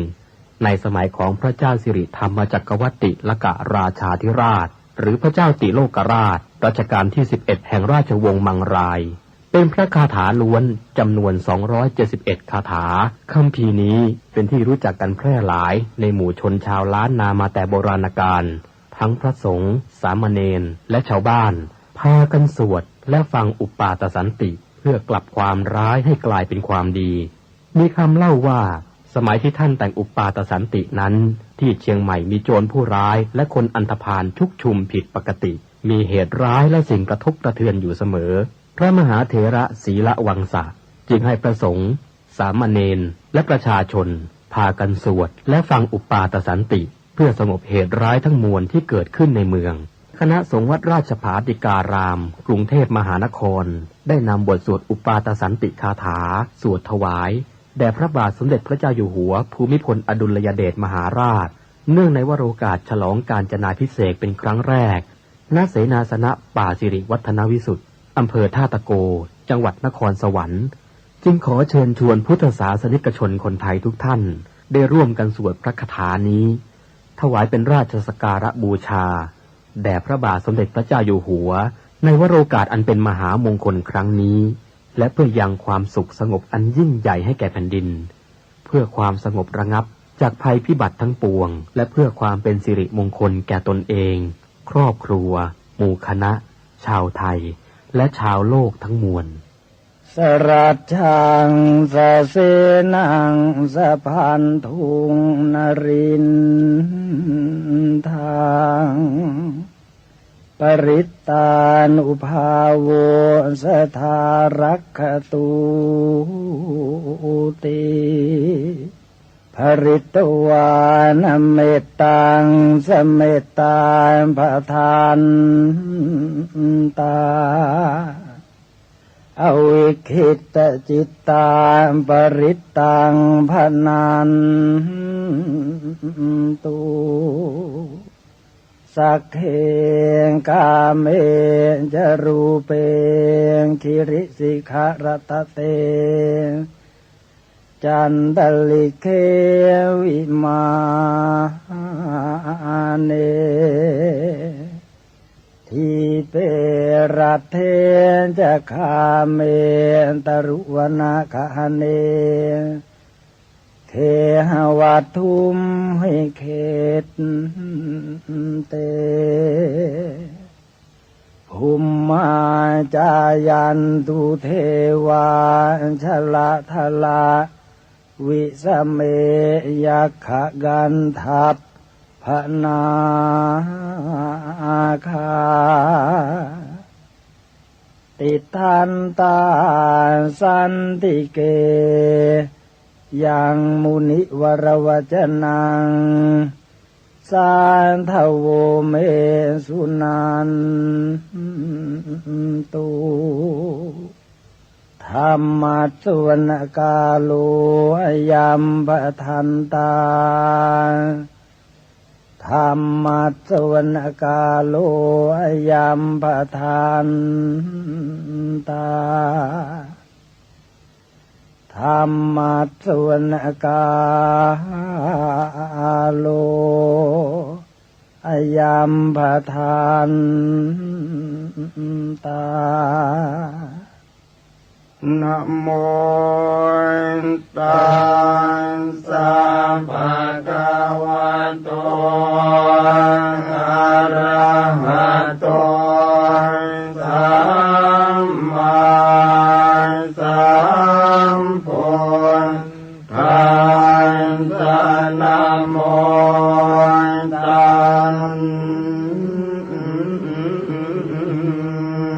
สสะภะคะวะโตอะระหะโตสัมมาสัมพุทธัส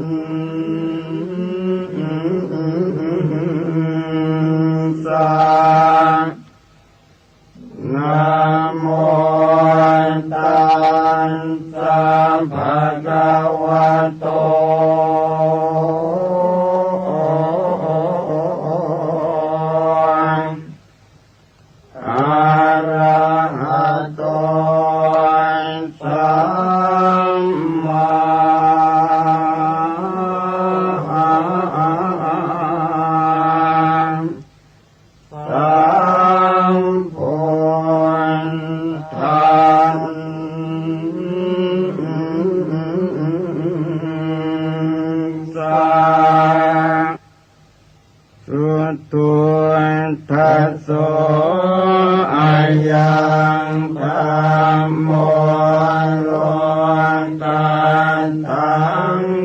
นาเทสิโตมหาสันติกโรโอนเกสัมปัสสัมปันติทายโกสัมภูมิปันตุปัสสมโนภูตยังคณิวารโนอาการมันจุสมโนโสกโรกวินาสโนปราจังกัปมันตโนรัญโยวิจยวันตโนสัมปันนิทหโรสันโตธัมมังวังคามิปุตตะโตวันตุตยานสโยยันตสังวันเนติกุณโนตเมตันสตันตสุขาโรกายโสติโยโหติสัมปทาตันหังกโรมหาเวโรสัมปโลกานุกรรมปังโก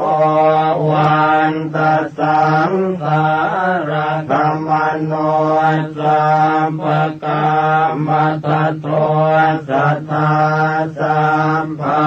ภิกขุสัมภาวินโทสัมปเทวะคารวตโมสัมภาสวะคาริกิโนตตาโสทิงกโรตุโนวรรังคณสัมปันโนเมตังกโรมหามุนิจุตินตโรมหาสิริสุวรรณกิริสันนิโพธิพารปมหากายโยมหานาโทมหาพโลมหาการุณิโกสัทธามหาสันติงกโรตุโนมหาโมหตมังหันตวายโยนาโทสรนังกโรเทวาเทวมนุสสานังโลกานันจะอิตังกโรพยามาปภาภิรุจิตโตนิโครตปริมันทโลนิโครตปังกปิมโพนโทสัทธาโสทิงกโรตุโนอาสิติรตโนเพโตติปังกโรมหามุนิปปานิทาวเตตันสถาเนทวาทัสโยจันเนวันสัตตะสหัสสานิตตวานโนเกวินายโกโลกาโลกตโรสันทาสัทธาโสติงกโรตุโนอัฏฐาสิติหันตุเปโตโกนทันโยนามนายโกสัมปธรรมเมหิอัสสมโมสัมภปา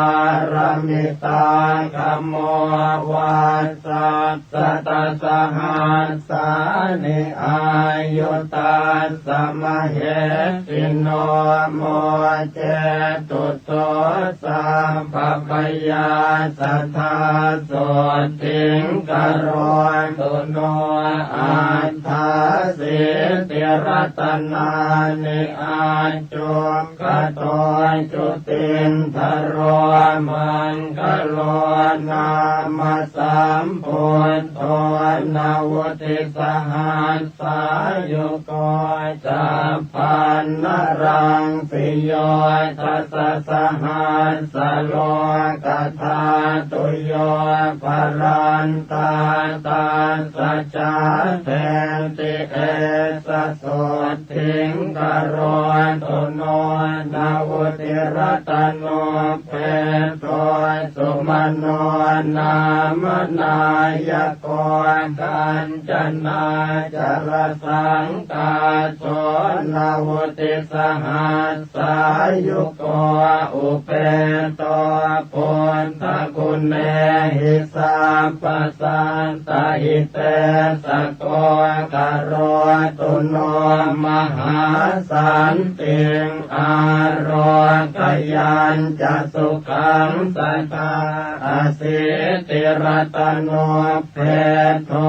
สัตติสหัสสะอายุโกเรวโตนามาสัมพุทโธสัมภโลกุตตโรมุนิตาสัสริเรเนพัตตาปภามาลาอนุตตราปรันตายโยชเนนิจังสัทธาโสทิงกโรตุโนโสภิโตนามาสัมพุทโธนาวุติสหัสสายุโกสังสารสังกเรสันเตภะหุโมเจติทุกขโตอันตปัญญาสารตนังอาจุกโตมหามุนิโอภาเสติติสาสัมภาสัทธาโสติงกโรตุโนอโนมัทานสิสามพุทโธเตชันสิทุรติกัมโมอันตปันนาสรตโนโอภาเสนโต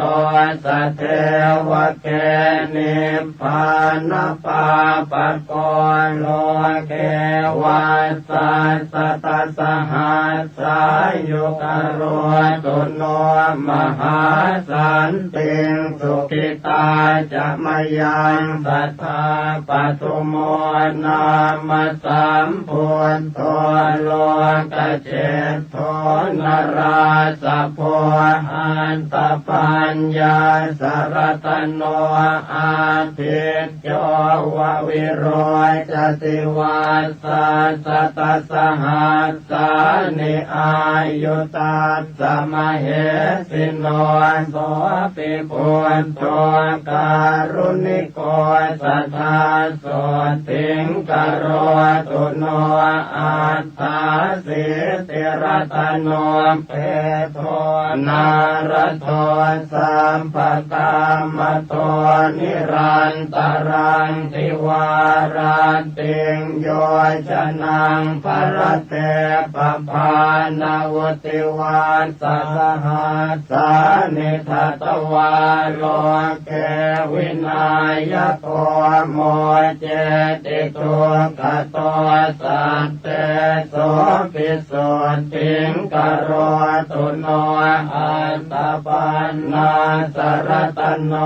ปทุโมตตโรมหามุนิตาสัพพกติการังสิภรันติทวาทัสโยชเนวัสสัสตสหัสสานิทัตวาโลเกมตันทโทโมเจติพันธนาสัตเตโสปิปาเลตุโนสัทธาอัตถาสิติรัตนานิอาจุขโตมหามุนิสุเมโทนามาสัมพุทโธนาวุติสหัสสายุโกตัสสะปะกติการังสิปรันติโยชนังสัทธาปาเลตุโนสัทธ าพุทโธปเยหิวิวิเทหิจปัญญาสรตโนเพโทสุชาโตนามนายโกเหมวันโนมหาเวโรมหาธรรมวิโนทโนนาวติวัสสหัสสานิอายุตาสมเหสิโนโสติปุณโทตารุณิโกสัทธาโสติงกโรตุโนอาสิติรตโนเพโทปิยทัสสิมหามุนินาวุติวาสสหัสสานิทัตวาโลกาคณายโกโสติสัพพคุณโนเปโตสัพพโลกสุขัมปโตสัมปโตสังวินาเสนโต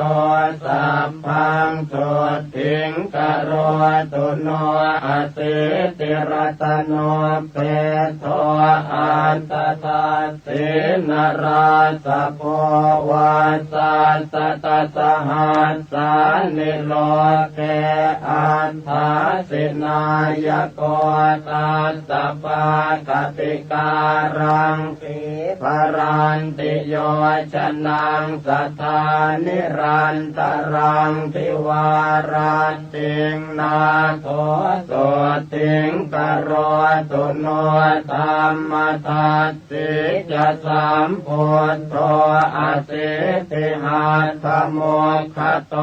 อติโรจติเตเจนะสะเทวะสุรมานุเสวะสัสตสหัสสานิทัตวาโลเกมหายโสสัมปสันเตปโมเจติพยาราคตุโนสัทธาสิทธาโท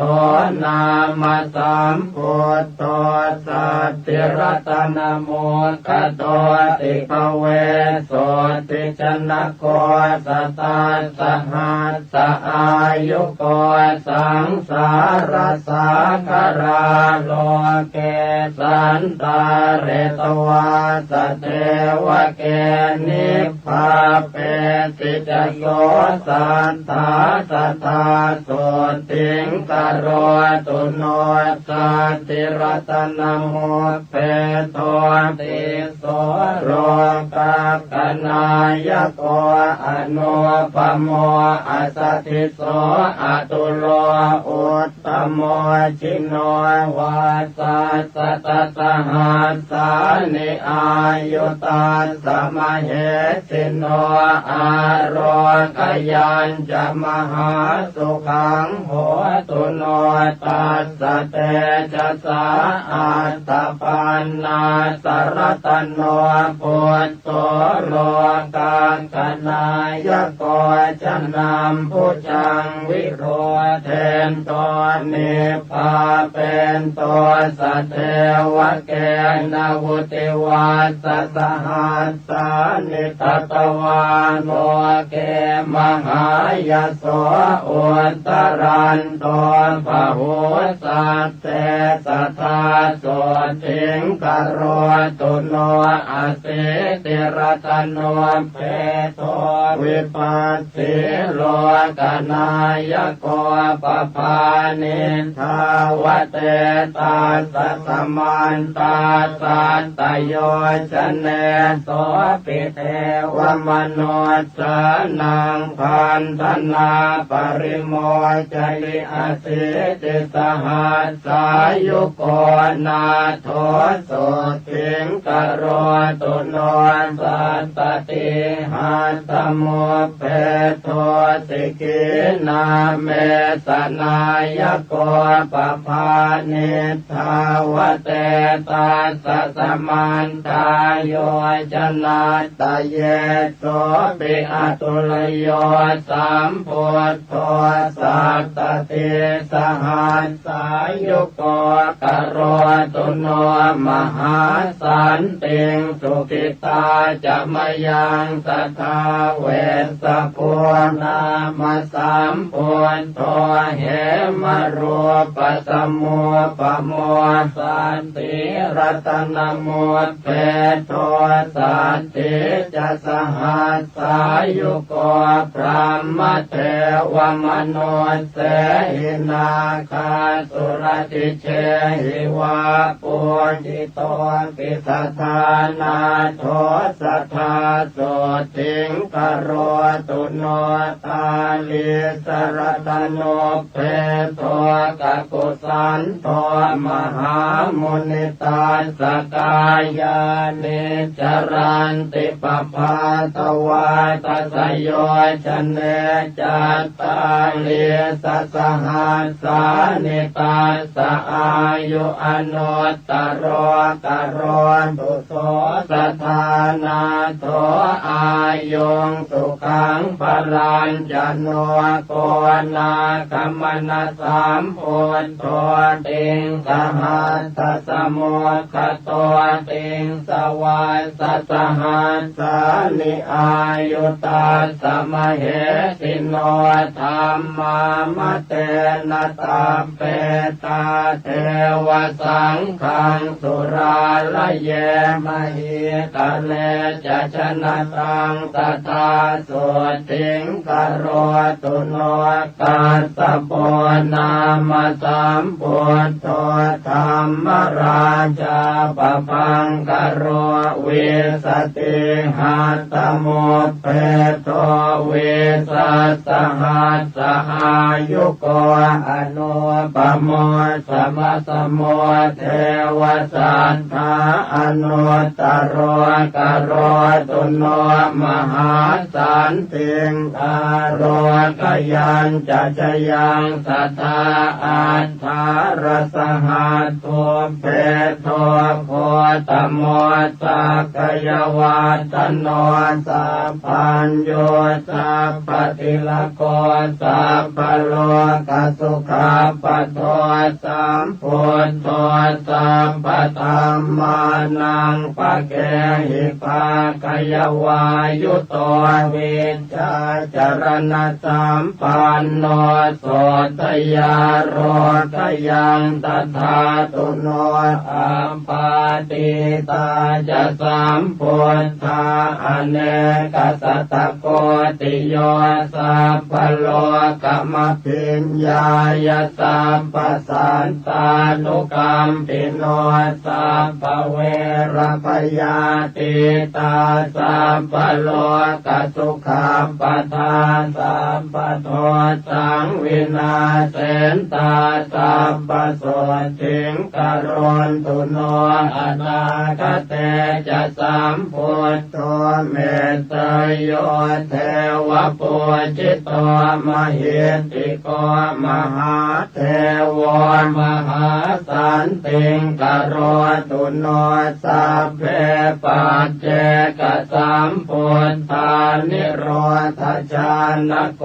วิธานิราลยานิราสังฆาอัปปมัยยามเหสโยทุเรปิวินัยเยติสวาสัมปัตตาตังกเนนะเตสันเทติกะปะเลกัตวาสัทธาสันติงกโรตุโนสวากขาตาติสัมปันโนธัมโมสัพปริยาติโกสังสารสากราโลเกตาเรติจินโคจโรกิเลสชาลวิทังสิวิสุทโธปุตตะเสวิโตนิพพานกัมมโนสันโตสัทธาโสติงกโรตุโนศีลาติคุณสัมปันโนสังโฆมัคคปะเลติโตจิตตินทริโยจิตตปาปอนตากินายโยอนุตตโรอนาสว ปริสุทธโธนิราสาโสภวาภเวนิพพานโคจรสันโตสัทธาโสติงกโรตุโนอัญญาตะโกนทัญญาเถโรรัตตัญโยนังอักโกอาหุธรรมจักกาภิตมโยสัทธาโสติงกโรตุโนวาปัสเถโรมหาปัญโยมหาตมวิโนทโนมหาสันติกโรโลเกมหาสันติงกโรตุโนภัสติโยภัสสติโลจตากินัยโยอนุตตโรโลกัสสจริโตเถโรสัทธาโสติงกโรตุโนมหานามโมมหาปัญโยมหาธรรมวิโทสุโตมหาขีนาสโวเถโรมหาสันติงกโรตุโนอันตจิตเถโรมหาปัญโยจิตมาโรจิตินทริโยจิตปัญจติโกโลเกสัทธาโสติงกโรตุโนอนุปปิกทังสุตวายโสเอกากมานะโสอาคธรรมมโนปัตโตโสทาโรคยังตถาตุโนจตุวาติกาจปัญญาสเถรังกิสหายกาปัตตวานปรมังสันติงสัทธาโสติงกโรตุโนเยติงสัพพัทธวาคิยาโรเปนาตุระวันนิโนขีนาสวาวสิปุตาเตกโรตุอนามยังอุรุเวลกาสโปปิมหาปริสานโมตตโมตปิโตอาคาธานามิสัทธาโสติงกโรตุโนโยนะติกาสปัตเถโรปุญญาเกโตอนุตตโรตสังโฆศิรสัมปันโนตตาโสติงกโรตุโนธรรมปัจจลิโตสันโตโยเถโรขยากาสโปสังยุตโตภวนิเตเหสัทธาโสติงกโรตุโนโลกนาทังสเปตวานปัญญวันตานปานินางปัญญายสาลิโอตัสสกลังนาคติโสลสิงสาลิโอตมหาปัญโยปัตโมอาคสาวโกธรรมเสนาปฏิเสธโทสัทธาโสติงกโรตุโนปาทังกุลิกมัสเตนะเวชยันตปกรรมปโนปัตเวงมหาติงสัพพังสมัตโถปริวัติตุงโมกัลลาโนมหาเถโรตุติโยอาคาสาวโกอิทธิมันตานังโสอาโคสัทธาโสติงกโรตุโนมหากาสปัตเถโรปิโอตัสสะกนาการนิโพตุตะกุณากานิกิตโตตติโยสัตตุสาวโกอรัญญวาสาปิระโตปังสุโกรัตโรมุนิสุขตัสสะสนัตโรสัทธาโสติงกโรตุโนอาปาติหานาปาติยาสเตกิจจายโกวิโตวินัยเยอาคเนกิตโตอุปาลิสัตตุวันนิโตวินัยเยปารมิปัตโตวินัยโคจโรมุนิกโรตุโนมหา สันติงโสทยาโรคยังตถาตุโนอนุโรธมหาเถโรเทปจักขุนโมตโมยาติเศษโตภะคะวะโตโสทยาโรคยังตถาตุโนโอจากุริกานังอาโคปติโยสุตมาหิโตกาลิโกทายาปุตโตจัตตาโสติงกโรตุโนอานันโตปุตตุปัฏฐาโกสังคิติสาตุสัมมโตปะหุสุโตธัมมตโรสัทธาโสติงกโรตุโนกิมิโลสิริสัมปันโนมหาสุขสมาปิโตมหาขีนาสโวจาโตมหาสันติงกโรตุโนครุวาสังวติตวานาปัสสันโนพุทธศาสเนภคุจารหตังปัตโตตถาโสติงกโรตุโนกุลาปัสสะทัชนะโกกาลุทาเยมหิติโกเอตตังคาติโตเทโรสัทธาโสติงกโรตุโนเตโตธรรมกติกานังเป็นนางเวทานปารโกปุณโนมันตานิยาปุตโตเทโรโสติงกโรตุโนปารทวาโจมหาเทโรสิหนาทานโมตโมทัปิโตอาคาธานามิสัทธาโสติงกโรตุโนสังเกตปาสิตมัจฉังเวทาเรนวิชานโกกัจจาโนภวนิสเนโหเทโรโสติงกโรตุโนละกุณตปัตติโย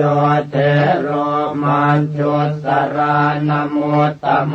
ทัปิโตอาคาธานัมหิตถาโสติงกโรตุโนอรณวิหารินังอาโคทากินายโยอนุตตโรสุโพธิปุตตธรรมโนเตโรโสติงกโรตุโนอรัญญวาสินังอาโคเรวะโต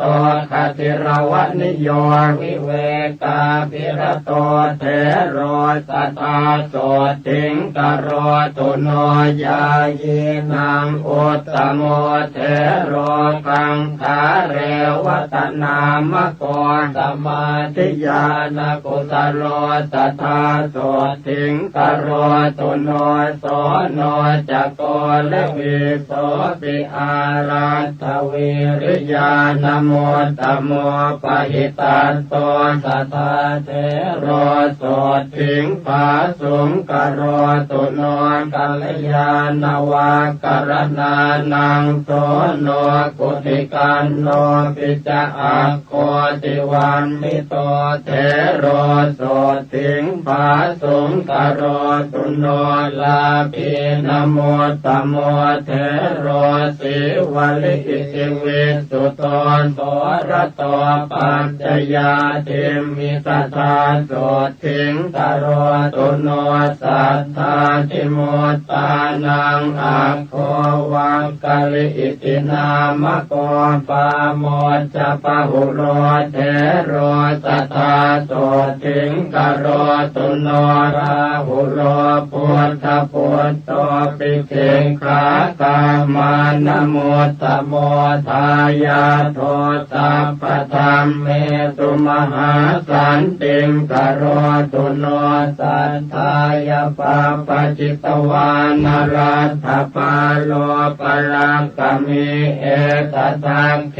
ติโตเยวสัทธาโสติงกโรตุโนคุณทธาโนมหาเถโรสลากังปัตมังคโตตติโตเยวทานามิตถาโสติงกโรตุ โนปฏิภาณวันตานัมปิอัคโคติตุตวันนิโตวังกีโสอะระหะเสทโธสัทธาโสติงกโรตุโนสมันตปาสาธิกานังอาคาถานัมหิตาปิโตอุปเสโนวังคันตะปุตโตสัทธาโสติงกโรตุโนทัพโพมันละปุตโตเทโรเสนาสนปัญญาภโกทัปิโตอาคาถานัมมิสัทธาโสติงกโรตุโนปิลินทวันจะสมโนเทวตานังปิโยอาหุทปิโตอาคาถานัมมิโสทยาโลกยังตถาตุโนภาหิโยตารุกิริโยขิปปาภิญญานโมตตโมกโรตุโนมหาสันติงอาโร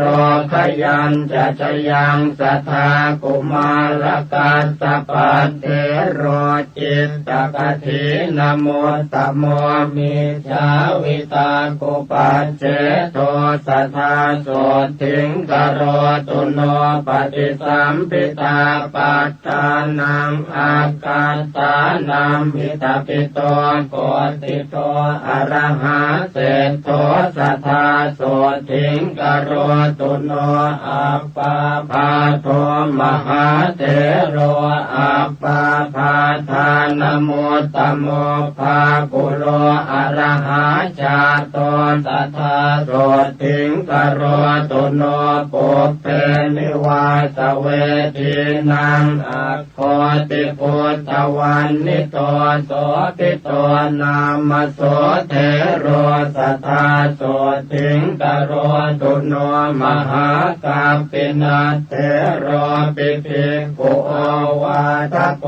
อาหุกุสโลโอวาททานเนสัทธาโสทิงกโรตุโนภิกขุโนวาทกานาโคนันทโกอิติวิสุโต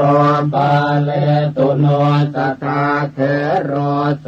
ทิงภาสุงกโรตุโนอินทริเยสุปุตตตวารโรอาคาถาเนติโตอาหุนันทัตเทโรวสิปัตโตสัทธาโสทิงกโรตุโนเตโชธาตุกุสลานังอาคาถานัมมิทาปิโตสาคโตนามโสเทโรโสทิงภาสุงกโรตุโนสัญญาวิวัตกุสโลปทานโนภาวนารโตปุตตสิโสมหาปันโทมหาสันติงกโรตุโนจุลปันตกันเทโรปิมโนมยาปินิมิโตทัปิโตอาคาถานัมหิสัทธาโสทิงกโรตุโนปฏิภาณยกานังตุอาคาถานัมหิตาปิโตราโทเทโรมหาโสทิงกโรตุโนอนามยังโลกจิวรัตรานังภิกขุนังอุตตโมอาหุโมกราชมหาเถโรมหาสันติงกโรตุโนวิมโลวิมลปัญโยสุรูปสุสมาหิโตระโชนลิมปฏิคันเตมหาสันติงกโรตุโนธรรมปาโลมหาปาโลมหาธรรมตโรยติมหาขีนาสวโลเกมหาสันติงกโรตุโนจักขุปาโลมหาเถโรปทานโนศิรสังวุตโตปหิตัสโตมหากายโยมหาสันติงกโรตุโนสัพพเวร พยาติโตนารโต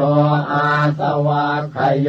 มหาสันติกโรโลเกสัทธาโสทิงกโรตุโน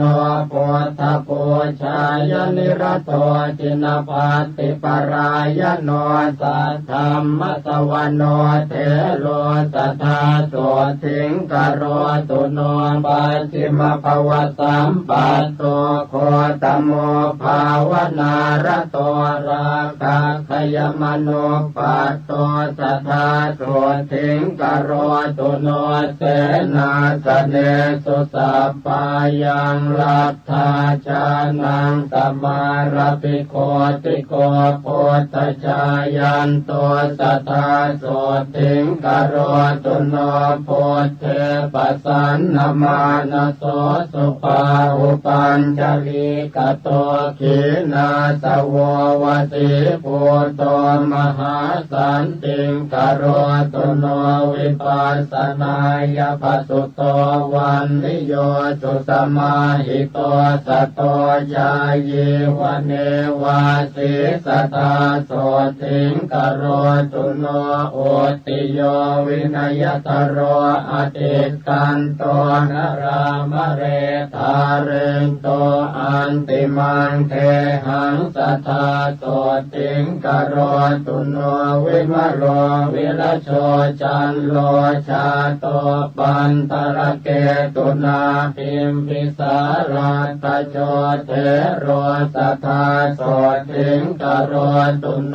รัมมารัญเยวติตวานภาเวนโตกุสลังปะหุงโยคังเขมมโนปัตโตสัพพิโยสันติงกโรตุโนปุเพ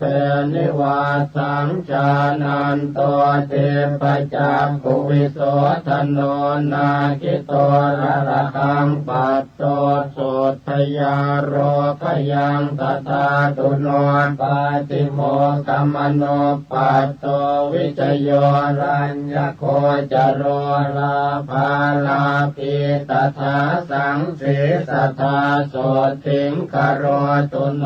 ตันหาชตังวิชเตตวาวัตเตตวานวิปัสสนังสังกราจิโตมหาเถโรมหาสันติงกโรตุโนอรัญญวาสาภิรโตภวเนติสมุหโตธัมมานังปารมิปัตโตอุตตโรปาตุโนพยาปุเป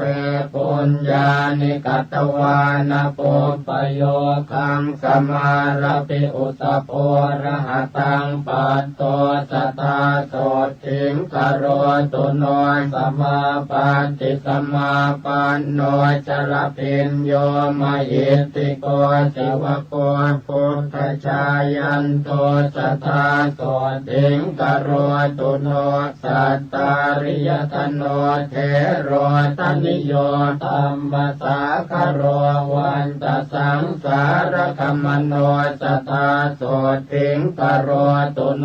ปัญจขันเตปริญญายภาวยิตวานเนปุติงปัตตวานปรมังสันติงโพธิโยปาตุโนพยาอุปนิสยสัมปันโนอุจจโยปุตตมามะโกโลกาตปสุโตเทโรสัทธาโสทิงกโรตุโนปุตตาปัสสะทสัมปันโนปะปะเจกินัสสาสเนสัญจโยนามโสเทโรสัทธาโสทิงกโรตุโนมารัญจโยมหาเทโรรามเนโยมหิตติโกนิพพานนินนจิตโตโสสัทธาโสทิงกโรตุโนอุปปาปัญจปุญญัญจเวติวัตโตอนาสวเวรัตเถโรระหัปปัต โตสัทธาโสติงกโรตุโนปุณณมาสมหาเถโรปังสุโกรัตโรยติปุปปกิจจวิติงกัตตวามหาสันติงกโรตุโนปัญจทินโนปัญจชโหปัญจจุตตริภาวโนปัญจสังฆาติโคเทโรสัทธาโสติงกโรตุโนโพเพราคังวิจาเรนโตจินปันติปรายโนเมลันทสิโสวังสัทธโรสัทธาโสติงกโรตุโนปัญโยปันนานิอภโยนิกันตินาติชีวิเตอจิโตโสมหาเถโรมหาสันติงกโรตุโนวิวัตเนสเยปุญเยกัตตวาสัมพุทธปฏิมากุลาเถโรระหะปัตโตมหาสันติงกโรตุโนวิปัสสิธรรมทายาโทเถโรนิโครธนามโกนิปานากรรมสันติโทสัทธาสันติงกโรตุโนติโสวิจจาอนุปัตโตสุขันโทนามโสระหะสัพพปะปะปริขีโนสัทธาโสติงกโรตุโนนันติโยสัทธาสัมปันโนจิตกะเลโสมหาเถโรอภิญญาปารมิปัตโตสัทธาโสติงกโรตุโนกิเลสาชาปิตาเยนะจิตธรรมรเตนะโสธรรมาระปุตตวิมโรสัทธาโสติงกโรตุโนเทวโรกัมมโนเสสุอนุพุทธวาวิโพติโยติสัทเทโรมหาปุตโตมหาสันติงกโรตุโนสุวิมุตโตมหานาโคติหิวังเกหิมุตตะโกสุมังกโร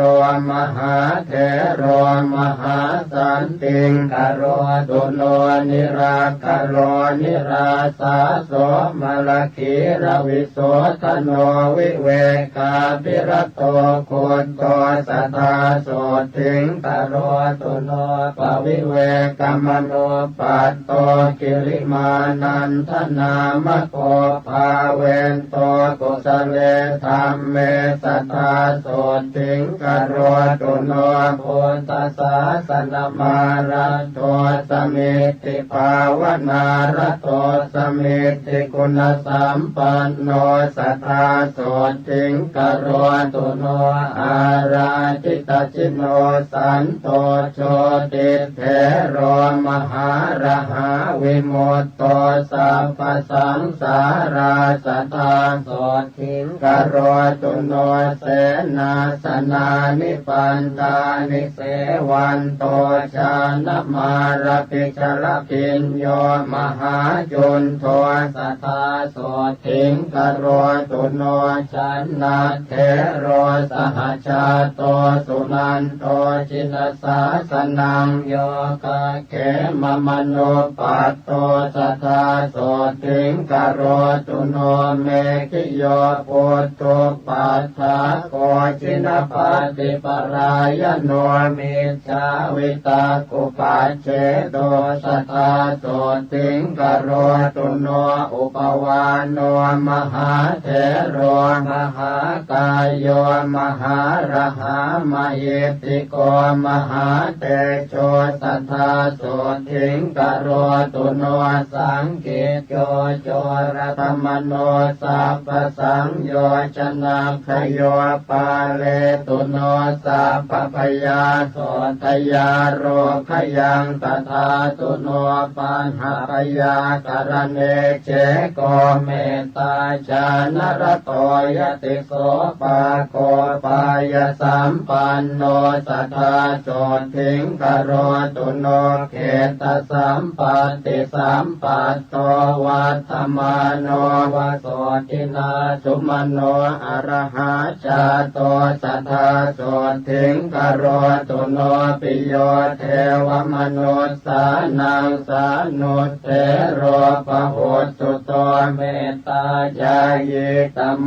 คาติสัทธาโสถิงกโรตุโนโยจะปุเพกตังปาปังกุสเลนะปิติยติอังคุลิมาโลโสเทโรตถาโสถิงกโรตุโนวิปัสสนาทุราเยปิเท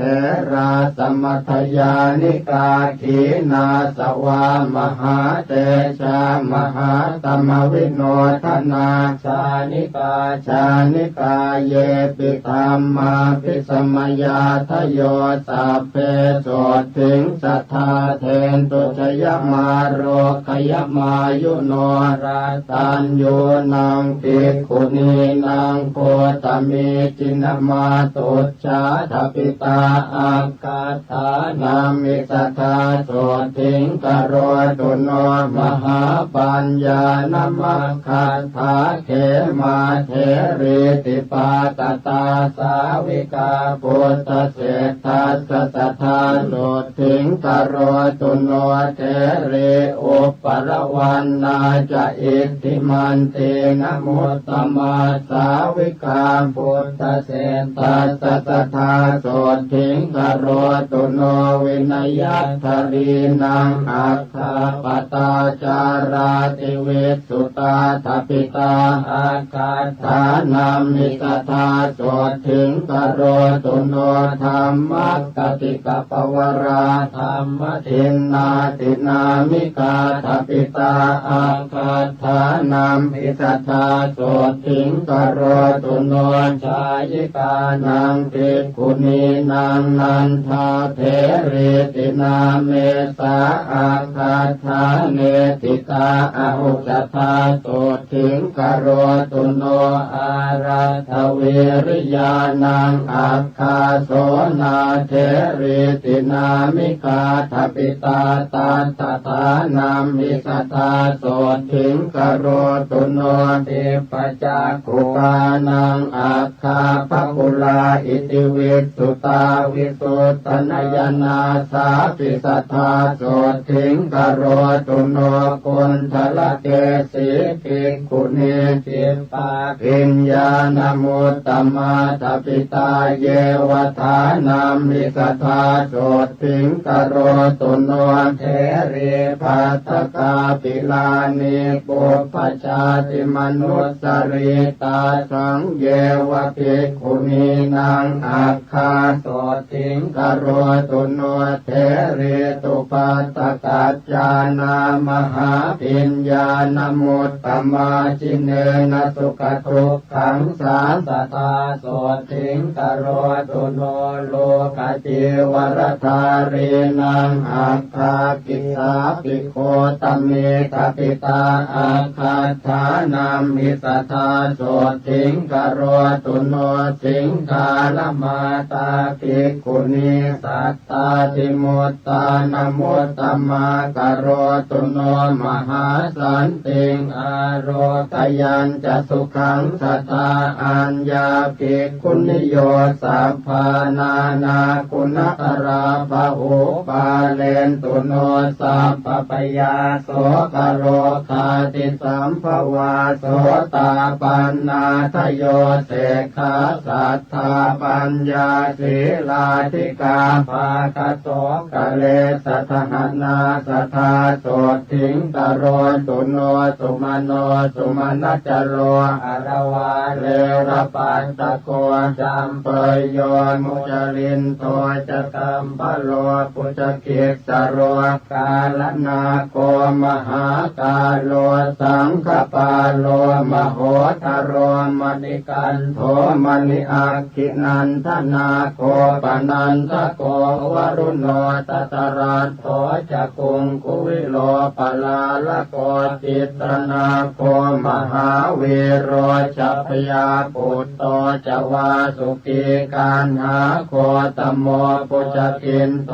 อังคิโตมัติโกตถาโจโลตโรหะอิจัตโตนาคาเอราปทาทโยอาเส สีวิสาโครวิสาเยสัพเพนยนาวุธาชรัตถาวาทลัตถาวาปัปปะเตยานาทิจารากรณตุโนมหาโสติงอายุมาโรกิยังสัทธานิจจามตันนิกาเปตาอุสุสัตติจโรมกามังสปินทาทโยเปตาเปตาเวมานิกาทโยปาเลนตุโนสัพพพยาสัทธาเตสุขิโนสัทธาเยปหาราตสัมภรภรยาสุรคนาจะเยเวปจิตตาสุรคนาจันทาสุรคนาทโยสัพเพเตติมหาเตชะภูตยากนิวารณากรณตุโนมหาโสติงอารคยัญจะชยังสัทธาเยยันขาสัตตสหัสสาคุมมาคาปิลวัตถุกาอิติมันโตจุติมันโตวันนวันโตยัสสัสสิโนสัพเพติสรณายัคขามเหสักขาจุตินทรากรณตุโนมหาโสติงอารคยัญจะชยังสัทธาจะสหัสสาเหมวตายัคขานานาตวันนิโนโพธปูชายนิรัตตาสัทธาโสติงกรณตุโนสาตาธิราติสหัสสายัคขานิราติวันนิโนนานาปปายสัมปันนาสัทธาโสติงกรณตุโนเวสามิตาปัญจสตายัคขานานาตวันนิโนอิติมันโตชุติมันโตวันนวันโตยัสสัสสิโนโมทมานาอภิกามุงสัทธาโสติงกรณตุโนกุมพีโรราชกหิโกเวปุลลาสนิเวสนังปิโยนังสัตตสหัสสังยัคขานังปยิโรวาสติโสยาเขหิปริวารโรสัทธาโสติงกรณตุโนปุริมันจติสังราชาทัตรัตโถปัสสาสติคันทัพพานังอธิปติมหาราชายสัสติโสโพธาปิตาสปหาวอินทนามามหาพลาโสราชาสหโพเตหิสัทธาโสติงกรณตุโนทักขินันจติสังราชาวิรุณโหตังปัสสาสติกุมพันธานังอธิปติมหาราชายสัสสิโสโพธาปิตาสปหาวอินทนามามหาพลาวิรุณโหสหโพเตหิสัทธาโสติงกรณตุโนปัจฉิมันจติสังราชาวิโรปัคโคปัสสาสตินาคานันจะอธิปติมหาราชายสัสสิโสโพธาปิตาสปหาวอินทนามามหาพลาวิโรปัคโคสปุตเตหิสัทธาโสติงกรณตุโนอุตรัญจติสังราชากุเวโรตังปัสสาสติยัคขานันจะอธิปติมหาราชายสัสสิโสปุตตาปิตาสปหาวอินทนามามหาพลากุเวโรสหปุตเตหิสัทธาโสติงกรณตุโนปุริมังติสังทัตรัตโถทักขิเนนวิรุณหโกปัจฉิเมนวิโรปัคโคกุเวโรอุตรังติสังจัตตารโรเตมหาราชาตมันตาจตุโรติสาทัตถนามานาอัตถังสุตตาโสติงกรณตุโนเตสังมายาวิโน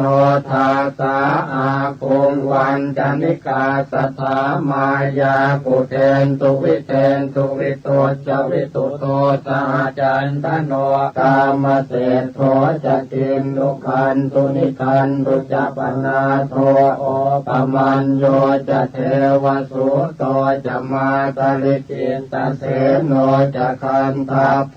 นโรราชาจะเนตโพวโรปัญจสิกโขเจวติมปรุสุริยวัชสาเอเตจันเยจราชาโนคันทาภาจะมหาพลาโมตมานาสทาโสติงโนกรณตุอนามยังมหันตานาคสานาคาเวสาลาสหตาชกากัมพลาสตลาจาปิเมรุปาตสิตาพลายามุนาตตราธาจะสาเพนาคายสัสสิโนเอราวโนมหานาโคโนกรณตุอนามยังมหิตติกาสุปันนาเยนากราเจมหาภเลกเหตวาจินเกเตวะปะขันติงตุนเพบาลาเตโพตสรณาสามเพโสติงกรณตุโนสัทธาปัทพยาโพจะเตโชจะวาโยเทวามหิตติกาอุปจาเรนนิพพัตตาสัทธาโสติงกรณตุโนวรุณาวารณาเทวาโสโมจยสัสสะสหเมตตาการุณิกาสัพเพสัทธาโสติงกรณตุโนปันนาสโยชนายาเมวิมาเนรัตนามะเยติโตตเมวิหันตวานาสุริโยโสติงกรณตุโนจันโทสีตกโรโลเกปปายุจริโตทโยมหันตการวิทังสีสัทธาโสติงกรณตุโนเวนตุจัสหัสสีเทวาอัตมาจตุเวยมาจันทาสุปนิสาเทวาสุริยนิสิตาพุทธสมามกาสัพเพสัทธาโสติงกรณตุโนนาคาตานิปุระคัตวาเทวามันทวลาหากาสัพโคปุรินทโทเศธโทสัทธาโสติงกรณตุโนมหันตาสหภูเทวาชลมากิสิขาริวะอริทธกาจโรชาจะอุมมาปุมปนิภาสิโนวรุณาสหธรรมาจะอาจุตาจะอเนจกาสุเรยรุติราเทวาวาสวเนสิโนตเสเตทัสสะกายาสัทธาโสติงกรณตุโนสมานามหาสมานามานุสามานุสุตตมาคิตตาปโทติกาเทวามโนปโทติกาอัฏฐาปิหารโยเทวาโลหิตวาจิโนปารคามหาปารคาสัพเพเทวายสัสสิโนทัสเสเตทัสสะกายาสัทธาโสติงกรณตุโนสงกากรัมภาอรุณาอาคุงเวคณสาสหโอทาตะไคหาปาโมกขาอาคุงเทวาวิจักขณาสัทธามันตาหารคจามิสกาจยสัสสิโนธนยังอาคปัญชุนโนโยติสาสววิวัสสติกเสเตตัสทากายาสัพเพนานาตวันนิโน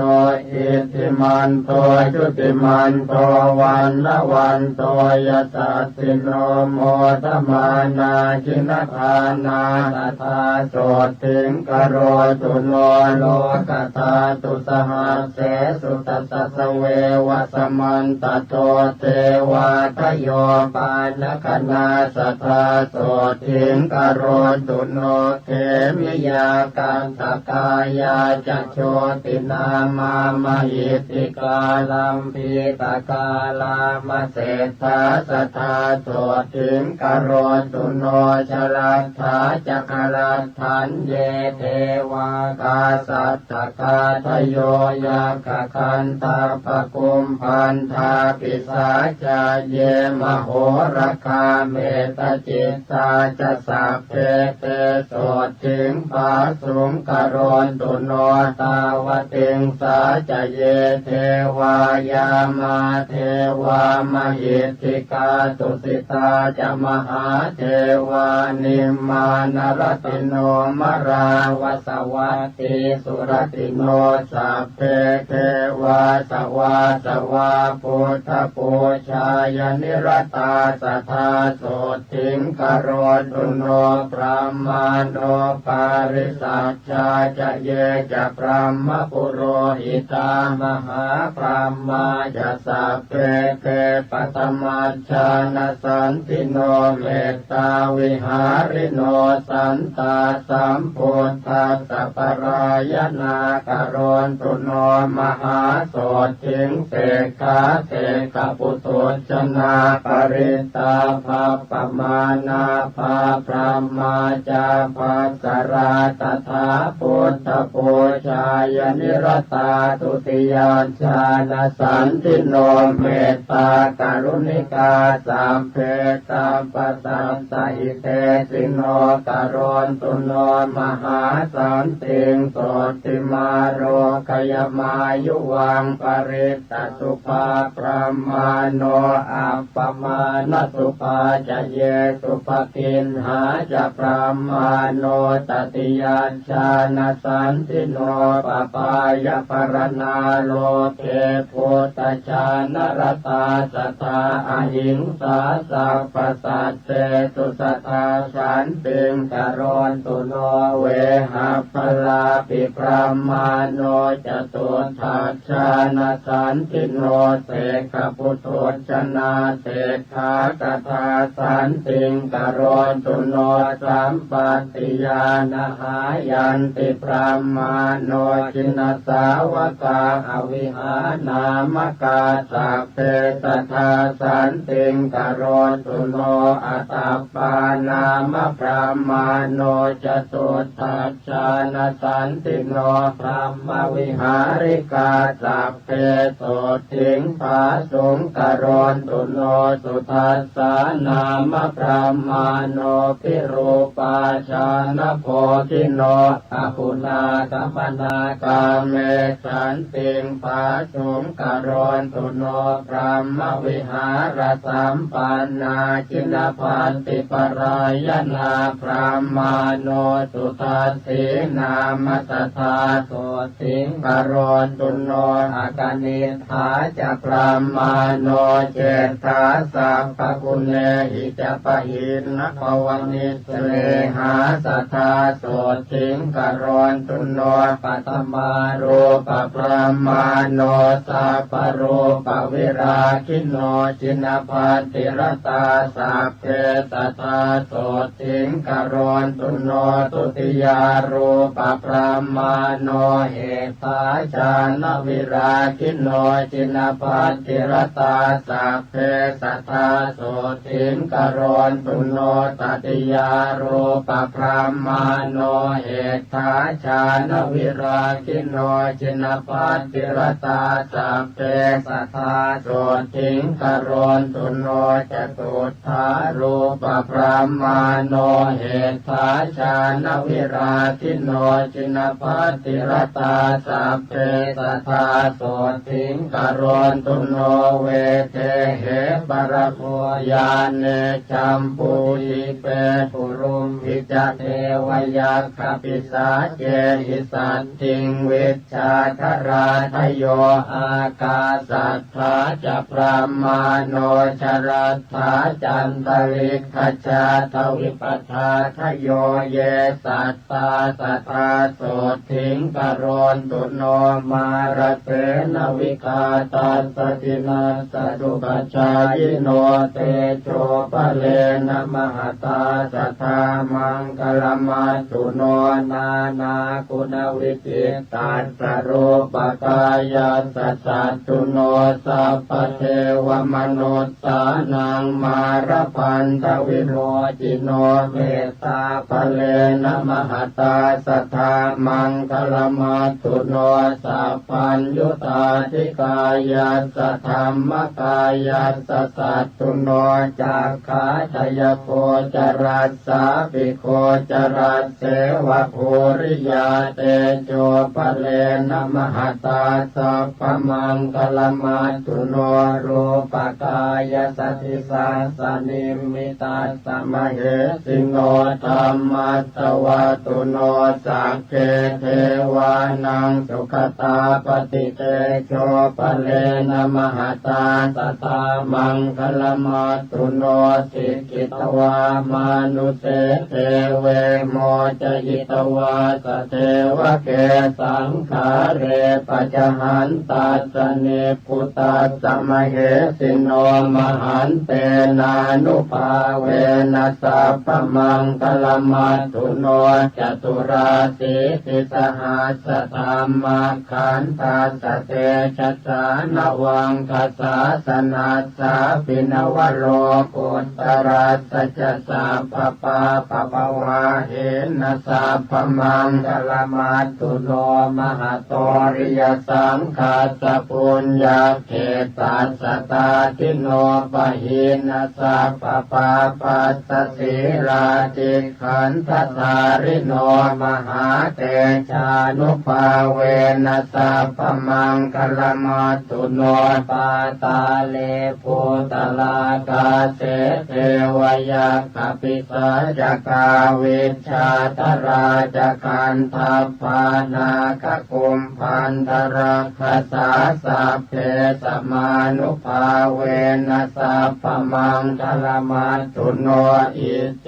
วมุปปาตสันติงโยวัฏยตุเนยวาวิเชยสัพพปาปานิวุฒาตัญจะภวิสสติสุทิกามโอลเพสุ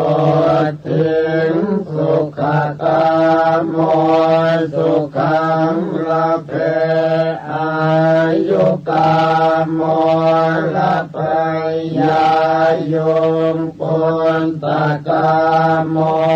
ลเพสุเตนะตัสสะโรธาภาเทนติวาตาปิตาทิสัมภวะอาการมรณังนันตินาเทววิสมโมสเรนะโจปัตปยังตัสสะโนปิปัตปยังตถานา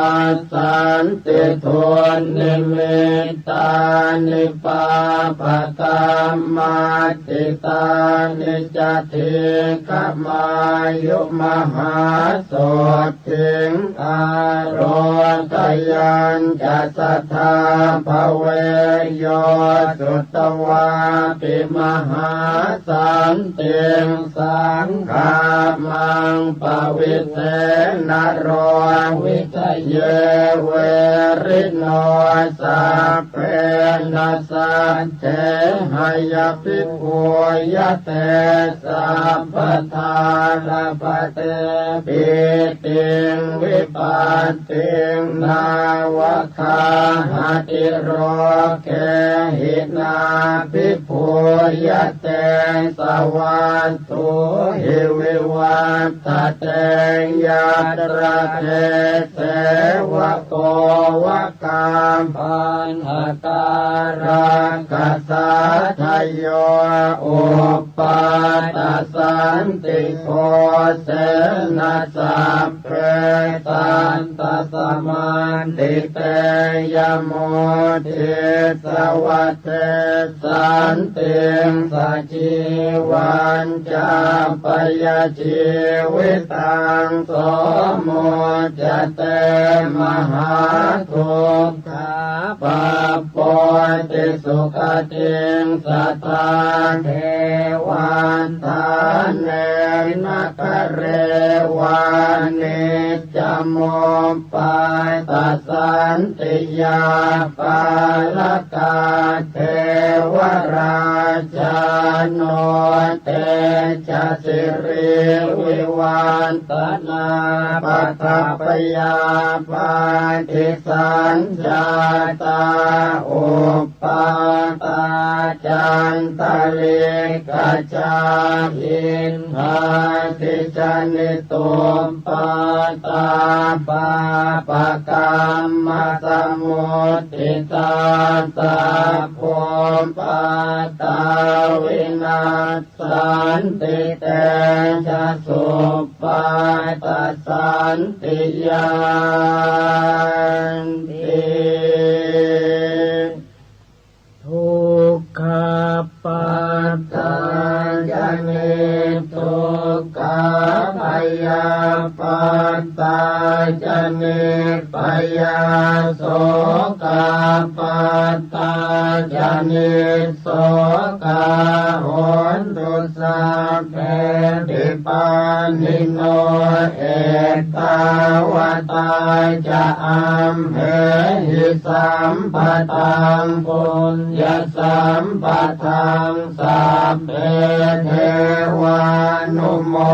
ทันตุสัพพสัมปันติสิทธิยาทานังตถานตุสัพพายสิรังรักขันตุสัพพทาภาวนาภิรตาโหนตุกัจจันตุเทวตาคตาสัพเพพุทธาภลัมปัตตาปัจเจกานันจะยังภลังอรหันตานันจะเตเชนรักขังพันธามิสัพพโสภวตุสัพพมังคลังรักขันตุสัพพเทวตาสัพพพุทธานุภาเวนัสสัทธาโสติภวันตุเตภวตุสัพพมังคลังรักขันตุสัพพเทวตาสัพพธรรมานุภาเวนัสสัทธาโสติภวันตุเตภวตุสัพพมังคลังรักขันตุสัพพเทวตาสัพพสังฆานุภาเวนัสสัทธาโสติภวันตุเตอานุภาพของอุปปาตสันติผู้ใดสวดหรือฟังอุปปาตสันติอันกล่าวแล้วด้วยประการชนี้บุคคลนั้นจะพึงชนะจากสิ่งชั่วร้ายทั้งปวงจักเจริญด้วยคุณ5ประการคืออายุวรรณะสุขะพละและปฏิภาณความวิบัติย่อมไม่มาแผ่วพานย่อมได้รับความอิ่มใจในการทุกเมื่อยาพิษและศาสตราวุธย่อมไม่กล้ำกลายย่อมชนะข้าศึกทั้งมวลโรคาพยาธิย่อมไม่เบียดเบียนย่อมเจริญด้วยทรัพย์สินคารภัยจากมนุษย์อมนุษย์และสัตว์ร้ายน้อยใหญ่ย่อมสงบไปด้วยเสียงแห่งการสวดอุปาทสันติผู้ที่สวดอุปาทสันติแล้วอุทิศให้ผู้ที่ล่วงลับไปก็ดีที่ยังมีชีวิตอยู่ก็ดีจะช่วยให้เขาเหล่านั้นพ้นจากมหันตทุกข์ย่อมเข้าถึงสุขในการทุกเมื่อทวยเทพเทวดาทั้งหลายท้าวพระยามหากษัตริย์ทั้งหลายจักเป็นผู้เจริญด้วยเดชและสิริมงคลด้วยกฤตยานุภาพแห่งพระคาถาอุปปาตสันติเหตุร้ายอันเกิดจากภัยธรรมชาติมีแผ่นดินไหวและน้ำท่วมเป็นต้นเหตุร้ายอันเกิดจากฟากฟ้าเหตุร้ายอันเกิดจากสุริยุปราคาจันทรุปราคาเหตุร้ายอันเกิดจากบาปกรรมเหตุร้ายทั้งปวงจักพินาศไปด้วยเดชแห่งอุปปาตสันติ อ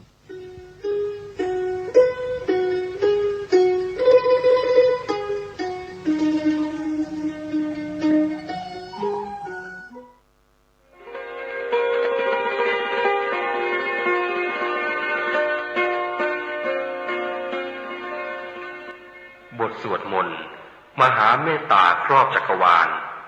เมตตาพรหมวิหารภาวนาหรือเมตตาใหญ่จัดทำโดยพุทโธโลยีสำนักพิมพ์พระพุทธศาสนาประกาศ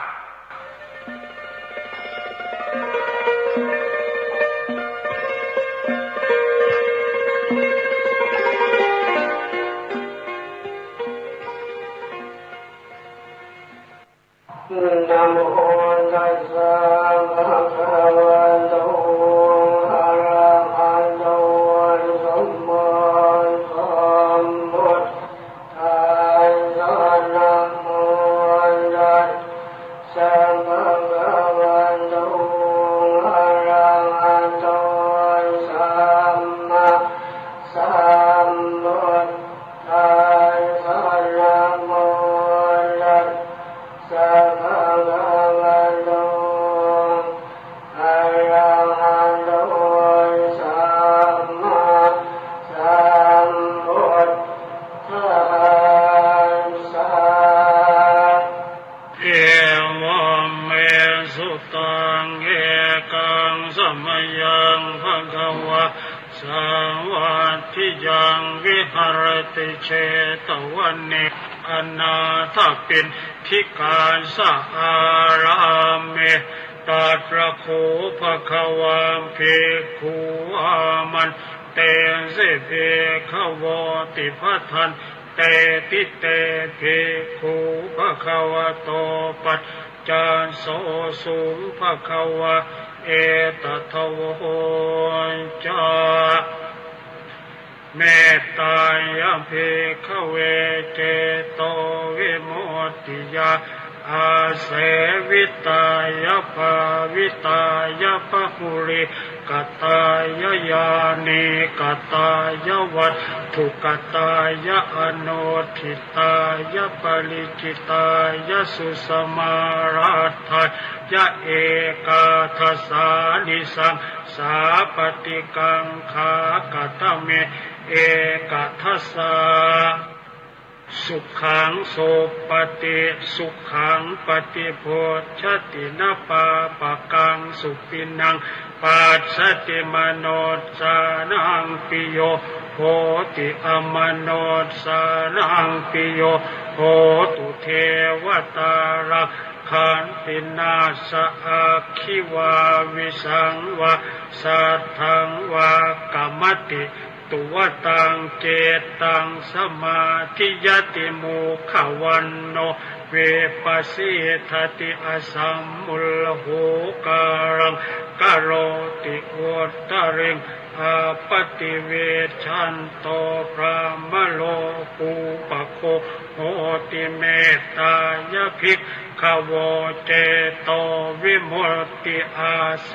วิตายะภาวิตายะภะหุริกตายะญาณิกตายะวัตถุกตายะอนุทิตายะปริจิตายะสุสมารัตถายะอิเม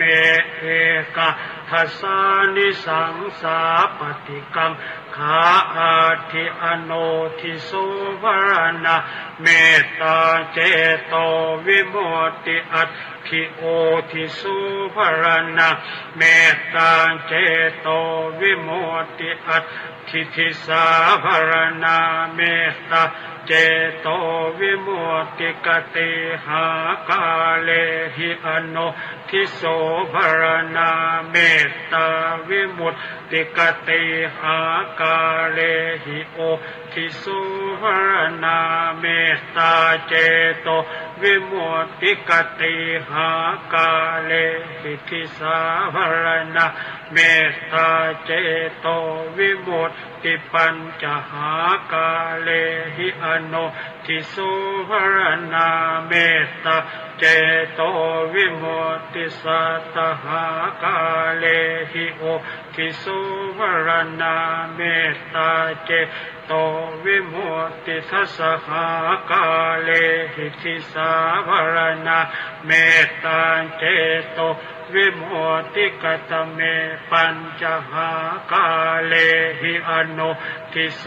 ภรณาเมตตาเจโตวิมุตติสัพพ เพสัตตาเวระอาพยาปัชชาอนิฆาสุขีอัตตานังปริหารันตุสัพเพปานาเวระอาพยาปัชชาอนิฆาสุขีอัตตานังปริหารันตุสัพเพภูตาเวระอาพยาปัชชาอนิฆาสุขีอัตตานังปริหารันตุสัพเพปุคคาราเวราอาพยาปัชชาอนิฆาสุขีอัตตานังปริหารันตุสัพเพอัตตภาวะปริยาปันนาเวราอาพยาปัญชาอนิฆาสุขีอัตตานังปริหารันตุอิเมปัจจหากาเรหิอโนทิโสวรณาเมตตาเจโตวิโมติกตเมหิสัตตหากาเลหิโอทิโสวรณาเมตตาเจโตวิโมติสัพเพอิทธิโยเว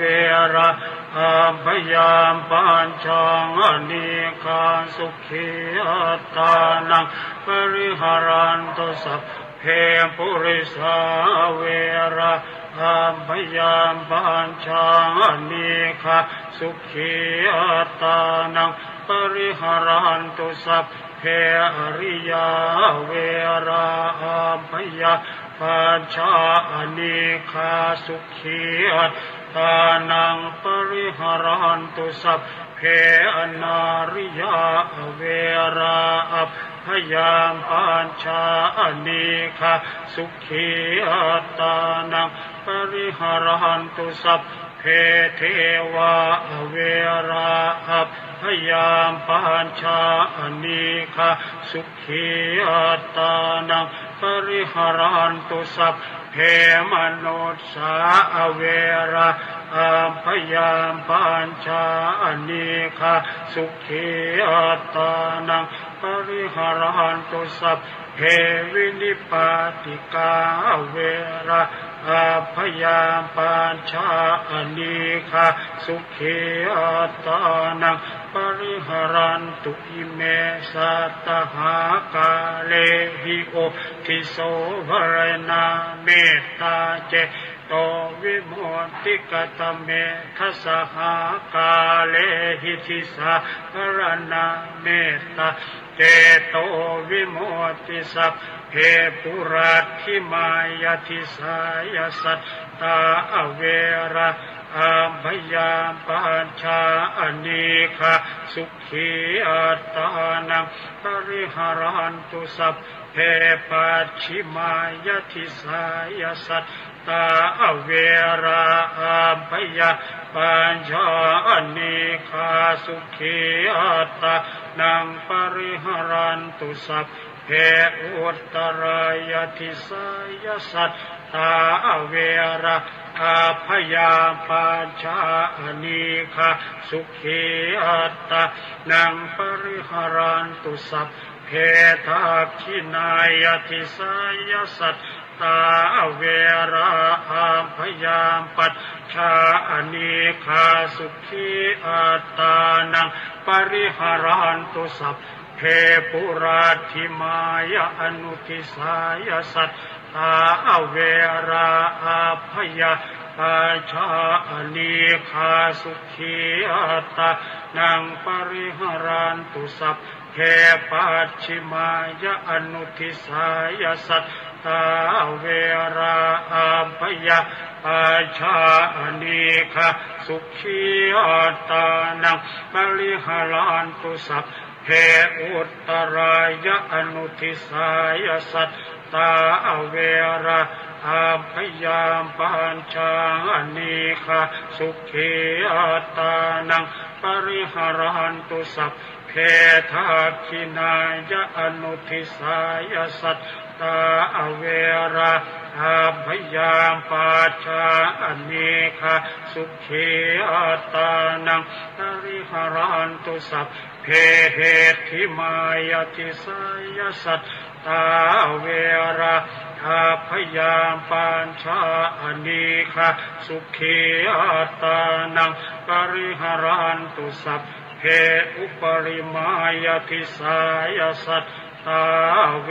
ระอาพยามปัญชาอนีฆะสุขีอัตตานังปริหารันตุสัพเพปุราธิมายติสายปานาอเวราอาพยาปัจฉาอนีฆาสุขีอัตตานังปริหารันตุสัพเพปัจฉิมายติสายปานาอเวราอาพยาปัจฉาอนีฆาสุขีอัตตานังปริหารันตุสัพเพอุตตรายติสายปานาอเวระอาพยาปัญชาอนีฆะสุขีอัตตานังปริหารันตุสัพเพดังขินายติสายปานาอเวระอาพยาปัญชาอนีฆะสุขีอัตตานังปริหารันตุสัพเพปุราธิมายติสายปานาอเวราอาพยาปัจฉาอนีฆาสุขีอัตตานังปริหารันตุสัพเพปัจฉิมายอนุทิสายปานาอเวราอาพยาปัจฉาอนีฆาสุขีอัตตานังปริหารันตุสัพเพอุตตรายอนุทิสายปานาอเวราอาพยาปัจฉาอนีฆาสุขีอัตตานังปริหารันตุสัพเพทักขินายอนุทิสายปานาอเวราอาพยาปัจฉาอนีฆาสุขีอัตตานังปริหารันตุสัพเพเหติมายติสายปานาอเวราอาพยาปัจฉาอนีฆาสุขีอัตตานังปริหารันตุสัพเพอุปริมายติสายปานาอเวราอาพยาปัจฉาอนีฆาสุขีอัตตานังปริหารันตุสัพเพปุรัตถิมายติสายภูตาอเวราอาพยาปัจฉาอนีฆาสุขีอัตตานังปริหารันตุสัพเพปัจฉิมายติสายภูตาอเวราอาพยาปัญชาอนีฆาสุขีอัตตานังปริหารันตุสัพเพอุตตรายติสายภูตาอเวราอาพยาปัญชาอนีฆาสุขีอัตตานังปริหารันตุสัพเพ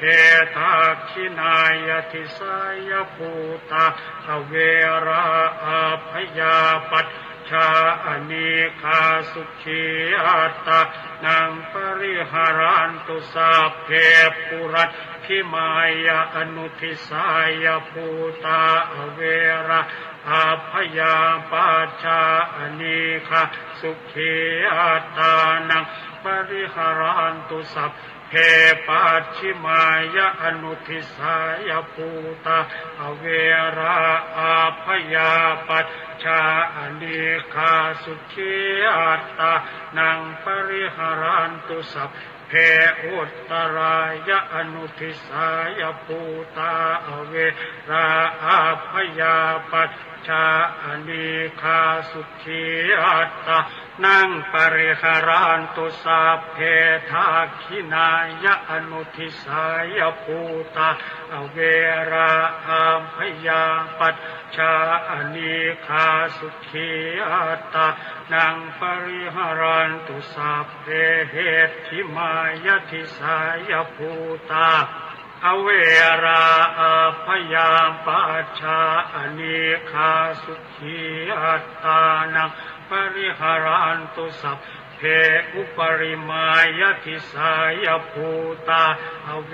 ราอาภยาปัญชาอนีคาสุขีอัตตานังปริหารันตุสัพเพปุรัตถิมายทิสายปุคลาอเว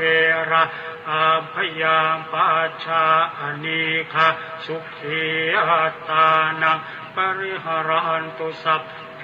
ปัจฉิมายทิสายปุคลาอเวราอาภยาปัญชาอนีคาสุขีอัตตานังปริหารันตุสัพเพอุตตรายทิสายปุคลาอเว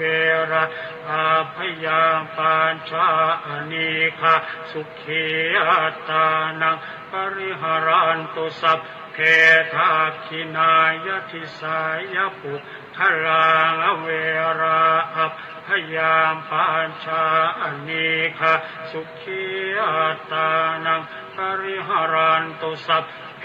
ปุรัตถิมายะอนุทิสายปุคลาอเวราอาภยาปัญชาอนีคาสุขีอัตตานังปริหารันตุสัพเพปัจฉิมายะอนุทิสายปุคลาอเวราอาภยาปัญชาอนีคาสุขีอัตตานังปริหารันตุสัพเพอุตตรายะอนุทิสายปุคลาอเวราอาภยาปัญชาอนีคาสุขีอัตตานังปริหารันตุสัพเพทักขินายะอนุทิสายปุคลาอเวราอาภยาปัญชาอนีคาสุขีอัตตานังปริหารันตุสัพเพเหติมายทิสายปุคลาอเวราอาภยาปัญชาอนีคาสุขีอัตตานังปริหารันตุสัพเพอุปริมายทิสายปุคลาอเวราอาภยาปัญชาอนีคาสุขีอัตตานังปริหารันตุสัพเพปุรัตถิมายทิสายอัตตภาวะปริยาปันนาอเวราอาภยาปัญชาอนีคาสุขีอัตตานังปริหารันตุสัพเพปัจฉิมายทิสายอัตตภาวะปริยาปันนาอเวราอาภยาปัญชาอนีคาสุขีอัตตานังปริหารันตุอุตสัพเพอุตตรายทิสายอัตตภาวะปริยาปันนาอเวราอาภยาปัญชาอนีคาสุขีอัตตานังปริหารันตุสัพเพทักขินายทิสายอัตตภาวะปริยาปันนาอเวราอาภยาปัญชาอนีคาสุขีอัตตานังปริหารันตุสัพเพปุรัตถิมายะอนุทิสายอัตตภาวะปริยาปันนาอเวราอาภยาปัญชาอนีคาสุขีอัตตานังปริหารันตุสัพเพปัจฉิมายะอนุทิสายอัตตภาวะปริยาปันนาอเวราอาภยาปัญชาอนีคาสุขีอัตตานังปริหารันตุสัพเพอุตตรายะอนุทิสายอัตตภาวะปริยาปันนาอเวราอาภยาปัญชาอนีคาสุขีอัตตานังปริหารันตุสัพเพทักขินายะอนุทิสายอัตตภาวะปริยาปันนาอเวราอาภยาปัญชาอนีคาสุขีอัตตานังปริหารันตุสัพเพเหติมายทิสายอัตต สภาวะปริยาปันนะอเว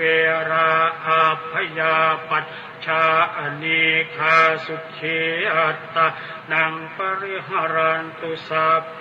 อุปริมายติสายะอัตสภาวะปริยาปันนะอเวราอาพยาปัจชาอนีคาสุขีอัตตานังปริหารันตุสัพพะปุราธิมายติสายะเอียนทิโยอเวรังอัมพยาปัญชานิคันสุขีอัตตานังปริหารันตุสัพพะปัญชิมายติสายะเอียนทิโยอเวรังอัมพยาปัญชานิคันสุขีอัตตานังปริหารันตุสัพพะอุนตรายติสายะอิทธิโยอเวรังอัมพยาปัจชานิคันสุขีอัตตานังปริหารันตุสัพพะทักขินายติสายะอิทธิโยอเวรังอัมพยาปัจชานิคันสุขีอัตตานังปริหารันตุสัพพะปุรัตถิมายะอนุทิสายะเอทิโยอเวราอัมพยาปัญชานิคันสุขีอัตตานังปริหารันตุสัพพะปัญชิมายะอนุทิสายะอิทธิโยอเวราอัมพยาปัญชา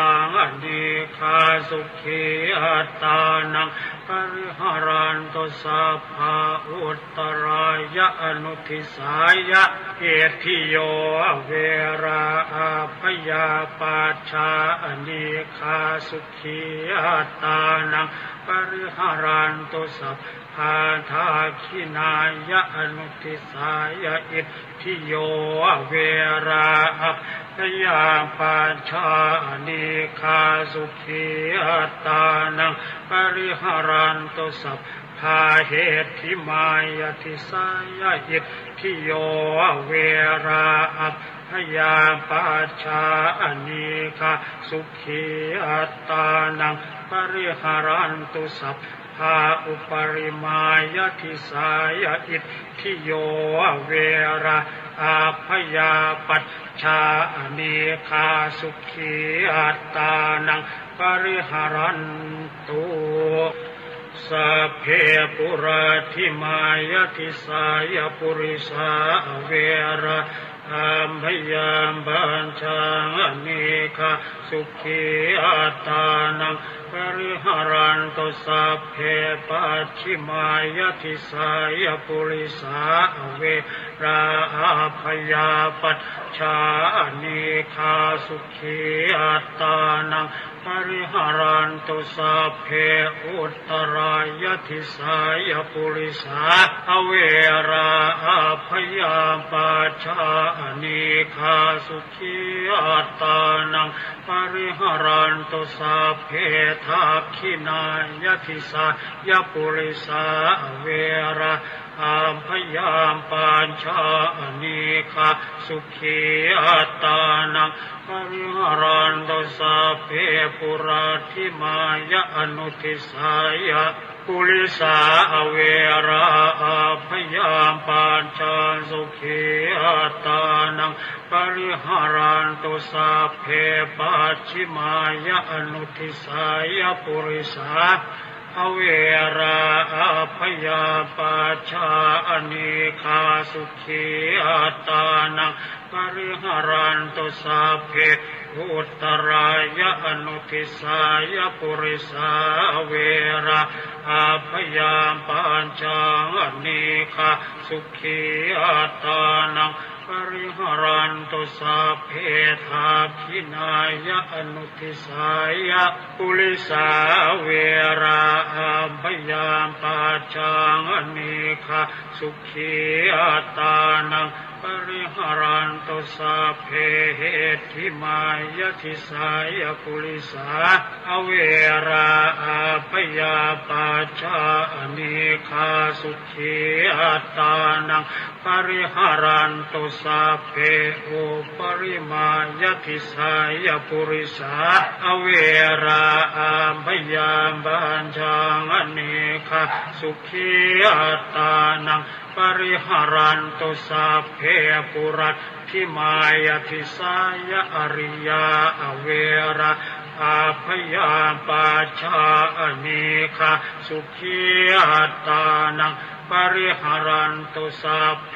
ปัจฉิมายทิสายอริยาอเวราอาพยาปัจจานิคาสุขีอัตตานังปริหารันตุสัพเพอุตตรายทิสายอริยาอเวราอาพยาปัจจานิคาสุขีอัตตานังปริหารันตุสัพเพทักขินายทิสายอริยาอเวราอาพยาปัจจานิคาสุขีอัตตานังปริหารันตุสัพเพปุราธิมายาอนุทิสายอริยาอเวราอาพยาปัจจานิคาสุขีอัตตานังปริหารันตุสัพเพปัจฉิมายาอนุทิสายอริยาอเวราอาพยาปัจจานิคาสุขีอัตตานังปริหารันตุสัพเพอุตตรายาอนุทิสายอริยาอเวราอาพยาปัจจานิคาสุขีอัตตานังปริหารันตุสัพเพทักขินายาอนุทิสายอริยาอเวราอาพยาปัจจานิคาสุขีอัตตานังปริหารันตุสัพเพเหติมายทิสายอริยาอเวราอาพยาปัจจานิคาสุขีอัตตานังปริหารันตุสัพเพอุปริมายทิสายอริยาอเวราพยาปัจจานิคาสุขีอัตตานังปริหารันตุสัพเพปุราธิมายทิสายอริยาอเวราอาพยาปัจจานิคาสุขี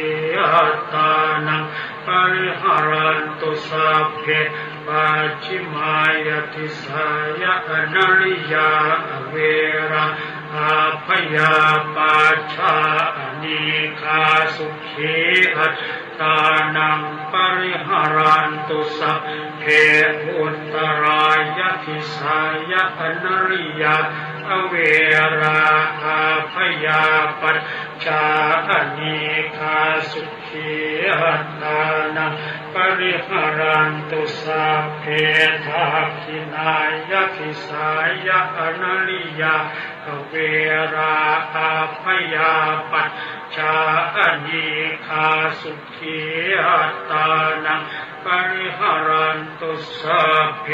ปุราธิมายาอนุทิสายอริยาอเวราพยาปัญจานิคาสุขีอัตตานังปริหารันตุสัพเพปัจฉิมายาอนุทิสายอริยาอเวราพยาปัญจานิคาสุขีอัตตานังปริหารันตุสัพเพอุตตรายาอนุทิสายอริยาเวราพยาปัจจานิคาสุขีอัตตานังปริหารันตุสัพเพทักขิ ขินายะอนุทิสายะอนริยาอเวราอาพยาปาชาอเนคาสุขีอัตตานังปริหารันตุสัพเพเหทิมายะทิสายะอนริยาเวราอาพยาปาชาอเนคาสุขีอัตตานังปริหารันตุสัพเพอุปริมายะทิสายะอนริยาเวราอาพยาปาชาอเนคาสุขีอัตตานังปริหารันตุสัพเพปุรัตถิมายะทิสายะเทวาเวราอาพยาปาชาอเนคาสุขีอัตตานังปริหารันตุสัพเพปัจฉิมายะทิสายะเทวาอเวราอาพยาปาชาอเนคาสุขีอัตตานังปริหารันตุสัพเพอุตตรายะทิสายะเทวาอเวราอาพยาปาชาอเนคาสุขีอัตตานังปริหารันตุสัพเพทักขินายะทิสายะเทวาอเวราอาพยาปาชาอเนคาสุขีอัตตานังปริหารันตุสัพเพปุรัตถิมายะอนุทิสายะเทวะอเวราอาพยาปาชาอเนคาสุขีอัตตานังปริหารันตุสัพเพปัจฉิมายะอนุทิสายะเทวะอเวราอาพยาปาชาอเนคาสุขีอัตตานังปริหารันตุสัพเพอุตตรายะอนุทิสายะเทวะอเวราอาพยาปาชาอเนคาสุขีอัตตานังปริหารันตุสัพเพทักขินายะอนุทิสายะเทวะอเวราอาพยาปาชาอเนคาสุขีอัตตานังปริหารันตุสัพเพเหทิมายะทิสายะเทวะอเวราอาพยาปาชาอเนคาสุขีอัตตานังปริหารันตุสัพเพอุปริมายะทิสายะเทวะอเวราอาพยาปาชาอเนคาสุขีอัตตานังปริหารันตุสัพเพปุรัตถิมายะทิสายะมนุษสาอเวราอาพยาปัจชาอเนคาสุขีอัตตานังปริหารันตุสัพเพปัจฉิมายะทิสายะมนุษสาอเวราอาพยาปัจชาอเนคาสุขีอัตตานังปริหารันตุสัพเพอุตตรายะทิสายะมนุษสาอเวราอาพยาปัจชาอเนคาสุขีอัตตานังปริหารันตุสัพเพทักขินายะทิสายะมนุษสาอเวราอาพยาปัจ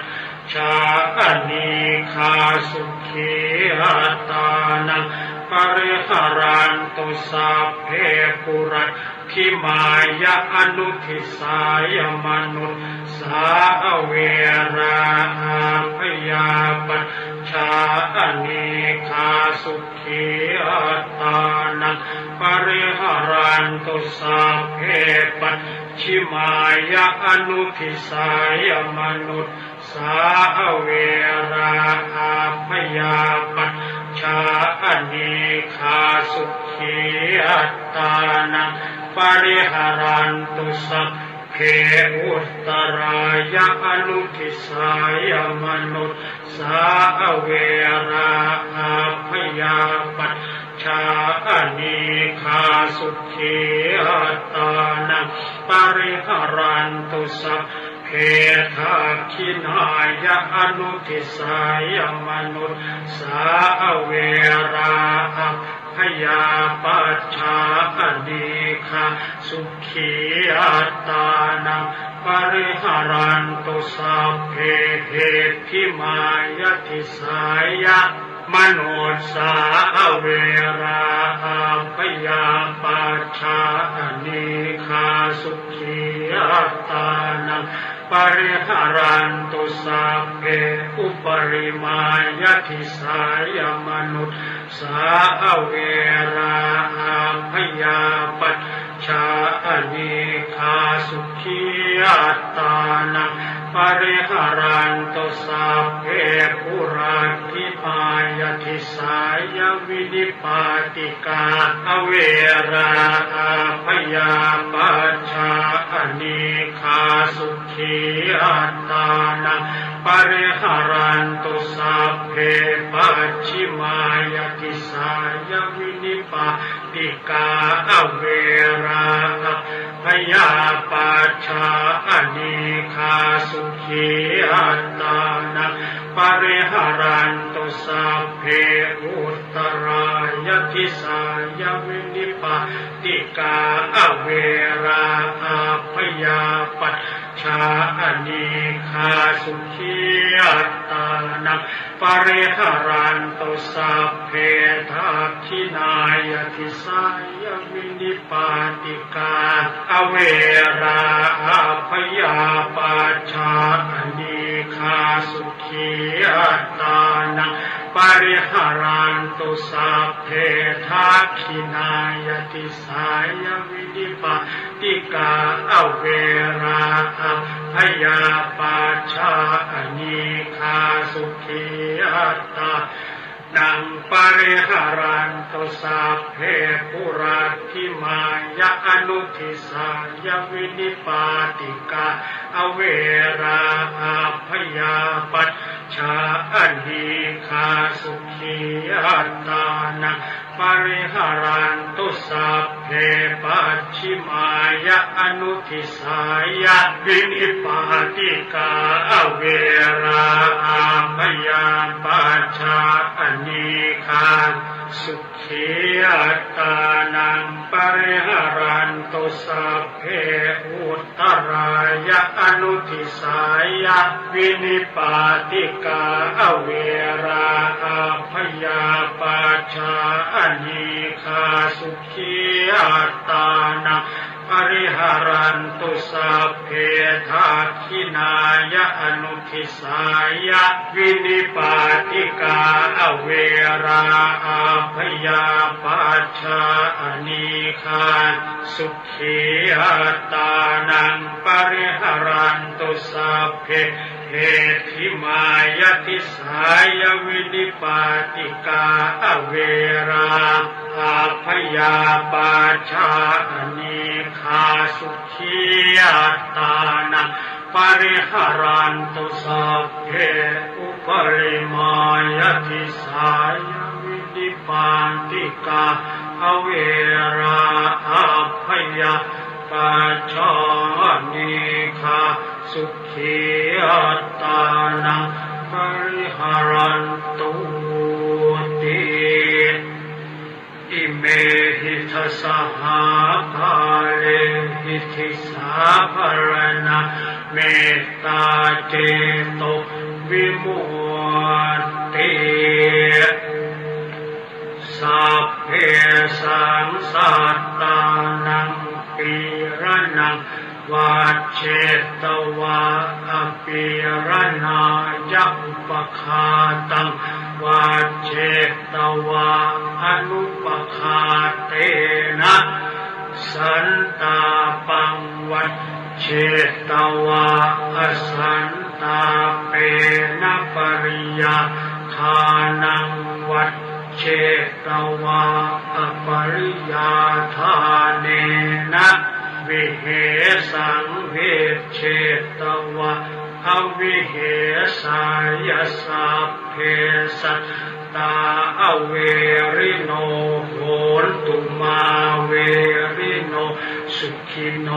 โหนตุมาทุกขิโนสุขิตาตาโหนตุมาทุกขิตาติเม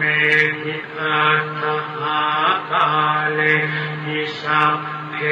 สัตเตเมตายติติเมตตาตังธัมมังเจตยติติเจโตสัพพพยาปาทัปปริโยธาเนหิมุตจติติเมตตาจเจโตวิมุตติจาติเมตตาเจโตวิมุตติเมตตาธรรมวิหารภาวนานิทธิตาบทกรวดน้ำและแผ่เมตตาสัพเพสัตตาสัตว์ทั้งหลายที่เป็นเพื่อนทุกข์เกิดแก่เจ็บตายด้วยกันทั้งหมดทั้งสิ้นอเวราโหตุจงเป็นสุขเถิดอย่าได้มีเวรแก่กันและกันเลยอัพยาปชาโหตุจงเป็นสุขเถิดอย่าได้พยาบาทเบียดเบียนซึ่งกันและกันเลยอนีคาโหตุจงเป็นสุขเถิดอย่าได้มีความทุกข์กายทุกข์ใจเลยสุขีอัตตานังปริหารันตุจงมีความสุขกายสุขใจรักษาตนให้พ้นจากทุกภัยทั้งสิ้นเถิดบทกรวดน้ำอุทิศส่วนกุศลอิทังเมมาตาปิตูนังโหตุสุขิตาโหนตุมาตาปิตโรขอส่วนบุญนี้จงสำเร็จแก่มารดาบิดาของข้าพเจ้าขอให้มารดาบิดาของข้าพเจ้าจงมีความสุขอิทังเมยาตินังโหตุสุขิตาโหนตุยาตโยขอส่วนบุญนี้จงสำเร็จแก่ญาติทั้งหลายของข้าพเจ้าขอให้ญาติทั้งหลายของข้าพเจ้าจงมีความสุข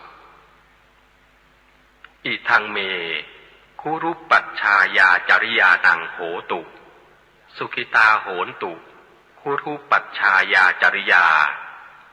ขอส่วนบุญนี้จงสำเร็จแก่ครูอุปชาอาจารย์ของข้าพเจ้าขอให้ครูอุปชาอาจารย์จงมีความสุขอิทังสัพพเทวตานังโหตุสุขิตาโหนตุสัพพเทวาขอส่วนบุญนี้จงสำเร็จแก่เทวดาทั้งหลายขอให้เทวดาทั้งหลายจงมีความสุขอิทังสัพพเปตานังโหตุ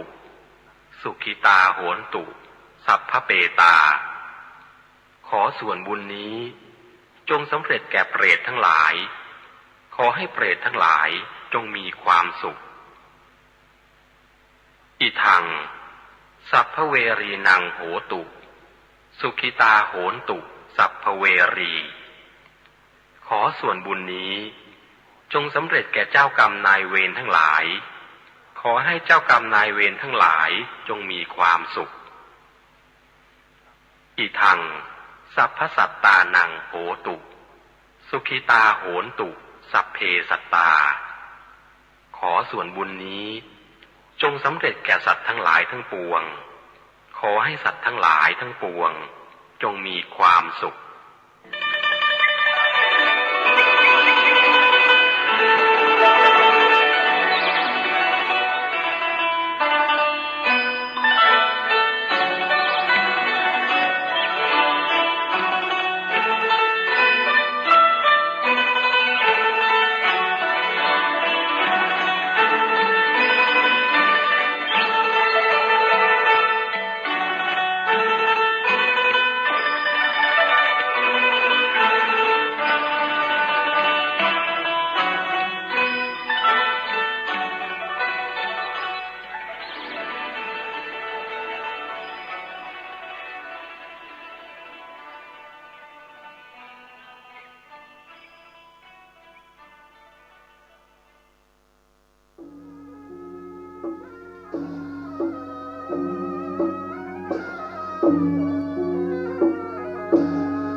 ขอความเจริญในธรรมและความผาสุกทางใจจงได้บังเกิดมีกับพ่อแม่พี่น้องท่านสาธุชนคนดีทุกท่านพร้อมกันนี้ขอยกมือ10 นิ้วกราบอาราธนาเอาคุณพระพุทธเจ้าพระธรรมและพระสงฆ์บุญศีลบุญทานที่ได้กระทำปั้มเป่งมาเสื้อวัดเสื้อวาเสื้อบ้านเสื้อเมืองพระสยามเทวาธิราชสิ่งศักดิ์สิทธิ์ทั้งหลายอันมีพระบรมธาตุเจ้าโดยสุเทพและครูบาเจ้าศรีวิจัยนักบุญแห่งล้านนาไทยเป็นต้นได้มาปกปักรักษาท่านสาธุชนลูกเต้าล้านเหลนทุกคนที่รับฟังรายการนี้เพื่อมีความสุขกายสุขใจจุผู้จุคนตลอดกาลนานวันนี้ตุลุงได้มาพบกับพี่น้องลูกหลานเหลนวงศาคณญาติทั้งญาติสืบสายโลหิตกันมาทั้งญาติธรรมญาติทางธรรมทั้งหลายได้นำเอาธรรมะในทางพระพุทธศาสนามาเสนอเพื่อพี่น้องทั้งหลายได้ฟังก่อนที่จะได้นำมารายการนี้มาเสนอเพื่อท่านสาธุชนคนดีทั้งหลายฟังเฮาพร้อมใจกันไว้พระเจ้าพระธรรมพระสงฆ์เป็นสิริมงคลเด็กก่อนเนอว่าโดยตุลุงเนออะระหังสัมมาสัมพุทโธภควาพุทธังภควันตังอภิวาเทมิกราบสวากขาโตภควตาธัมโมธัมมังนัมมัสสามิกราบสุปฏิปันโนภควโตสาวกสังโฆสังฆังนะมามิกราบอันทัพมายังพุทธัสสะภควโตบุพาภคณมะกะลังกะโลมะเสนะโมตัสสะภะคะวะโตอะระหะโตสัมมาสัมพุทธัสสะนะโมตัสสะภะคะวะโตอะระหะโตสัมมาสัมพุทธัสสะนะโมตัสสะภะคะวะโตอะระหะโตสัมมาสัมพุทธัสสะพุทธังสรณังกัจฉามิธัมมังสรณังกัจฉามิสังฆังสรณังกัจฉามิตุติญัมปิพุทธังสรณังกัจฉามิตุติญัมปิธัมมังสรณังกัจฉามิตุติญัมปิสังฆังสรณังกัจฉามิตติญัมปิพุทธังสรณังกัจฉามิตติญัมปิธัมมังสรณังกัจฉามิตติญัมปิสังฆังสรณังกัจฉามิอิติปิโสภะคะวังอะระหังสัมมาสัมพุทโธวิชชาจารณะสัมปันโนสุขโตโลกวิทูอนุตตโลปุริสาธัมมสารถิสัทธาเทวะมนุสสานังพุทโธภควาติสวากขาโตภควตาธัมโม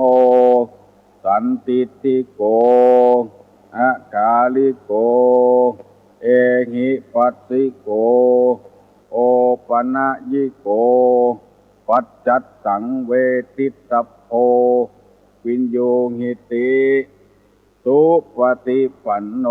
ภควโตสาวกสังโฆอุจุปฏิปันโนภควโตสาวกสังโฆญาญะปฏิปันโนภควโตสาวกสังโฆสา มิจิปฏิปันโนภะคะวะโตสาวกสังโฆญะติตังจัตตาริปุริสายุคานิอัฏฐาปุริสาภุคลาเอสะภะคะวะโตสาวกสังโฆอาหุไนโยปาหุไนโยทักขิไนโยอัญจลิกาลนิโยอนุตตะลังปุญญเขตังโลกัสสาติกราบหนึ่งกราบสองกราบสามจะได้ประกาศธรรมะธรรมโมวันนี้จะเอาว่าด้วยเลือดว่าด้วยเรื่องโทษของความโลภนะโลภะโทสะโมหะจะได้นำมาเล่าให้พี่น้องทั้งหลายฟังเรื่องโทษของความขี้โลภมีโทษนะเพราะฉะนั้นคนใดขี้โลภบอกว่าโลภลาภเอาของเงินคำทรัพย์สมบัติก็ดีโลภยศบึดเป็นหนึ่งบึดเป็นหนึ่งเป็นสองอย่างสามอย่างอย่างที่ว่านะซุปหมวกสองใบนะทั้งมหาดไทยก็เป็นทั้งกลาโหมก็เป็นเพิ่นว่าความโลภของคนนี้นะถ้าโลภนักลำไปมันจะมีโลภในลาภในยศในสรรเสริญในสุขไปเถอะมีหมดในโลภในความสุขลำไปก็เลยเป็นเหตุให้ต้องมีโทษอย่างนี้ก็ขอเสนอให้ฟังเนอะเพื่อจะได้ปกป้องกันไว้บ่ฮื้อขี้โลภขี้อำลำไปตุลุงจะได้เอาเรื่องความโลภมาเสนอให้พี่น้องทั้งหลายในธรรมของพระพุทธเจ้าว่ามันเป็นกิเลสอันหนึ่งอย่างที่ตุลุงว่าตะเกียเรื่องเขาแจกของนี่นะสมมุติว่าเขาแจกเหรียญนี่เนาะในงานวันเนี่ยก็ดีอันเดียวบ่พอเล่นของฮื้อลูกฮื้อผัวแถมอันเนี้ย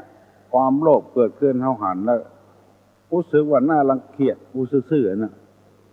ก็คนอื่นก็ยังมีแถมบ่เลิกบ่เจอเสื้อตุลุงกกให้มิ่งเหมือนกันแต่ว่าบัดเจ้โคตรนะมิ่งเหมือนกันนะ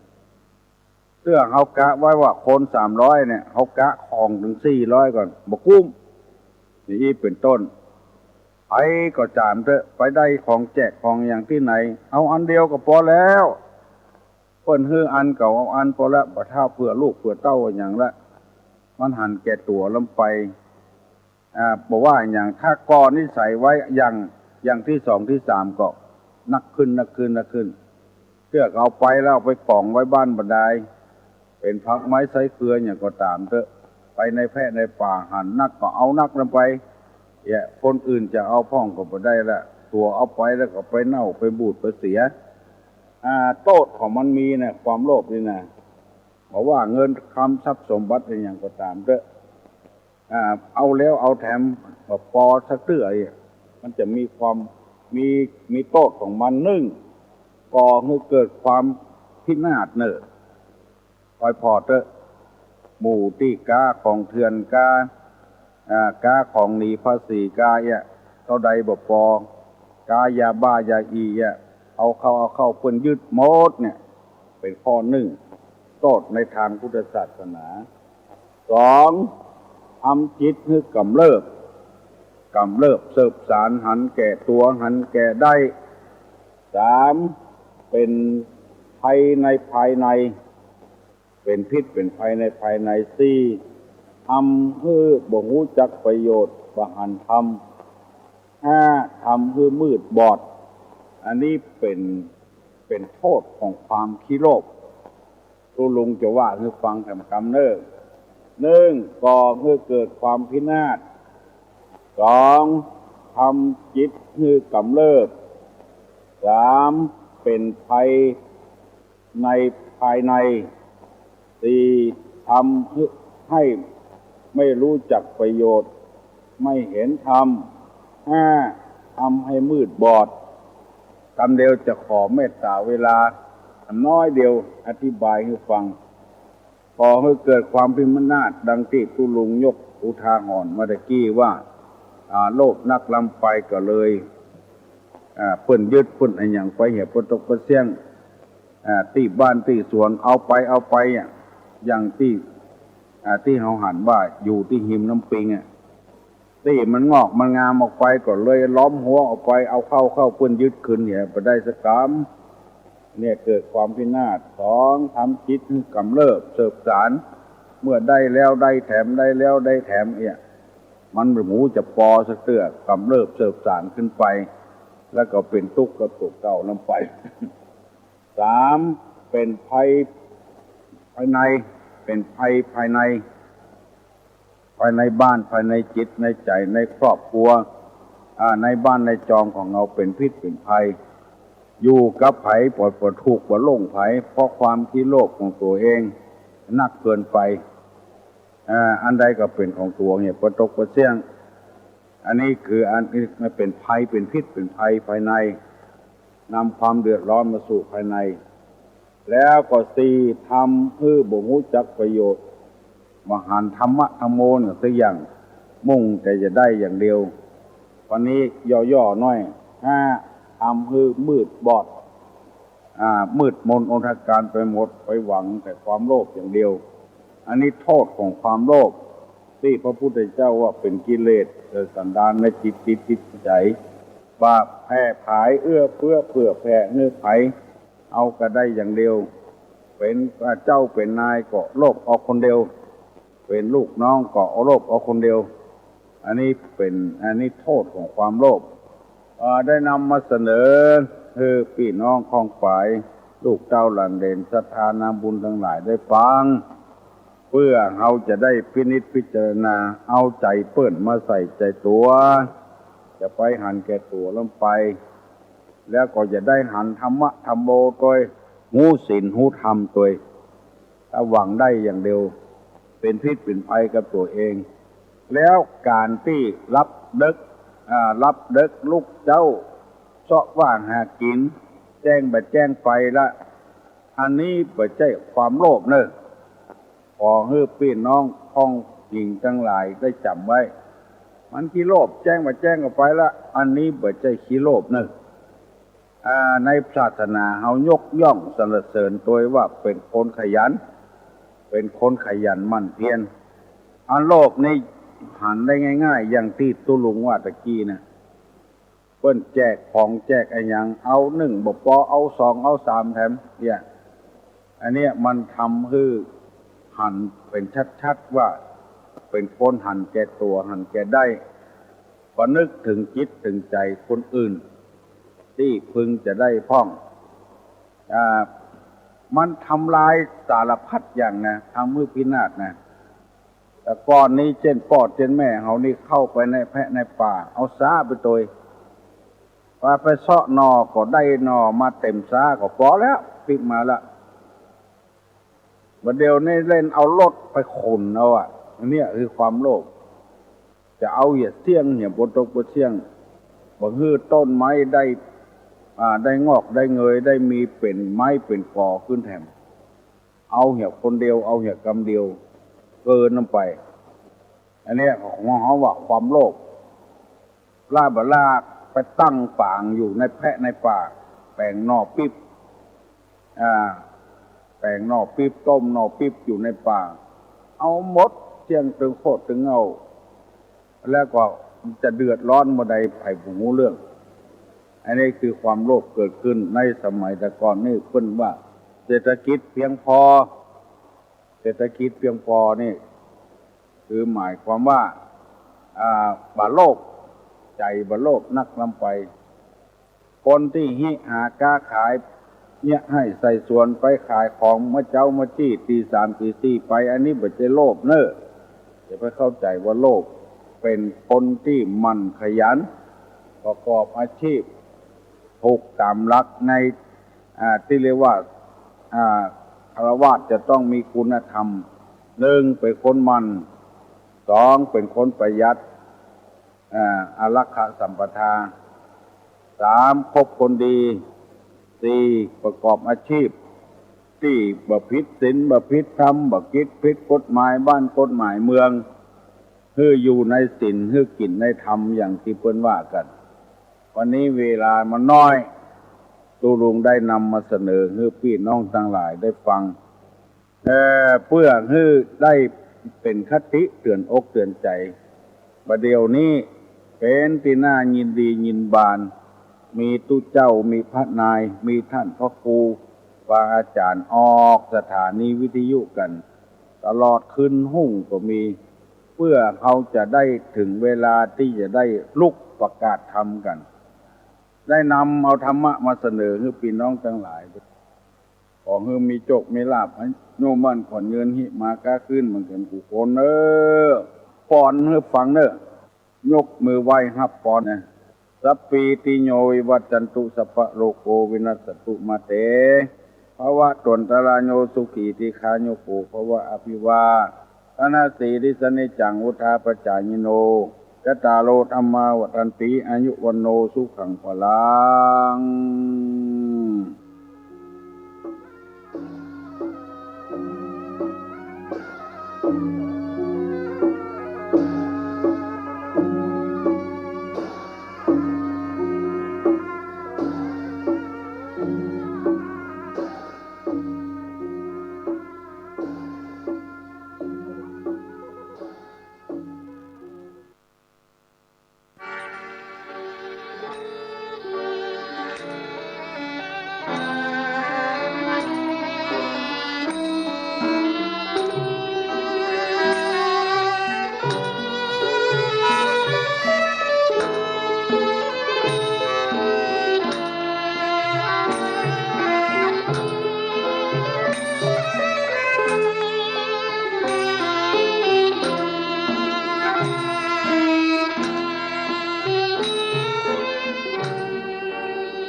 เจริญสุขสวัสดีท่านนักปฏิบัติธรรมทั้งหลายบัดนี้ถึงเวลาแล้วที่เราจะได้มาสดับรับฟังพระสัจธรรมขององค์สมเด็จพระสัมมาสัมพุทธเจ้าเพื่อที่เราจะได้นำเอาไปภาคเพียรประพฤติปฏิบัติให้ถึงซึ่งความสิ้นทุกข์สงบเย็นเป็นสันติสุขผู้มีความเพียรมั่นคงมีชีวิตอยู่เพียงวันเดียวประเสริฐกว่าชีวิตตั้ง100 ปีของผู้เกียจคร้านไร้ความเพียรขอท่านทั้งหลายจงทำจิตใจให้ผ่องแผ้วแข็งแรงร่าเริงมั่นคงและแจ่มใสจงสลัดความง่วงเหงาหานอนเสื่องซึมหดหู่ด้วยอาการของถีนมิทะให้สิ้นไปเถิด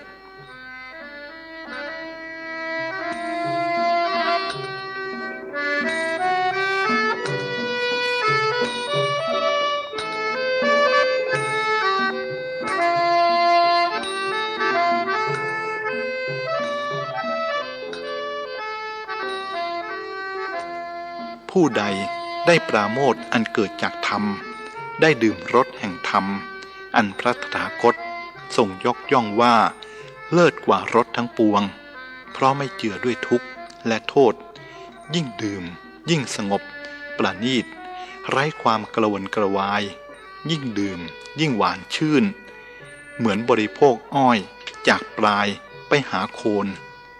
ส่วนรสแห่งโลกนั้นเจืออยู่ด้วยทุกข์และโทษนานาประการต้องกังวลต้องหวาดระแวงความสุขแห่งโลกมักจะจบลงด้วยความทุกข์โลกียรสยิ่งดื่มยิ่งจืดเหมือนกินอ้อยจากโคนไปหาปลายผู้ที่ได้ดื่มรสแห่งธรรมแล้วมีธรรมะเอิบอาบอยู่ในใจแล้วความสุขอย่างโลกก็ไร้ความหมายเมื่อจำเป็นต้องเสวยความสุขทางโลกไม่ว่าประณีตปานใดก็มีจิตใจพิจารณาเห็นโทษอยู่เนืองๆเหมือนผู้จำเป็นต้องดื่มน้ำที่แม้จะใสสะอาดแต่มองเห็นปลิงลงว่ายอยู่ก้นขันลองคิดดูเถิดว่าเขาจะดื่มน้ำด้วยความรู้สึกอย่างไร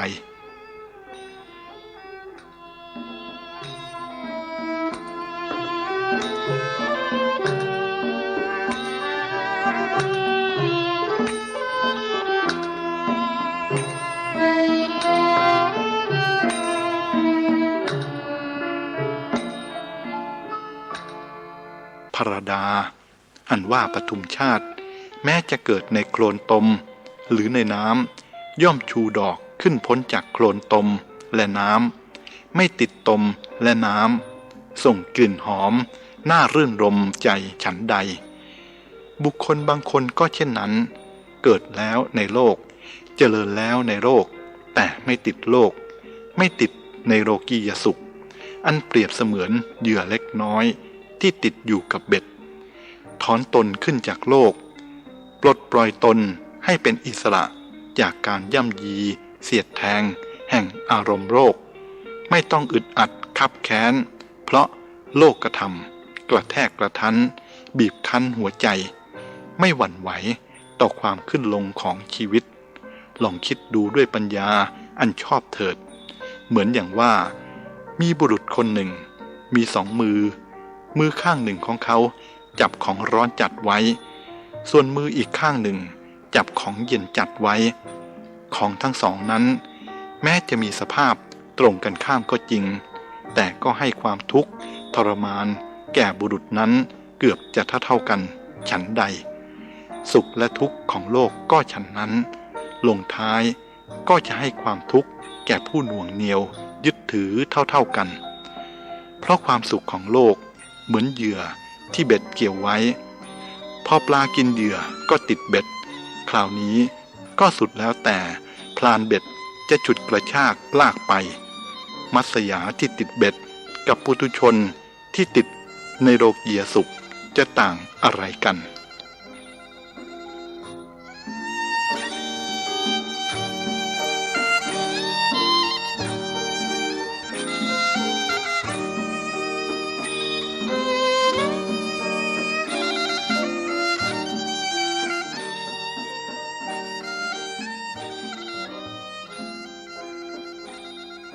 ดูก่อนภรดามนุษย์และสัตว์โลกทั้งปวงตนเองมีความเกิดแก่เจ็บตายเป็นธรรมดาอยู่แล้วยังเที่ยวแสวงหาสิ่งอันมีความเกิดแก่เจ็บตายเข้ามาทับถมอีกจึงต้องเพิ่มความเดือดร้อนขึ้นทับทวีคูณเพราะเหตุที่บุคคลรู้สึกพร่องในตนจึงพยายามแสวงหาสิ่งอื่นที่เข้าใจว่าจะมาทำความพร่องของตนให้เต็มบริบูรณ์แต่เนื่องจากสิ่งที่แสวงหามานั้นมีความพร่องอยู่ในตนเหมือนกันจึงหาทำให้ใครเต็มบริบูรณ์ได้ไม่มีแต่จะเพิ่มความพร่องให้มากขึ้นเปรียบเสมือนคนตาบอดด้วยตนเองแล้วไปแสวงหาคนตาบอดมาอยู่ด้วยก็หาได้ทำให้ตาของเขาสว่างขึ้นไม่กลับยังจะต้องเป็นภาระกับคนตาบอดอีกคนหนึ่งแต่อนิจจากว่าจะรู้อย่างนี้ก็มักสายเกินแก้เสียแล้วสภาพทางโลกจึงอยู่ในลักษณะตาบอดจูงคนตาบอดและเตี้ยอุ้มค่อมเสมอมา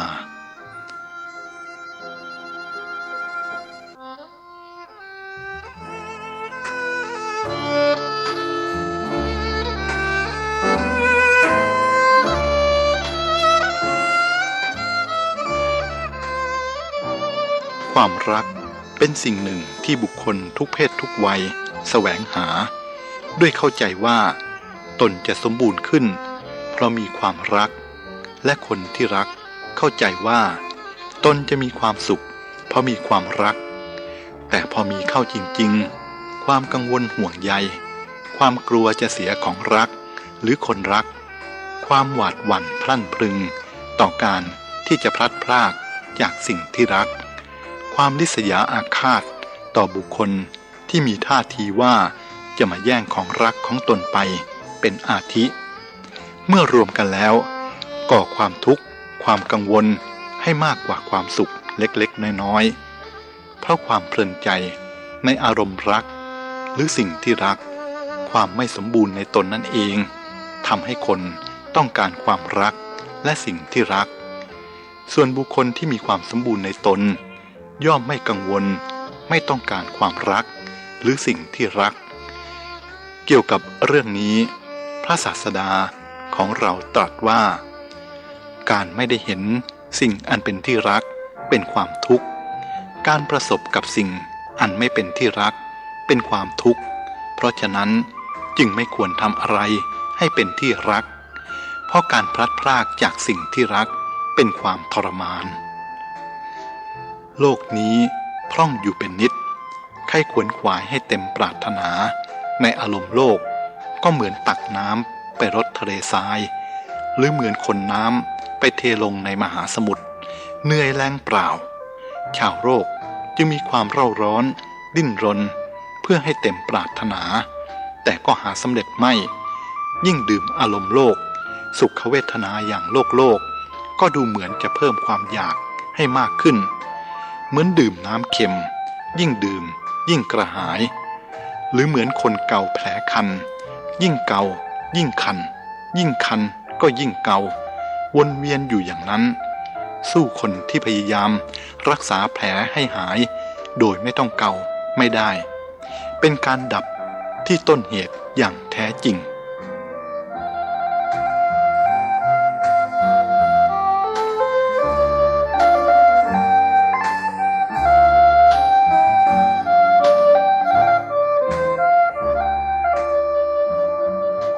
กายนี้เป็นของประชุมลงแห่งดินน้ำไฟลมมีมารดาบิดาเป็นแดนเกิดเจริญขึ้น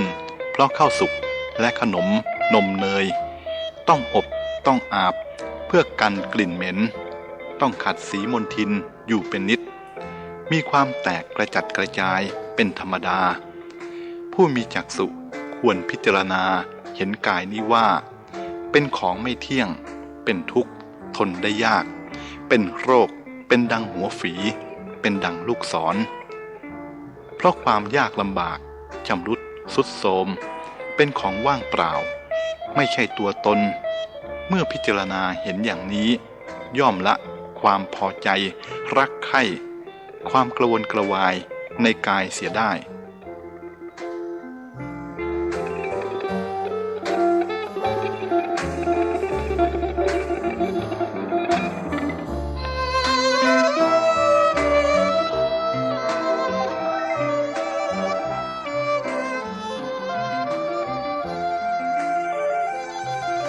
ดูก่อนท่านแสวงหาสัจจะตลอดชีวิตของมนุษย์จะมีอะไรเล่าจะเป็นภาระหนักยิ่งไปกว่าการประคับประคองกายให้อยู่รอดให้เป็นไปได้มนุษย์ต้องเหน็ดเหนื่อยต้องทนทุกข์ทรมานเหลือเกินเพราะกายนี้เพื่อความอยู่รอดปลอดภัยของกายนี้มันเหมือนแผลใหม่ที่ต้องประคบประหงมต้องใส่ยาทาพอกกันอยู่เนืองนิดพระศาสดาจึงตรัสว่าไม่มีความทุกข์ใดเสมอด้วยการบริหารขันธ์ทั้งที่เป็นดังนี้มนุษย์ทั้งหลายก็ยังพอใจในกายนี้เห็นกายนี้เป็นของสวยงามน่าอภิรมย์ชมชื่นยื้อแย่งฆ่าฟันกันเพราะเหตุแห่งกายนี้ต้องร้องไห้ค่ำครวญถึงกายอันเป็นดังหัวฝีเป็นดังแผลใหม่นี้ต้องติดใจในความสวยงามเข้าใจว่าจะให้ความสุขแก่ตนได้อันที่จริงกายนี้มีน้ำเลือดน้ำเหลืองไหลเยิ้มอยู่ทั่วไปมีกระดูกเป็นโครงมีเส้นเอ็นอันเป็นเครื่องร้อยรัดมีเนื้อเป็นเครื่องพอกและมีหนังบางๆปกปิดห่อหุ้มสิ่งปฏิกูลทั้งหลายพรางตาเอาไว้จึงปรากฏแก่คนทั้งหลายผู้มองอย่างผิวเผินว่าเป็นของสวยงามน่าลูบคลำสัมผัสแต่อันที่จริงแล้วความสวยงามสิ้นสุดลงแค่ผิวหนังเท่านั้นเองถ้าลอกเอาผิวหนังออกแล้วคนที่รักเราเหมือนจะกลืนกินคงจะต้องวิ่งหนีเป็นแน่อันหนึ่งผิวหนังที่ว่าสวยนั่นเองก็เปรอะเปื้อนไปด้วยฝุ่นและเหงื่อใครต้องมาคอยชำระขัดสีอยู่เป็นเนืองนิดเว้นการชำระล้างและขัดสีแม้เพียงวันเดียวก็มีกลิ่นสาบเหม็นเป็นที่น่ารังเกียจแหนงนายแม้แห่งเจ้าของกายนั่นเองด้วยเหตุนี้พระผู้มีพระภาคเจ้าจึงตรัสสอนให้พวกเราพิจารณาเนือง ซึ่งกายคตาสติภาวนาคือการคำนึงถึงกายนี้ว่าไม่งามโสโครกเป็นที่ตั้งลงและไหลออกแห่งสิ่งปฏิกูลทั้งหลาย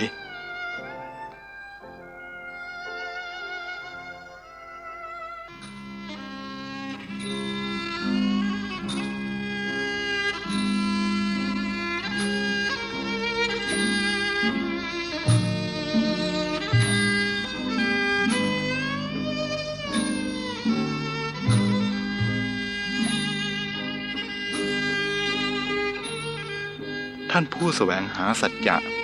คนส่วนมากเมื่อความทุกข์เกิดขึ้นหรือได้ประสบทุกข์ก็สำคัญมั่นหมายว่าความทุกข์ที่เกิดขึ้นแล้วแก่เรานี้เป็นของเที่ยงยั่งยืนจึงมีความทุกข์มากขึ้นเพราะกลัวว่าความทุกข์อย่างนั้นจะสถิตอยู่ในใจของตนตลอดไปจึงตีโพยตีพายพร่ำเพลอลำพันส่วนคนที่ประสบสุขเล่าก็เพลินอยู่ในความสุขด้วยสำคัญมั่นหมายว่าความสุขที่เกิดแก่เรานี้เป็นของเที่ยงยั่งยืนจึงติดสุข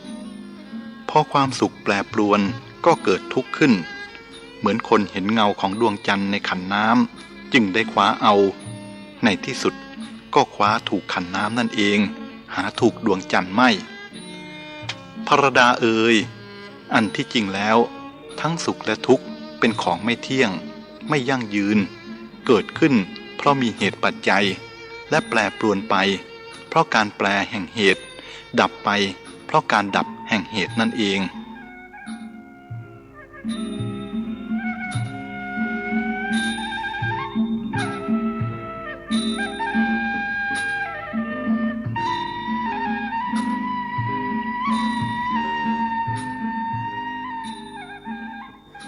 ดูก่อนภรดาคนส่วนมากเข้าใจว่าเรื่องที่จะต้องอดทนคือเรื่องอันไม่เป็นที่พอใจหรืออนิจฐารมณ์เท่านั้นแต่ความเป็นจริงแล้วบุคคลผู้ต้องการความดีให้แก่ชีวิตจะต้องอดทนทั้งสองอย่างคือทั้งอารมณ์อันน่าปรารถนาและไม่น่าปรารถนาบุคคลที่อดทนต่ออารมณ์อันไม่น่าปรารถนาได้เช่นอดทนต่อคำด่าว่าเสียดสีได้นับว่าน่าสรรเสริญแต่บุคคลที่อดทนต่ออารมณ์อันน่าปรารถนาเช่นลาภยศและเสียงสรรเสริญได้คือเมื่อตกอยู่ภายใต้อำนาจยั่วยวนของสิ่งเหล่านี้ยิ่งน่าสรรเสริญขึ้นไปอีกเพราะทำได้ยากกว่าอารมณ์อันไม่น่าปรารถนาทำคนให้เสียได้เหมือนกันถ้าไม่อดทนพอแต่ถ้าเขามีความอดทนต่ออารมณ์นั้นเพียงพอมันจะกลายเป็นยาขมที่ช่วยทำลายโรคได้คือก่อให้เกิดประโยชน์แก่ชีวิตส่วนอารมณ์ที่น่าปรารถนาน่าเพลิดเพลินยั่วยวนใจได้ทำให้มนุษย์ผู้หลงไหลเสียคนมามากต่อมากแล้วความอดทนอดกลั้นนั้นทำได้ยากมนุษย์ผู้นั้นจะกลับตัวเป็นคนดีได้อีกทีหนึ่งก็ต่อเมื่ออารมณ์หรือสภาพแวดล้อมอันยั่วยวนใจนั้นได้สูญสิ้นไปแล้วและเขาก็กระแทกกระทั่งกับอนิจฐารมณ์อย่างจังเหมือนเผชิญหน้ากับควายป่าที่ดุร้ายตัวอย่างผู้มีอำนาจเมื่อสูญเสียอำนาจแล้วจึงได้รู้สัจธรรมบรรดาสิ่งยั่วยวนใจทั้งหลายอำนาจนับเป็นสิ่งยั่วยวนใจที่สำคัญยิ่งอย่างหนึ่งซึ่งใครมีเข้าแล้วมักจะหลงไหลมัวเมาอยู่ในอำนาจนั้นจนปัญญาจักษุมืดมนลงทำให้เห็นดำเป็นขาว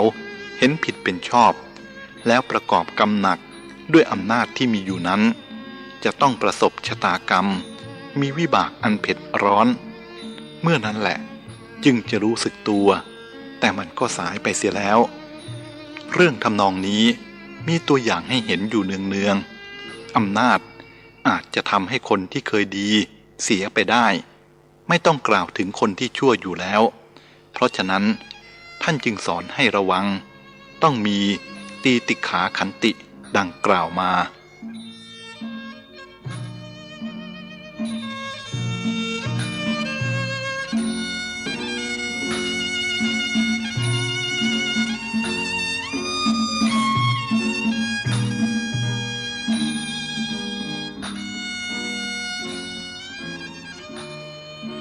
ความงามของสตรีเป็นสิ่งยั่วยวนใจสำหรับบุรุษอย่างยิ่งประการหนึ่งบุรุษผู้ไม่ต้องตกอยู่ใต้อำนาจของความงามของสตรีจึงเป็นบุรุษอาชาไนยหาได้ยากคนเช่นนั้นแม้เทวดาก็ชมพรหมก็สรรเสริญความงามของสตรีได้เคยฆ่าบุรุษผู้ทรงศักดิ์มามากต่อมากแล้วดูก่อนท่านผู้แสวงหาสัจจะความอดทนนั้นเป็นอาภรณ์ของนักพรตเป็นตบะของผู้บำเพ็ญตบะแม้นักพรตผู้แรงเริงด้วยตบะมีชื่อกระชอนก็เคยพ่ายแพ้ต่อความงามและความยั่วยวนของสตรีมามากนักแล้วเช่นกันทางปลอดภัยแท้จริงของนักพรตก็คือไม่คุ้นเคยด้วยชักสะพานเสียคือไม่สนิทสนมด้วยสตรีที่เป็นข้าศึกแห่งพรหมจรรย์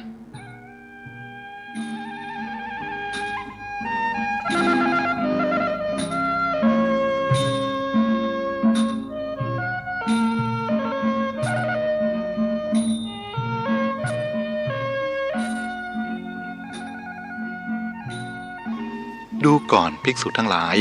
พระเจ้าจักรพรรดิเป็นธรรมราชาย่อมทรงอาศัยธรรม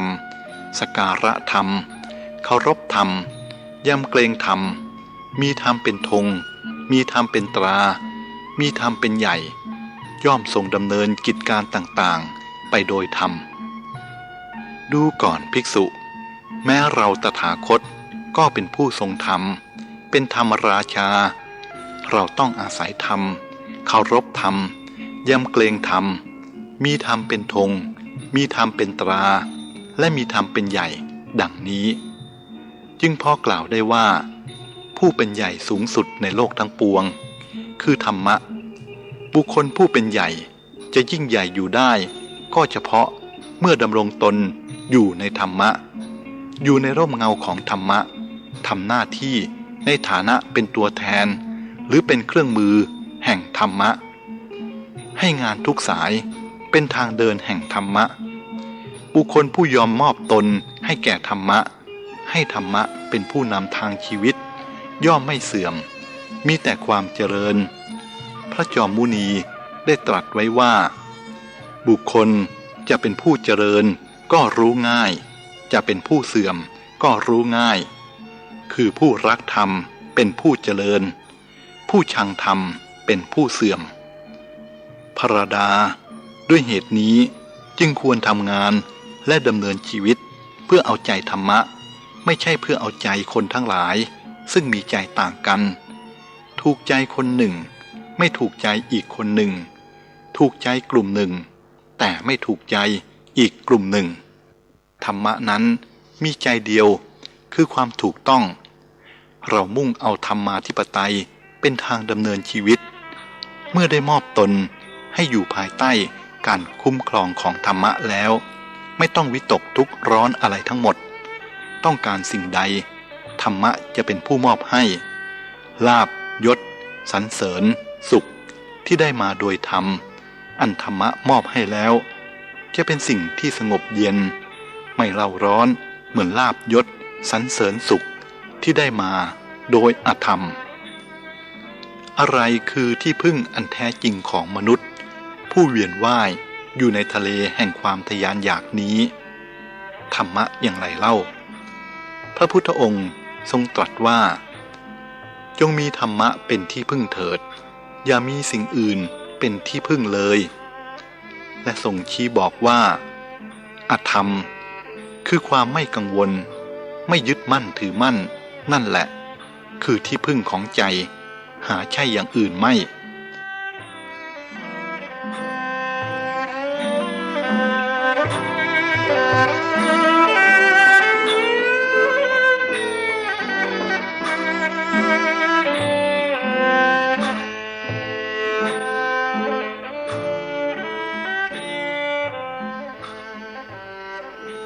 ภิกษุทั้งหลายคนเขายึดมั่นอยู่ว่านั่นบุตรของเรานั่นทรัพย์ของเราจะต้องเดือดร้อนอยู่ร่ำไปตามความเป็นจริงแล้วตนของตนก็ยังไม่มีบุตรและทรัพย์จะมีที่ไหนเล่า ท่านผู้แสวงหาสัจจะคนที่มีความยึดถือมากก็ย่อมมีความกังวลมากไม่มีอะไรก็กลัวเฉพาะหน้ากลัวอนาคตกลัวเสียจนหาความสุขความสงบให้แก่ชีวิตในปัจจุบันไม่ได้แม้บัณฑิตจะบอกธรรมะพร่ำสอนอยู่ว่าจงทำปัจจุบันให้ดีที่สุดเถิดอนาคตจะจัดตัวของมันเองเขาก็หารับฟังไม่หาว่าคนบอกเป็นคนเขลาไม่รู้จักเตรียมการเพื่ออนาคตคนพวกนั้นพออนาคตที่เขาหวังไว้มาถึงจริงเขาก็หาความสุขให้แก่ชีวิตไม่ได้อยู่นั่นเองเพราะมันตกมาเป็นปัจจุบันเสียแล้วเขาคงจะต้องแบกก้อนหินแห่งชีวิตคือความหนักอกหนักใจวิ่งฝ่ากองไฟคือความทะยานอยากไปสู่ภูเขาแห่งความว่างเปล่าเพราะมันไม่มีอะไรแต่เพราะเขาสำคัญมั่นหมายว่ามันมีจึงแบกต่อไปและต่อไปพร้อมกับร้องว่าร้อนหนักร้อนหนักอย่างนี้เรื่อยไป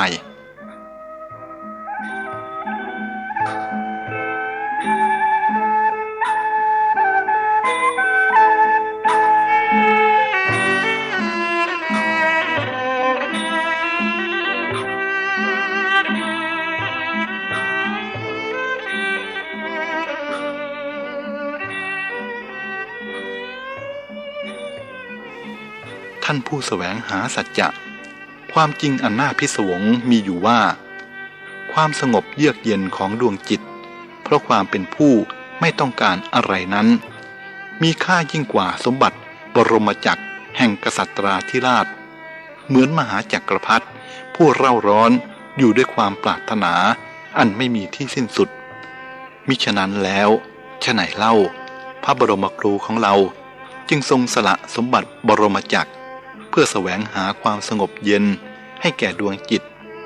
เมื่อพระองค์ได้ประสบความสำเร็จในทางนี้แล้วก็กลายเป็นที่พึ่งที่บูชาของชาวโลกมาจนตราบเท่าทุกวันนี้ตัวอย่างที่เกี่ยวกับพระพุทธองค์นี้ชี้ให้เห็นความจริงอีกประการหนึ่งว่าผู้นำโลกที่แท้จริงคือผู้นำทางจิตหรือวิญญาณหาใช่ผู้มีอำนาจราชศักดิ์แต่ประการใดไม่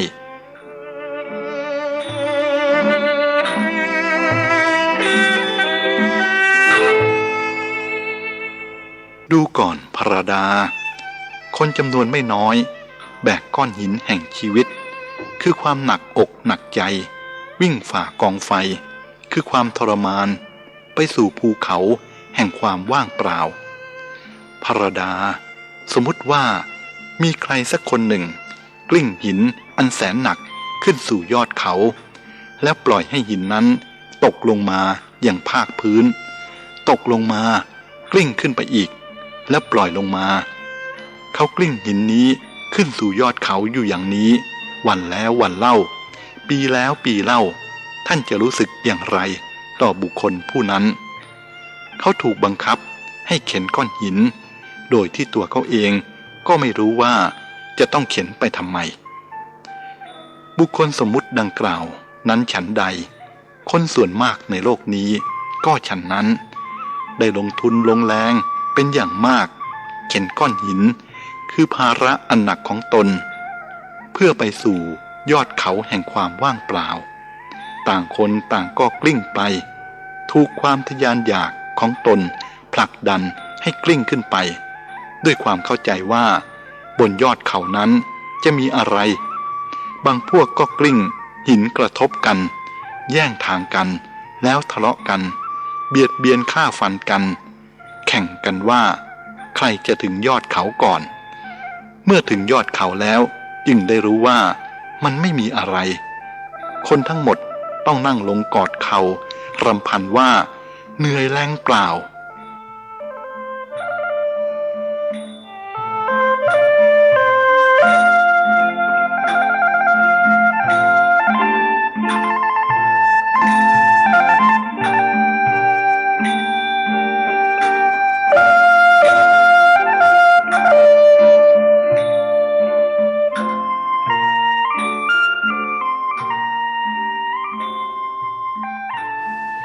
านผู้แสวงหาสัจจะ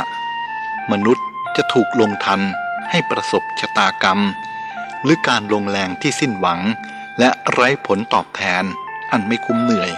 ก็เพราะความเขลาของมนุษย์นั่นเองแม้มนุษย์พอจะฉลาดบ้างแล้ว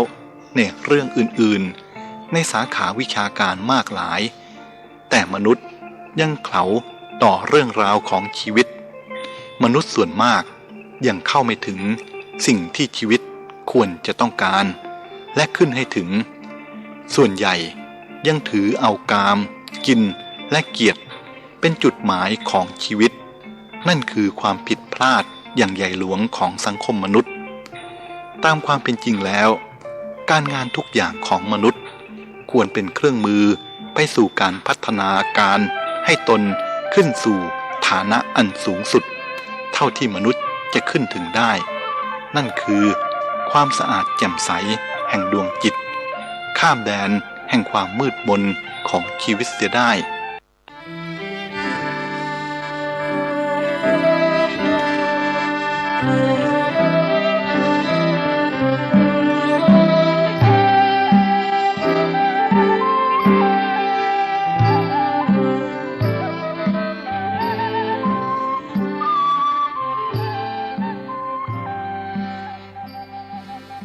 ดูก่อนภรดาความพยายามและความปรารถนาของบุคคลผู้ทำความดีสั่งสมกรรมดีนั้นไม่เคยไร้ผลมันจะคอยจังหวะให้ผลในโอกาสอันควรอยู่เสมอแต่เนื่องมาจากคนบางคนขณะพยายามเพื่อทำกรรมดีสั่งสมกรรมดีอยู่นั้นก็ให้โอกาสแห่งความชั่วแทรกแซงเข้ามาเป็นระยะเมื่อเป็นดังนี้ผลแห่งกรรมดีก็ถูกขัดขวางเป็นระยะเหมือนกันไม่มีโอกาสให้ผลได้เต็มที่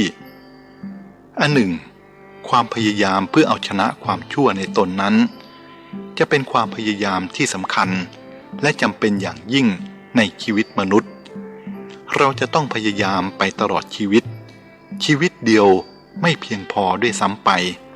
ต้องพยายามกันชาติแล้วชาติเล่า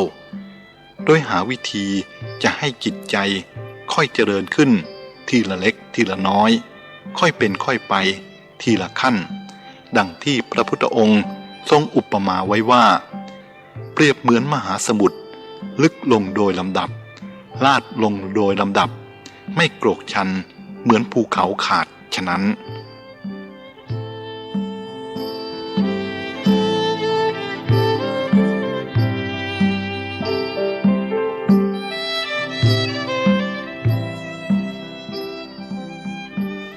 ธรรมวินัยนี้ก็ฉันนั้นมีการศึกษาตามลำดับมีการกระทำตามลำดับมีการปฏิบัติตามลำดับความเจริญที่ค่อยเป็นค่อยไปจะช่วยให้เราเอาชนะความคิดและนิสัยที่ชั่วช้าได้ทีละน้อยถ้าเร่งเกินไปอาจจะทำให้ฟุ้งซ่านเกิดภาวะที่ขัดแย้งมากมายขึ้นในใจความรู้หรือการให้อาหารแก่ใจก็ทำนองเดียวกันการให้อาหารแก่ร่างกายต้องค่อยเป็นค่อยไปทีละเล็กทีละน้อยทีละขั้นอาหารที่ย่อยดีจึงจะเป็นประโยชน์แก่ร่างกายความรู้ความเข้าใจ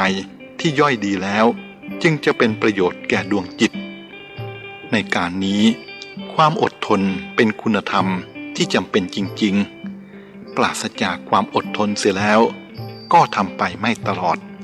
อาจจะทอดทิ้งเสียกลางคันช่างฝีมือบางพวกเมื่อจะทำงานสำคัญบางชิ้นเขาจะอุทิศชีวิตทั้งชีวิตทีเดียวเพื่องานนั้น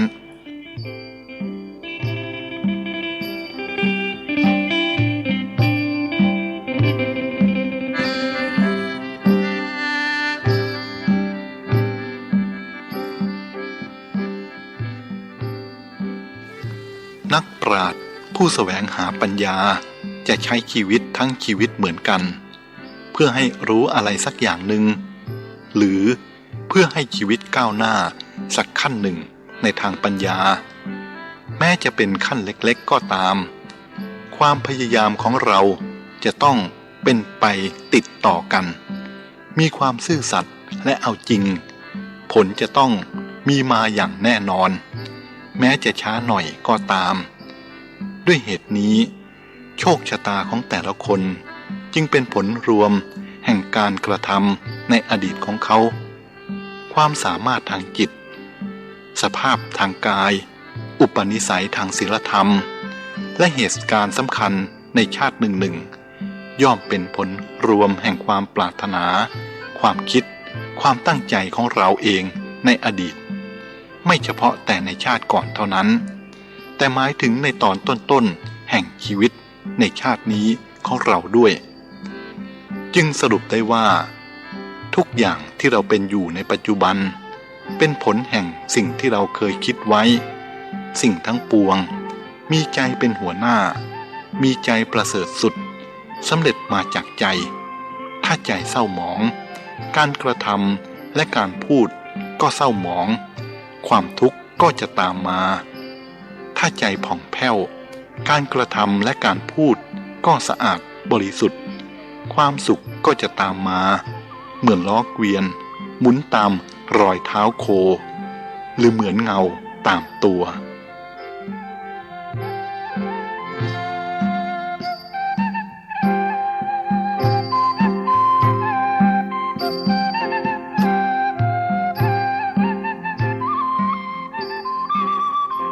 ดูก่อนพระดาพระตถาคตเจ้าได้ตรัสไว้อีกว่าจิตที่ตั้งไว้ถูกต้องย่อมอำนวยผลดีที่สุดจะคณนาอย่างที่บิดามารดาหรือญาติไม่อาจจะมอบให้ได้ส่วนจิตที่ตั้งไว้ผิด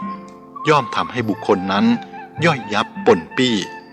ยิ่งเสียกว่าศัตรูคู่เวรทำให้ดังนั้นการบำรุงรักษาใจให้ดีจึงมีคุณแก่บุคคลผู้บำรุงรักษายิ่งกว่าการบำรุงรักษาสิ่งใดๆในโลกนี้เพราะใจเป็นสมบัติอันล้ำค่าของมนุษย์ชนใด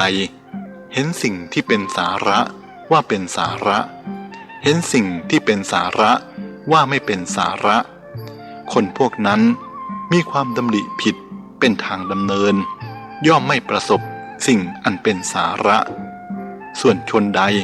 เห็นสิ่งที่เป็นสาระว่าเป็นสาระเห็นสิ่งที่ไม่เป็นสาระว่าไม่เป็นสาระคนพวกนั้นมีความดำริชอบเป็นทางดำเนินย่อมประสบสิ่งที่เป็นสาระภรดาก็อะไรเล่าคือสิ่งที่ไม่เป็นสาระอะไรคือสิ่งที่เป็นสาระตอบตามแนวทางแห่งพระพุทธศาสนาสิ่งใดก็ตามเป็นไปเพื่อความเบียดเบียนบีบคั้นเป็นไปเพื่อความฟุ้งซ่านเอาใจไว้ไม่อยู่ทำให้จิตใจเตลิดเป็นไปเพื่อความหลงงมงายมืดมนเป็นไปเพื่อความติดพันยึดมั่นสิ่งทำนองนั้นแหละเป็นอสาระส่วนสิ่งใดก็ตามอันเป็นไปเพื่อความไม่เบียดเบียนบีบคั้น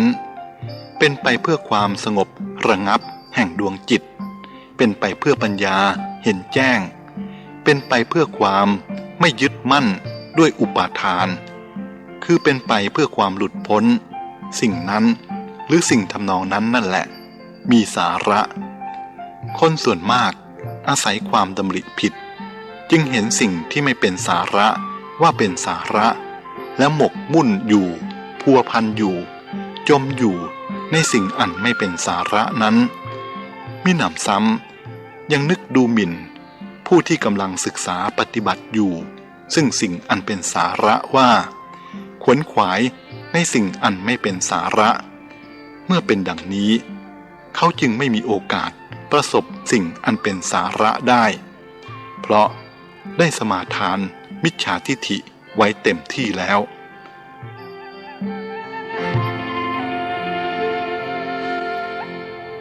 ดูก่อนท่านผู้แสวงหาสัจจะกล่าวโดยย่ออกุศลธรรมทั้งปวงเป็นอาสาระกุศลธรรมทั้งปวง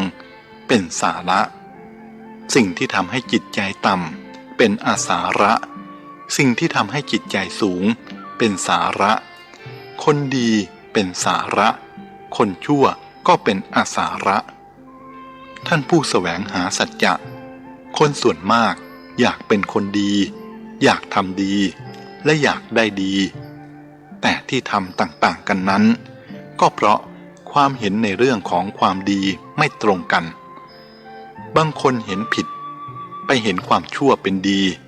เมื่อทำเข้าแล้วจึงเป็นชั่วผลออกมาก็เป็นความทุกข์ความเดือดร้อนบางคนเห็นดีเป็นชั่วจึงเว้นสิ่งที่ควรทำไม่ได้ทำความดีบางคนเห็นดีเป็นดีเห็นชั่วเป็นชั่วมีความเห็นถูกดำริถูกจึงทำถูกพูดถูก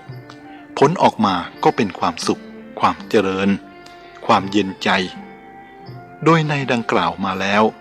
บุคคลจึงควรปรับความเห็นและความคิดของตนให้ถูกให้ตรงก็จะดำเนินชีวิตไปในทางที่ถูกในทางที่ตรงเขาย่อมจะพบกับสิ่งที่เป็นสาระ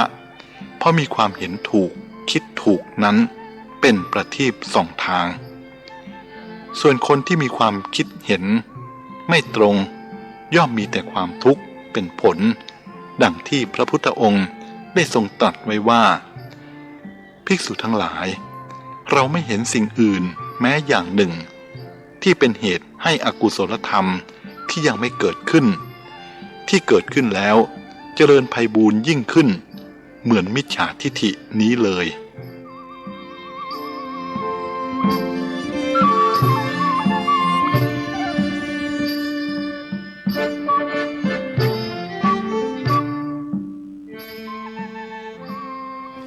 ภิกษุทั้งหลาย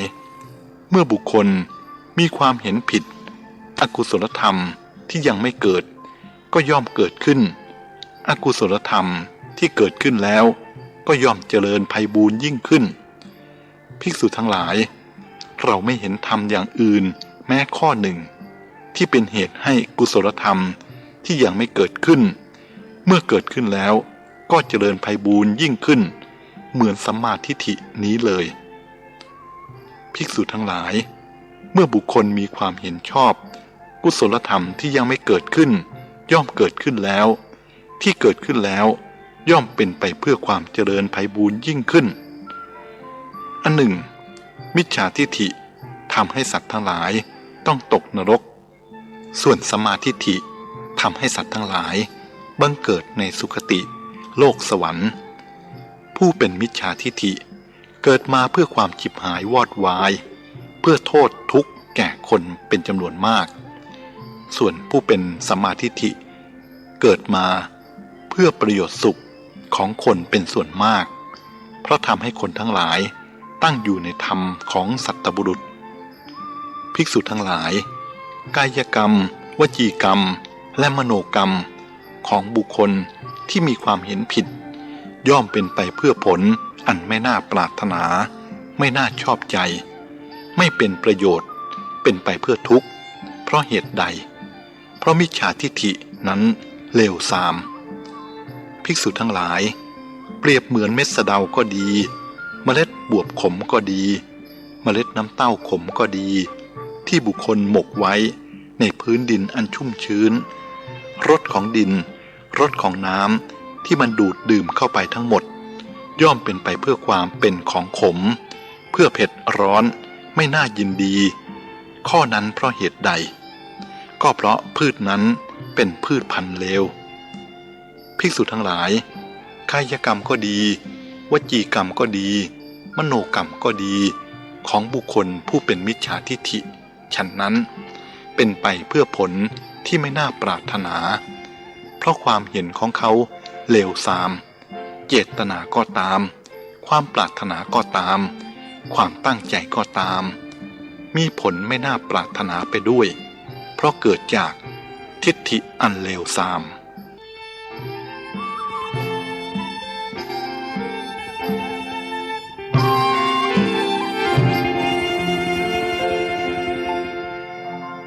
ภิกษุทั้งหลายกายกรรมวจีกรรมมโนกรรมเจตนาความปรารถนาความตั้งใจสังขารเพื่อปรุงแต่งจิตของบุคคล ผู้มีความเห็นชอบเป็นไปเพื่อผลที่น่าปรารถนาน่าชอบใจเพื่อประโยชน์เพื่อความสุขข้อนั้นเพราะเหตุใดเพราะทิฏฐิของเขาดีภิกษุทั้งหลายเปรียบเหมือนพันอ้อยก็ดีพันข้าวสาลีก็ดีพันผลจันทร์ก็ดีอันบุคคลหมกไว้ในดินที่ชุ่มชื้นรสของน้ำรสของดิน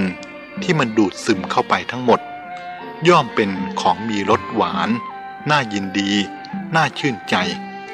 ข้อนั้นเพราะเหตุใดเพราะพืชพันธุ์นั้นดีกายกรรมวจีกรรมของบุคคลผู้เป็นสัมมาทิฏฐิก็ฉะนั้นย่อมเป็นไปเพื่อผล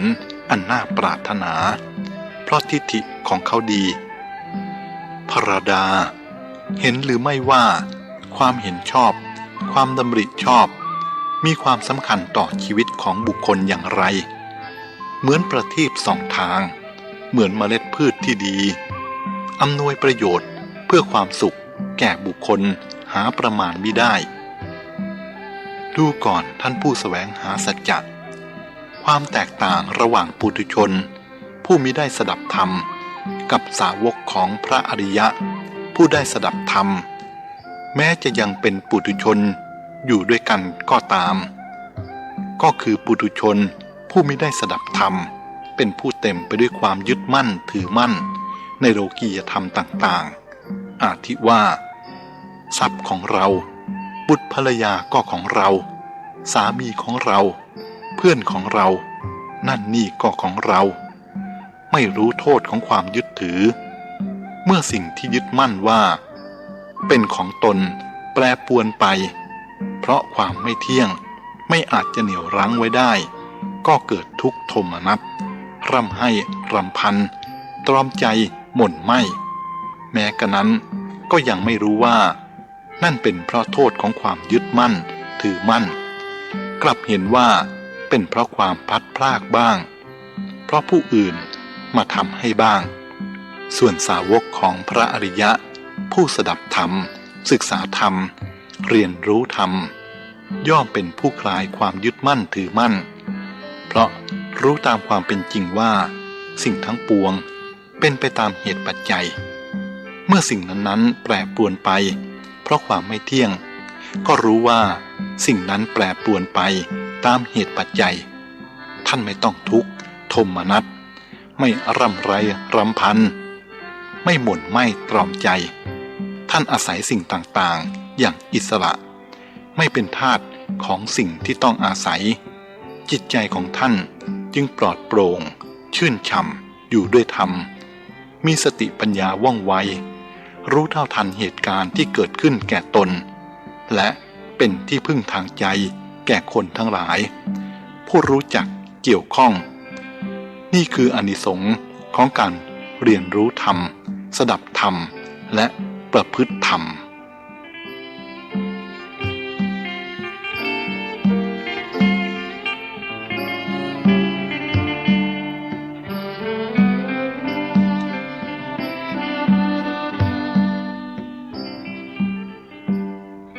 ครั้งหนึ่งพระสารีบุตรผู้เป็นธรรมเสนาบดีได้กราบทูลพระพุทธองค์ว่าข้าแต่พระองค์ผู้เป็นที่พึ่งของโลกชนทั้งหลายทิ้งของสะอาดบ้างไม่สะอาดบ้างคูดบ้างมูดบ้างน้ำลายบ้างน้ำเหลืองบ้างน้ำหนองบ้างลงบนแผ่นดินแผ่นดินก็มิได้เกียรติชังสิ่งนั้นมิได้อิจฉาระอาใจต่อสิ่งนั้นคงรับไว้ด้วยอาการอย่างเดียวกันทั้งกองหยากเยื่อและดอกไม้ฉันใดข้าพระองค์ก็ฉันนั้นเหมือนกันมีใจเช่นเดียวกับแผ่นดินอันกว้างใหญ่ไม่มีประมาณไม่เลือกที่รักผลักที่ชังมีใจเสมอในบุคคลทั้งปวงไม่มีเวรไม่มีความเบียดเบียนข้าแต่พระองค์ผู้เป็นพระจอมมุนีน้ำย่อมรับของสะอาดบ้างไม่สะอาดบ้างลมก็พัดของสะอาดบ้างไม่สะอาดบ้างไฟย่อมเผาของสะอาดบ้าง ไม่สะอาดบ้าง น้ำลมไฟย่อมไม่เกลียดชังไม่ระอิดระอาต่อของเหล่านั้นฉันใดข้าพระองค์ก็ฉันนั้นมีใจเสมอด้วยน้ำลมและไฟไม่มีเวรกับใครไม่คิดเบียดเบียนใครอันว่าผ้าเช็ดธุลีย่อมเช็ดได้ทั้งของหอมและของเหม็นของสะอาดและของโสโครกเด็กจันทานถือตะกร้านุ่งผ้าเก่าเข้าไปยังบ้านหรือนิคมย่อมตั้งใจอ่อนน้อมเข้าไปโคที่เขาขาดแล้วได้รับการฝึกดีแล้วย่อมสงบเสงี่ยมเดินไปตามถนนหนทางตามตรอกเล็กซอกน้อยก็ไม่ได้เอาเท้าหรือเขากระทบกับอะไรฉันใดข้าพระองค์ก็ฉันนั้นมีใจอ่อนน้อมถ่อมตนไม่มีเวรไม่คิดเบียดเบียนใครพระองค์ผู้เจริญพระธรรมเสนาบดีกราบทูลต่อไปว่าอันหนึ่งบุรุษหรือสตรีรุ่นหนุ่มสาวเป็นคนชอบประดับประดาอึดอัดระอาต่อซากศพงูหรือซากศพสุนัขที่มีคนเอามาผูกไว้ที่คอฉันใดข้าพระองค์ก็ฉันนั้นย่อมอึดอัดระอาต่อกายอันเน่าเปื่อยนี้พระองค์ผู้เจริญอันว่าบุคคลผู้ประคองภาชนะน้ำมันข้นมีรูทะลุเป็นช่องเล็กช่องน้อยไหลออกไหลเข้าอยู่ชั้นใดข้าพระองค์ก็ฉันนั้นบริหารกายนี้ประคับประคองกายนี้ซึ่งเป็นรูทะลุเป็นช่องเล็กช่องน้อยมีสิ่งปฏิกูลไหลเข้าไหลออกอยู่เนืองนิด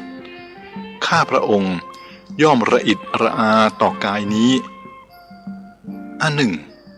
บุรุษผู้ประคองถาดน้ำมันที่เต็มได้มีคนอื่นถือดาบอันคมกริบอยู่ข้างหลังพลางบังคับให้ถือถาดน้ำมันแต่โดยดีถ้าหากหกเพียงหยดเดียวจะประหารชีวิตเสีย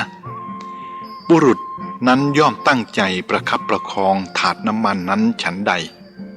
ข้าพระองค์ก็จะประคับประคองกายของตนฉันนั้น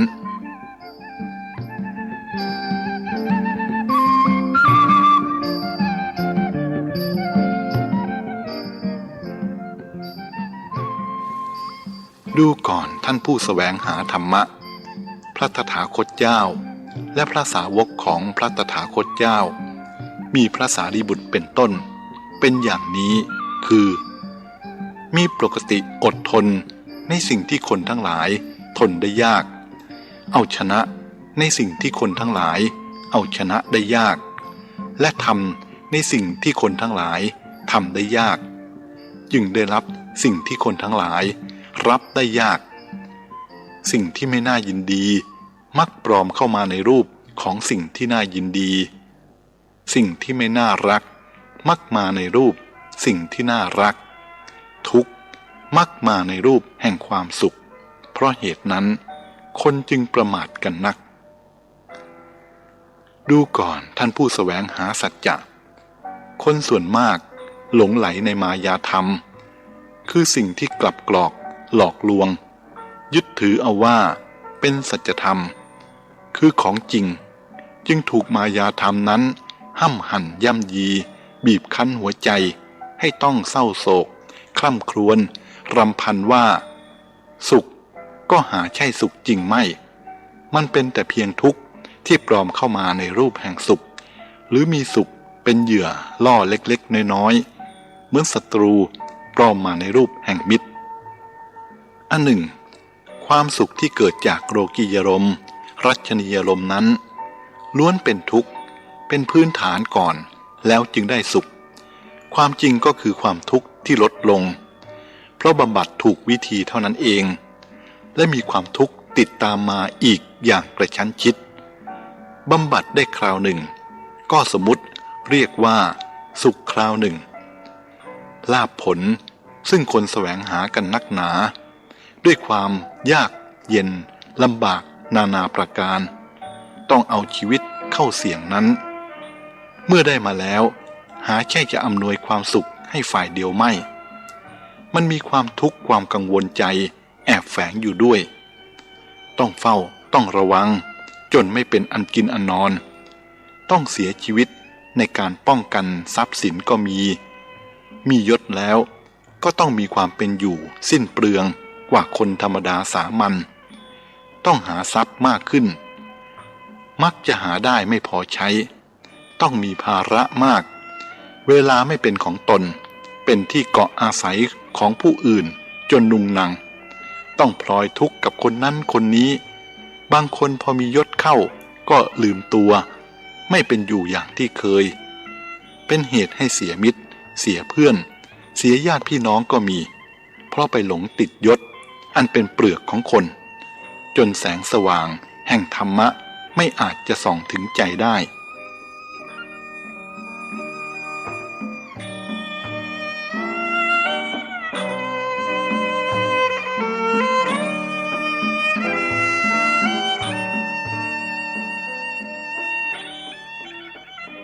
ดูก่อนท่านผู้แสวงหาสัจจะ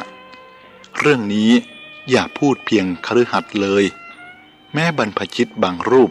ก็เมายศเหมือนกันยิ่งยศสูงขึ้นอาสวะก็พลอยหนาขึ้นตามมันย้อมจิตใจให้มัวเมาและเมาหนักขึ้นเพราะเปลือกหนาขึ้นอยู่ในแวดวงของลาภยศสรรเสริญเสียจนเคยตัวทำผิดไม่มีใครกล้าติเตียนทำถูกเล็กๆน้อยๆคนก็คอยชมแล้วชมอีกจนใจเหลิงเพราะสรรเสริญเหมือนเหล้าหวานชวนให้เพลินดื่มเท่าไหร่ก็ไม่พอเผลอตัวได้ง่ายดื่มเหล้าเสียอีกยังยั้งได้ง่ายกว่าและมีคนคอยช่วยยับยั้งส่วนสรรเสริญมาจากผู้อื่นยั่วยวนใจอยู่เสมออยากได้รับยิ่งขึ้นกว่าเก่าที่เคยได้รับเมื่อไม่ได้รับดังปรารถนาก็ร้อนใจหรือเมื่อถูกนินทาก็เร่าร้อนยิ่งขึ้นนี่คือโทษของลาภยศสรรเสริญเท่าที่พอมองเห็นได้มันเป็นสุขที่คู่กับทุกข์จึงเป็นสุขปลอมหาใช่สุขแท้ไม่สุขแท้จะต้องเกิดจากคุณธรรมจากการทำความดีทำความเพียรเพื่อลดละอาสวะสิ่งหมักดองในสันดานที่ทำให้มืดมนกิเลสลดลงได้เท่าใดทุกข์ก็ลดได้มากเท่านั้นเมื่อทุกข์ลดลงถึงที่สุดก็เรียกว่าที่สุดแห่งทุกข์คือนิพพานเหมือนเมื่อความร้อนลดลงถึงที่สุดก็เป็นสภาพที่เย็นที่สุดนี่คือความสุขแท้ไม่มีความทุกข์แอบแฝงมาด้วยมีความเย็นใจเป็นรางวัลพร้อมกันนั้นความรู้แจ้งตามความเป็นจริงในสิ่งทั้งปวงก็สว่างไสวขึ้นในดวงจิตเหมือนประทีปที่ถูกจุดขึ้นย่อมทำหน้าที่หลายอย่างพร้อมกันคือกำจัดความมืดยังแสงสว่างให้เกิดขึ้นเผาเชื้อคือน้ำมันให้สิ้นไปเป็นต้นอีกอย่างหนึ่งความที่บุคคลได้อบรมจิตและปัญญามาน้อยแสงสว่างในดวงจิตจึงมีน้อยไม่อาจจะมองเห็นสิ่งต่างๆตามความเป็นจริงได้จึงถูกหลอกอยู่เรื่อยไปถูกโลกิยธรรมคือลาภบ้างยศบ้างเสียงสรรเสริญบ้างหลอกเอามอมให้เมาอยู่เป็นเนืองนิดจนปัญญามืดมนลงไม่สามารถที่จะรู้เห็นตามที่เป็นจริงของชีวิตได้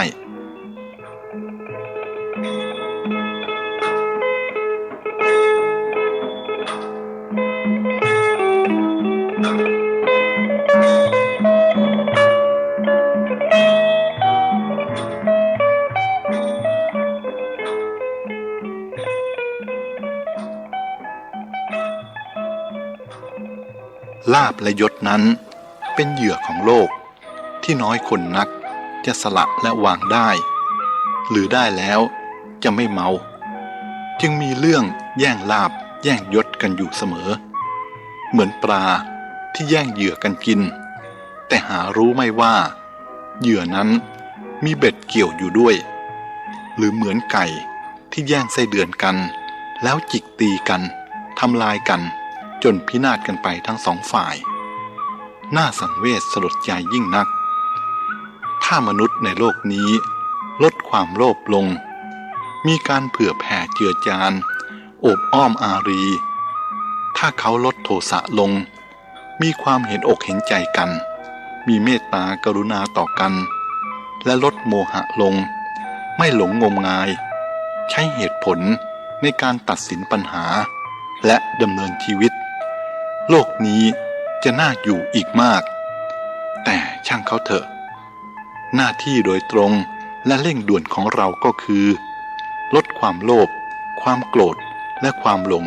ของเราเองให้น้อยลงแล้วเราก็จะประสบกับความสุขความเยือกเย็นขึ้นมากเหมือนคนไข้ที่ลดไข้ได้มากเท่าใดความสบายกายก็จะมีมากขึ้นเท่านั้น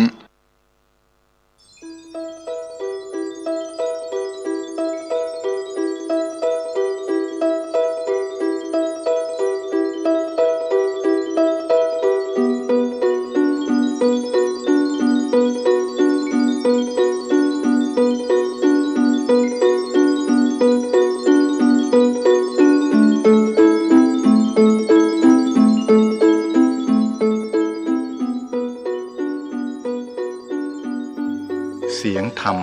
เสียงเทศสร้างสุขสีธรรมะสนอกว่าดนตรีเพราะพริ้งนำจิตจากอเวจีมืดจัดท่านเอ่ยสุขสว่างสลายทุกข์ทิ้งสนอแท้เสียงธรรม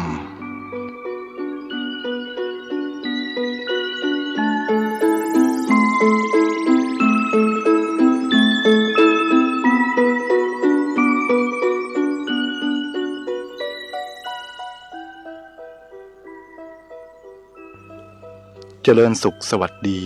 เพื่อนนักปฏิบัติธรรมทั้งหลายดูก่อนท่านผู้เจริญคนชั่วเมื่อขณะทำชั่วอยู่และกรรมชั่วยังไม่ให้ผลเขากระหยิ่มยินดีว่าเขาเก่งกล้าสามารถทำอย่างนั้นได้อย่างนี้ได้ไม่มีใครว่าอะไรไม่มีใครกล้าทักท้วงเขายิ่งเหิมเกริมทำชั่วต่อไปอย่างเมามันแม้ผู้หวังดีจะตักเตือนท้วงติ่งก็ดูหมิ่นผู้ตักเตือนนั้นว่าเป็นผู้เยาว์กว่าบ้างมีศักดิ์ศรีน้อยกว่าบ้างเขาหลงตนหลงอำนาจวาสนาอันเป็นของชั่วคราวแต่เมื่อใดกรรมชั่วอันเขาสั่งสมวันละน้อยเพิ่มพูนมากขึ้นและวิบากแห่งกรรมดีแต่เก่าก่อนก็ร่อยหลอลงวันละน้อยจนหมดสิ้นไม่มีแรงต้านทานอีกแล้วเมื่อนั้นเขาต้องเสวยกรรมอันทารุณแสบเผ็ดและไม่มีสิ่งใดทัดทานได้เมื่อนั้นแหละเขาย่อมจะรู้สึกตัวแต่ก็แก้ไขอะไรไม่ได้เสียแล้ว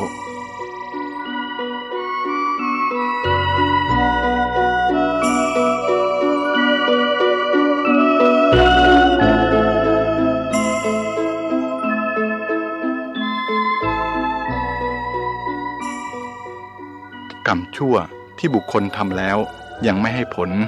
เหมือนน้ำนมที่รีดใหม่ในขณะนั้นยังไม่ทันแปรไปภิกษุทั้งหลายบาปกรรมก็ย่อมตามแผดเผาคนพาลเหมือนไฟที่เท่ากรบไว้ดูก่อนท่านผู้เป็นเผ่าพันธุ์แห่งกรรมบุคคลบางคนเมื่อทำกรรมชั่วลงไปแล้วกรรมนั้นยังไม่ให้ผลก็สำคัญผิดว่าผลแห่งกรรมดีกรรมชั่วไม่มีจึงชราใจทำอีกและทำไปเรื่อยๆเหมือนเด็กน้อยเหยียบฐานไฟที่เท่ากรบไว้เข้าใจว่าไฟไม่ร้อนแต่พอเท่าที่กรบไว้นั้นออกไปสิ้นไฟย่อมไหม้เขาให้เร่าร้อนฉันใดบุคคลผู้มีกรรมชั่วก็ฉันเดียวกันเมื่อกรรมชั่วยังไม่ให้ผลเพราะผลแห่งกรรมดีบางอย่างคุ้มครองอยู่เขาย่อมประมาทเพลิดเพลินในการทำชั่วนั้น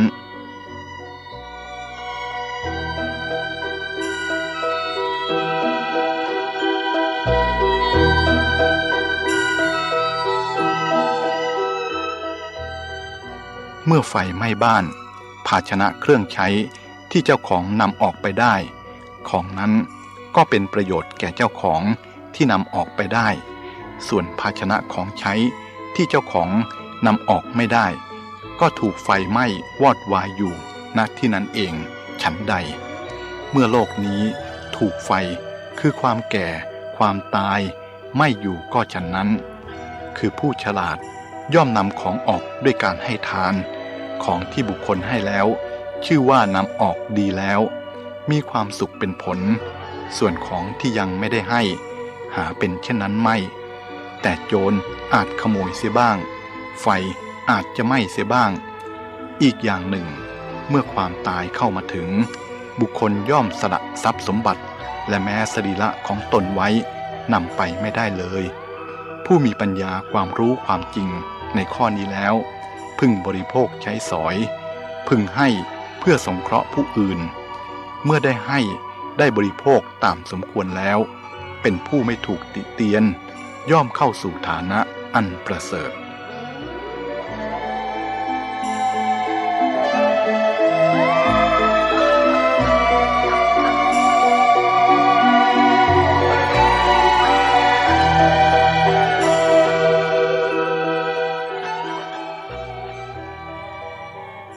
พระพุทธองค์ตรัสว่าความตนีลาภเป็นความโง่เขลาเหมือนชาวนาผู้ไม่ฉลาดไม่ยอมหว่านพันธุ์ข้าวลงในนาเขาเก็บพันธุ์ข้าวปลูกไว้จนเน่าและเสียไม่สามารถจะปลูกได้อีกข้าวเปลือกที่หว่านลงแล้ว1 เมล็ดย่อมได้ผล1 รวงฉันใดทานที่บุคคลทำแล้วก็ฉันนั้นย่อมมีผลมากมีผลไพศาลการรวบรวมทรัพย์ไว้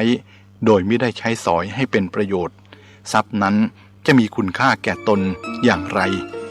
เหมือนผู้มีเครื่องประดับอันวิจิตรการตาแต่หาได้ประดับไม่เครื่องประดับนั้นจะมีประโยชน์อะไรรั้งแต่จะก่อความหนักใจ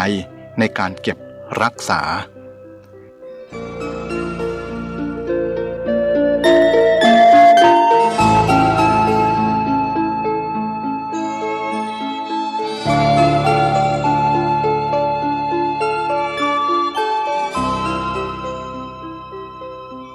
นกชื่อไมหกะชอบเที่ยวไปตามซอกเขาและที่ต่างๆมาจับต้นเรี่ยมที่มีผลสุกแล้วร้องว่าของกูของกูในขณะที่มันร้องอยู่นั่นเองหมู่นกเหล่าอื่นบินมากินผลเรี่ยมตามต้องการแล้วก็จากไปนกไมหกะก็ยังคงร้องว่าของกูของกูอยู่นั่นเองข้อนี้ฉันใดบุคคลบางคนในโลกนี้ก็ฉันนั้นรวบรวมทรัพย์สมบัติไว้มากมายแต่ไม่สงเคราะห์ญาติตามที่ควรทั้งมิได้ใช้สอยเองให้ผาสุกมัวแต่เฝ้ารักษาและภูมิใจว่าของเรามีของเรามีดังนี้เมื่อเขาประพฤติอยู่เช่นนี้ทรัพย์สมบัติย่อมเสียหายไปทรุดโทรมไปด้วยเหตุต่างๆมากหลายเขาก็คงคร่ำครวญอยู่อย่างเดิมนั่นเองและต้องเสียใจในของที่เสียไปแล้วเพราะฉะนั้นผู้ฉลาดหาทรัพย์ได้แล้วพึงสงเคราะห์คนที่ควรสงเคราะห์อันมีญาติเป็นต้น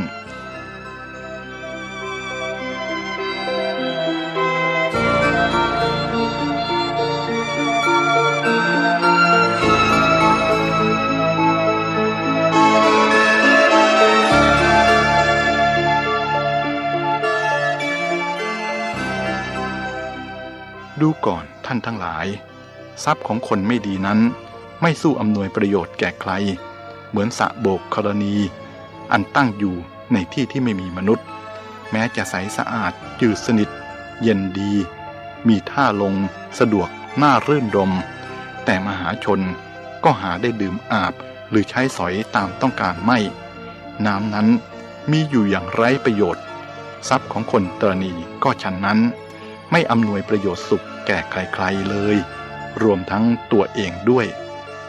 ส่วนคนดีเมื่อมีทรัพย์แล้วย่อมบำรุงมารดาบิดาบุตรภรรยาบ่าวไพร่ให้เป็นสุขบำรุงสมณพราหมณาจารย์ให้เป็นสุขเปรียบเหมือนสระโบกธรณีอันอยู่ไม่ไกลหมู่บ้านหรือนิคมมีท่าลงเรียบร้อยสะอาดเยือกเย็น น่ารื่นรมมหาชนย่อมได้อาศัยนำไปอาบดื่มและใช้สอยตามต้องการโภชนะของคนดีย่อมเป็นดังนี้หาหมดไปโดยเปล่าประโยชน์ไม่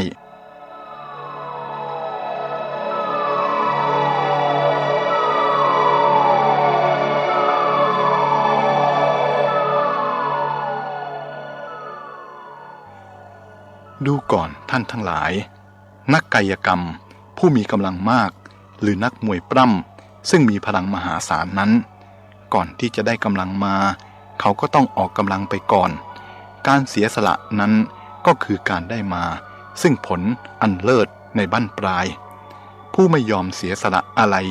ย่อมไม่ได้อะไรเลยจงดูเถิดมนุษย์ทั้งหลายย่อมรดน้ำต้นไม้ที่โคนแต่ไม้นั้นย่อมได้ผลที่ปลายท่านทั้งหลายจงพิจารณาดูความจริงตามธรรมชาติอีกอย่างหนึ่งเถิดคือแม่น้ำสายใดเป็นแม่น้ำตายไม่ไหลถ่ายเทไปสู่ที่อื่นหยุดนิ่งขังอยู่ที่เดียวแม่น้ำสายนั้นย่อมพลันตื้นเขินและสกปรกเน่าเหม็นเพราะสิ่งสกปรกตกลงมามิได้ถ่ายเทนอกจากนี้บริเวณใกล้ๆแม่น้ำสายนั้นจะหาพันธุ์พืชธัญญาหารที่สวยสดก็หายากแต่แม่น้ำสายใดไหลเอื่อยลงสู่ทะเลหรือแตกสาขาออกไปไหลเรื่อยไปมันไม่รู้จักหมดสิ้นคนทั้งหลายได้อาศัยอาบดื่มและใช้สอยตามปรารถนามันจะใสสะอาดอยู่เสมอไม่มีวันเหม็นเน่าหรือสกปรกได้เลยพืชพันธุ์ธัญญาหารณบริเวณใกล้เคียงก็เขียวสดสวยงามบุคคลผู้ตระหนี่มีมือไม่ปล่อยแล้วเมื่อได้ทรัพย์ก็เก็บตุนไว้ไม่ถ่ายเทให้ผู้อื่นบ้างก็เหมือนกับแม่น้ำตายไม่มีประโยชน์อะไรแก่ใครส่วนผู้ไม่ตระหนี่เป็นเหมือนแม่น้ำที่ไหลเอื่อยอยู่เสมอกระแสไม่ขาดทั้งยังเป็นประโยชน์แก่มนุษย์ทั้งหลายเพราะฉะนั้นสาธุชนได้ทรัพย์แล้วพึงบำเพ็ญตนเสมือนแม่น้ำที่ไหลใสสะอาดไม่พึงเป็นเช่นแม่น้ำตายเพราะฉะนั้นบุคคลไม่ควรประมาทว่าบุญหรือบาปแม้เพียงเล็กน้อยจะไม่ให้ผลหยาดน้ำไหลลงทีละหยดยังทำให้มอน้ำเต็มได้การสั่งสมบุญหรือบาปแม้ทีละน้อยก็ฉันนั้นผู้สั่งสมบุญย่อมเปี่ยมล้นไปด้วยบุญผู้สั่งสมบาปย่อมเพียบแปร่ไปด้วยบาป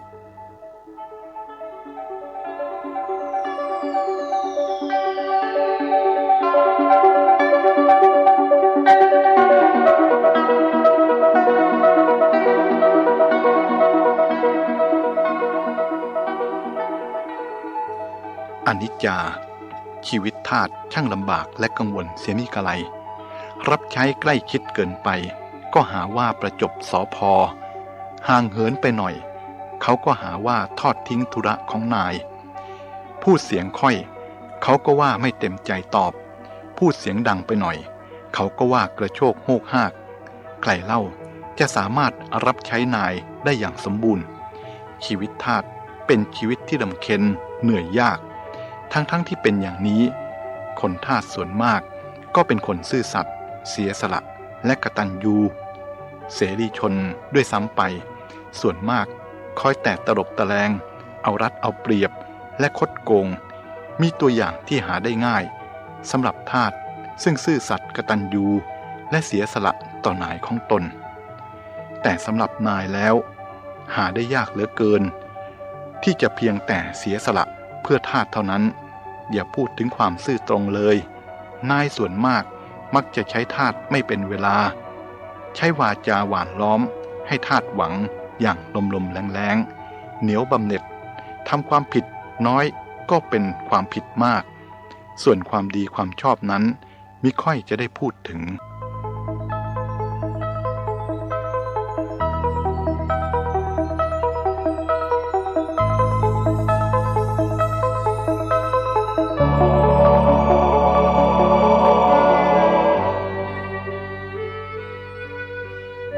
อันม้าอัสดรนั้น คือสัตว์ผสมระหว่างม้าและลาคือแม่เป็นม้าพ่อเป็นลาลูกออกมาจึงได้ลักษณะที่ดีเยี่ยมคือได้ลักษณะเร็วจากแม่และได้ลักษณะอดทนจากพ่อม้าเป็นสัตว์ที่มีฝีเท้าเร็วมากจนได้นามอีกอย่างหนึ่งว่ามโนมัยหมายความว่าสำเร็จเร็วดั่งใจส่วนลานั้นทนทานมากในการนำภาระหนักปีนที่โกรกชันได้เก่งเมื่อลักษณะทั้งสองประการมารวมกันคือทั้งเร็วและทนก็เป็นคุณลักษณะที่ดีเยี่ยมหันมามองดูมนุษย์เราผู้ใดมีคุณลักษณะทั้งสองอย่างคือทั้งเร็วและอดทนผู้นั้นก็จัดได้ว่าประเสริฐ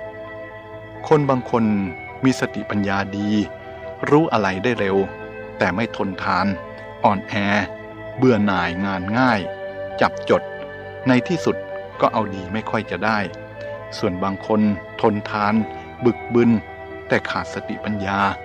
รู้อะไรได้ช้าจึงทำให้เสียเวลามากเกินไปในการทำสิ่งใดสิ่งหนึ่งและคนในโลกส่วนมากก็มักจะได้ลักษณะเดียวแต่ดูเหมือนพระศาสดาจะทรงสรรเสริญความเพียรพยายามมากอยู่เมื่อได้พยายามแล้วไม่สำเร็จสมประสงค์ใครเล่าจะลงโทษผู้นั้นได้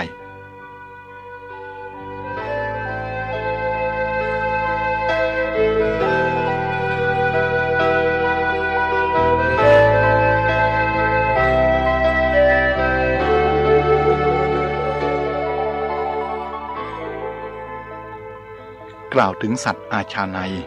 หมายถึงสัตว์ที่ได้รับการฝึกฝนแล้วให้ควรแก่การงานประเภทนั้นๆโดยนัยยะนี้สัตว์ทุกประเภทสามารถเป็นอาชาไนยถ้าได้รับการฝึกให้เหมาะแก่การใช้งานแต่บรรดาอาชาไนยด้วยกันบุรุษอาชาไนยหรือคนอาชาไนยประเสริฐที่สุดเพราะเหตุนี้พระตถาคตเจ้าจึงตรัสว่าบรรดามนุษย์ด้วยกันคนที่ฝึกตนแล้ว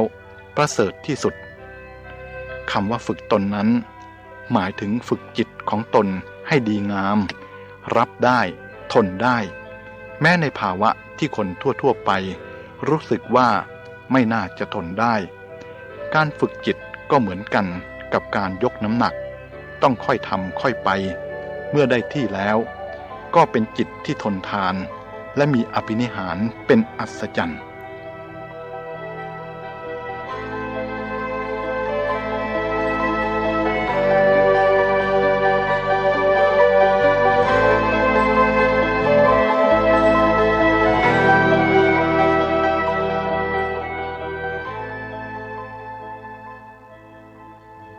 ดูก่อนสุทัตตะ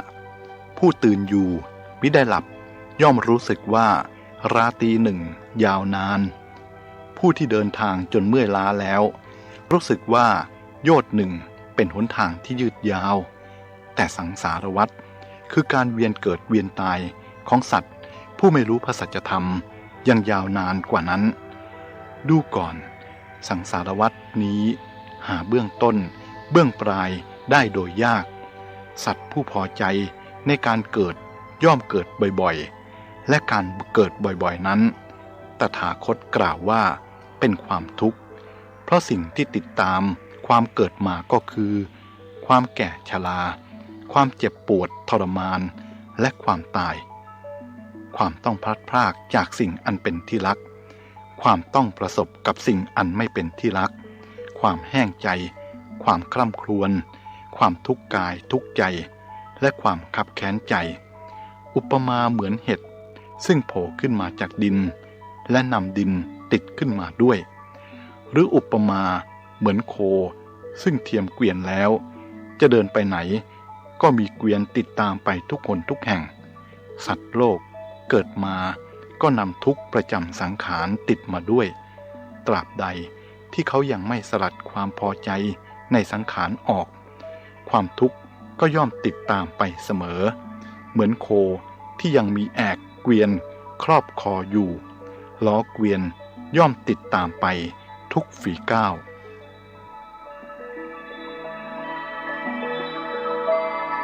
บัณ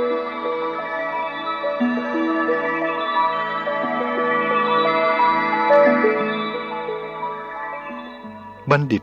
เมื่อประสบลาภผลมีความเจริญรุ่งเรืองย่อมสงเคราะห์คนอื่นด้วยธรรมวิธีคือทางอันถูกต้องและแนะนำในสิ่งที่ควรแนะนำให้สิ่งที่ประกอบด้วยประโยชน์หาโทษมิได้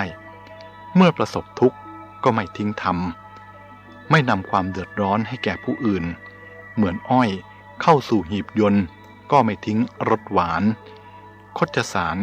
เข้าสู่สงครามอยู่ท่ามกลางอันตราย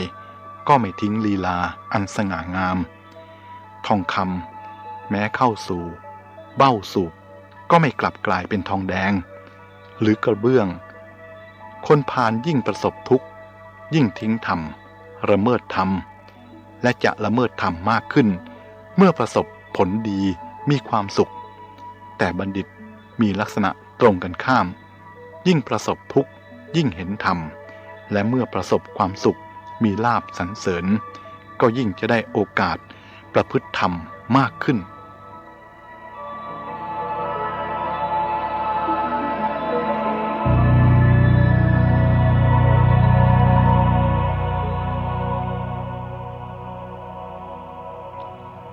สัตว์ทั้งหลาย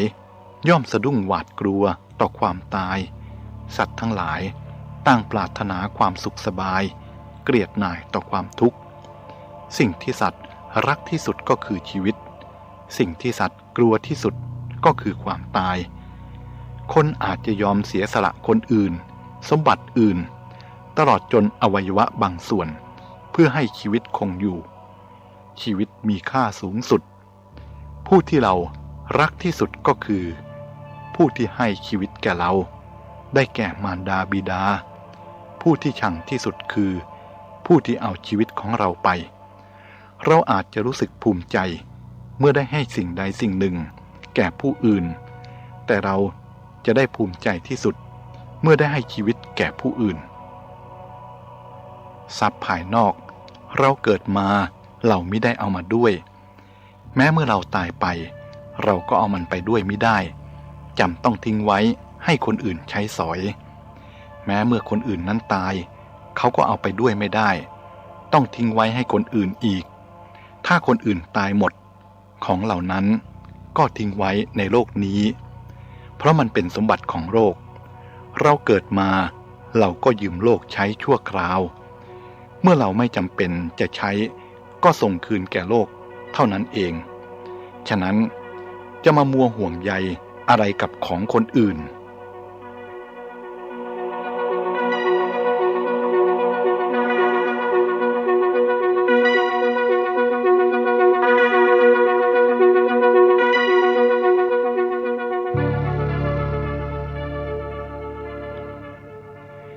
การที่ท่านเอาชนะสิ่งยั่วยวนต่างๆได้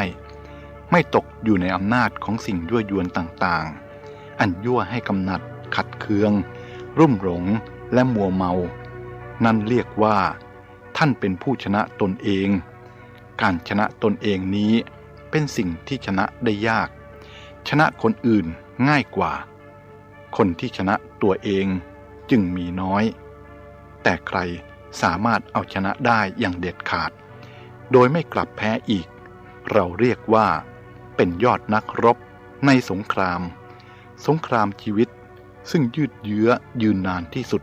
กว่าสงครามใดๆ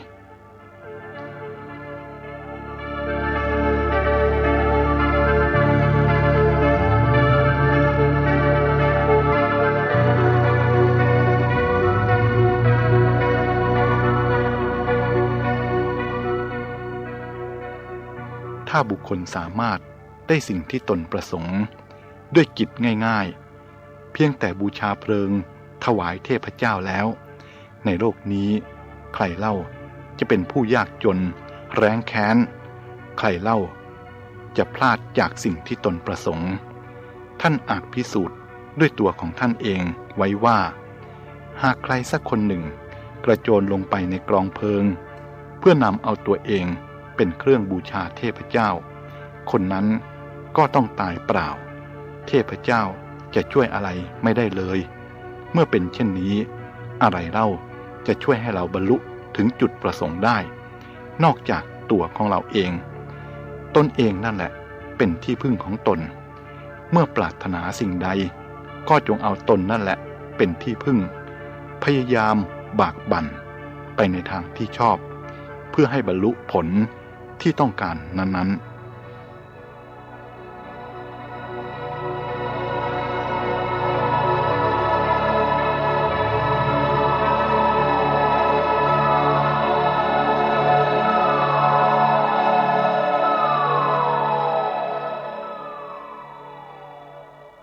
อันหนึ่งความสุขที่เกิดจากโลกียารมณ์รัชนียารมณ์นั้นล้วนมีทุกข์เป็นพื้นฐานเสียก่อนแล้วจึงได้สุขความจริงก็คือความทุกข์ที่ลดลงเพราะบำบัดถูกวิธีเท่านั้นเองและมีความทุกข์ติดตามมาอีกอย่างกระชั้นชิดบำบัดได้คราวหนึ่งก็สมมุติเรียกว่าสุขคราวหนึ่งลาภผลซึ่งคนแสวงหากันหนักหนาด้วยความยากลำบากนานาประการต้องเอาชีวิตเข้าเสี่ยงก็มีนั้นเมื่อได้มาแล้วหาใช่จะอำนวยความสุขให้ฝ่ายเดียวไม่มันมีความทุกข์ความกังวลใจแอบแฝงมาด้วยต้องเฝ้าต้องระวังจนไม่เป็นอันนอนให้เป็นสุขก็มีต้องเสียชีวิตในการป้องกันทรัพย์สินก็มียศแล้วต้องมีความเป็นอยู่เติบกว่าคนสามัญต้องหาทรัพย์มากขึ้นมักจะหาไม่พอใช้ต้องมีภาระมากเวลาไม่เป็นของตนเป็นที่เกาะอาศัยของผู้อื่นจนนุงนางต้องปล่อยทุกข์กับคนนั้นคนนี้บางคนพอมียศเข้าก็ลืมตัวไม่เป็นอยู่อย่างเคยเป็นเหตุให้เสียมิตรเสียเพื่อนเสียญาติพี่น้องเพราะไปหลงติดยศอันเป็นเปลือกของคนจนแสงสว่างแห่งธรรมไม่อาจจะส่องถึงใจได้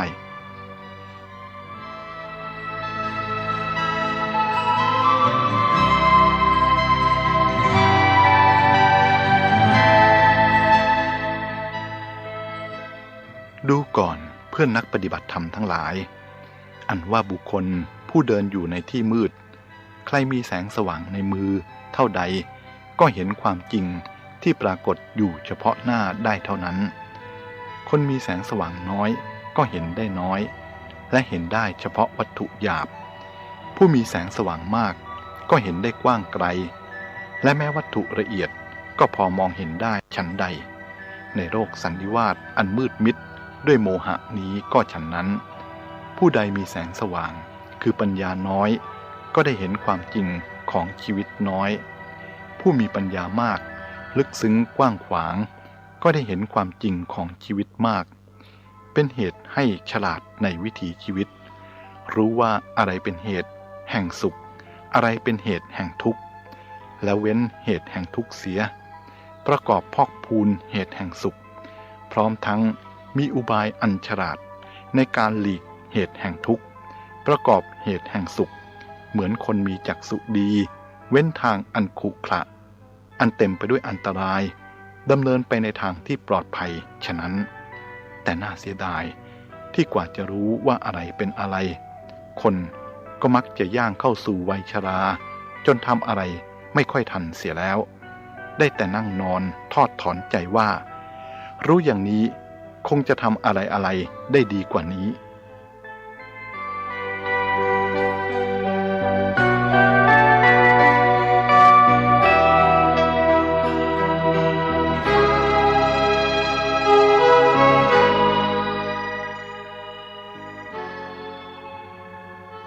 บุคคลในโลกนี้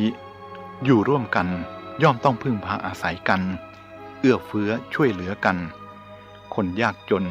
ช่วยเหลือคนมั่งมีด้วยกำลังกายคนมั่งมีอนุเคราะห์เกื้อกูลคนยากจนด้วยกำลังทรัพย์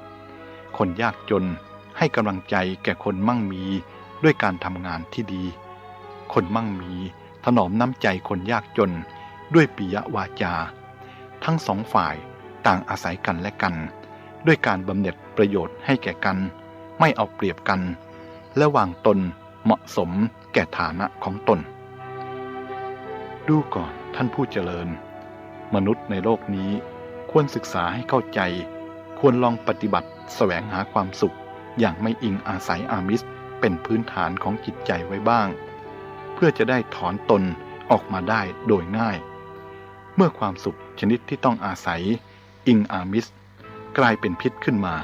เพราะความประมาทพลาดพลั้งหรือเพราะเสวยสุขนั้นมากเกินไป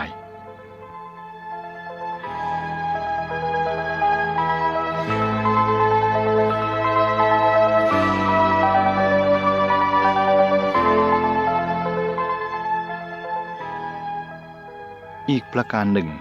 ผู้มีทรัพย์มียศมีเกียรติหลงอยู่ในทรัพย์ยศและเกียรตินั้นสำคัญมั่นหมายว่าโลกียสุขนี้เท่านั้นคือสุขแท้เป็นสุขที่ตนพึงแสวงหาแม้ยังไม่ได้ก็ดิ้นรนแสวงหาอย่างเอาตัวตนมีชีวิตจิตใจเข้าไปแลกเมื่อได้แล้วก็เพลิดเพลินอยู่ชั่วเวลาหนึ่งใจก็ร่านหาความสุขอย่างใหม่ต่อไปแต่ล้วนเป็นความสุขที่ต้องอาศัยผู้อื่นสิ่งอื่นจึงเหมือนสุขของขอทานมีการแสวงหามากมีปัญหามากส่วนความสุขของพระอริยเจ้าไม่ต้องมีการแสวงหามากและไม่มีปัญหาจึงเป็นความสุขที่ประณีตกว่าสงบเยือกเย็นและเป็นไทยไม่ต้องตกเป็นทาสของสิ่งใดสิ่งหนึ่งเสียก่อนแล้วจึงจะสุขเป็นความสุขที่เกิดจากตนเองเป็นอิสระอยู่เหนือการครอบงำของกิเลสพ้นเงื้อมือแห่งมารขอเชียงพ่อว่าตัวกรรมตัวเว้นจะมีจังใดขอเมตตาจักน้อยเจอโอ้ยเอาแจ้เฮ้ยเอาแจ้เฮ้ยน้องทำน้อยน้องช่วยบุกขาน้องชมมันนะแฉงล่าบันหย่อนคำอ่อนบันดงคำผงดังบีโอ้ตัววอกตัวเนี้ยมายุดตัดอีคำผงดังบีนี่ลงเนี่ยตัวนี้มันทายบ่แม่นไปถามตัวจอกก้นตูดีกว่ากันที่กูจะไฟเผาแล้วลุงเนี่ย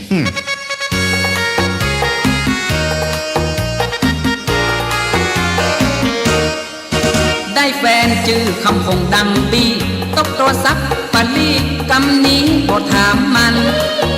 ต้องถามตัวจอกก้นตูตัวนี้เป็นหูเสียงม้วนเสียงงานคำแปลงหรือว่าคำปั้นถ้าได้แต่งงานจะยกโลยิ่งใหญ่เอาเป็ดเอาไก่มาถวายตบ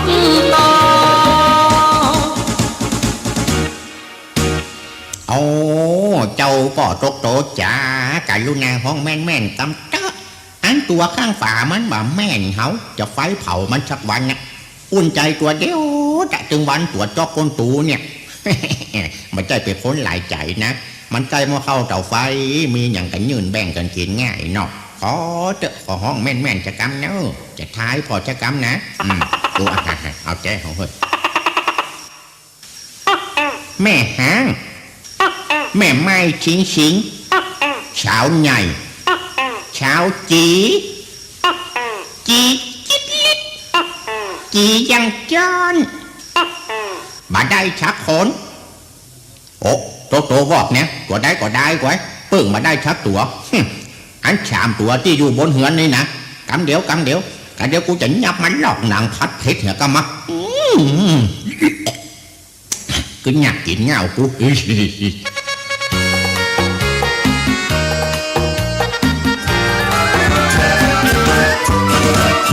อย่าท่าแล้วครับเจ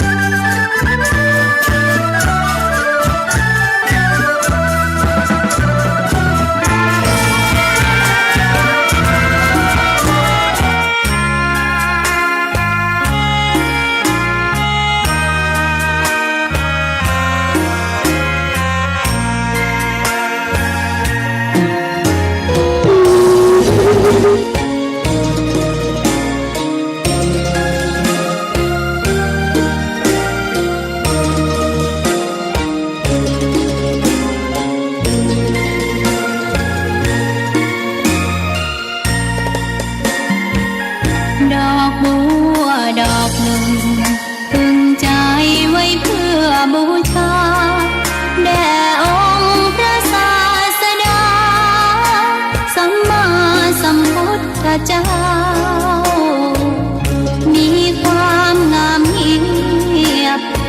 รียบเทียบเขาเทียบเราใครมอง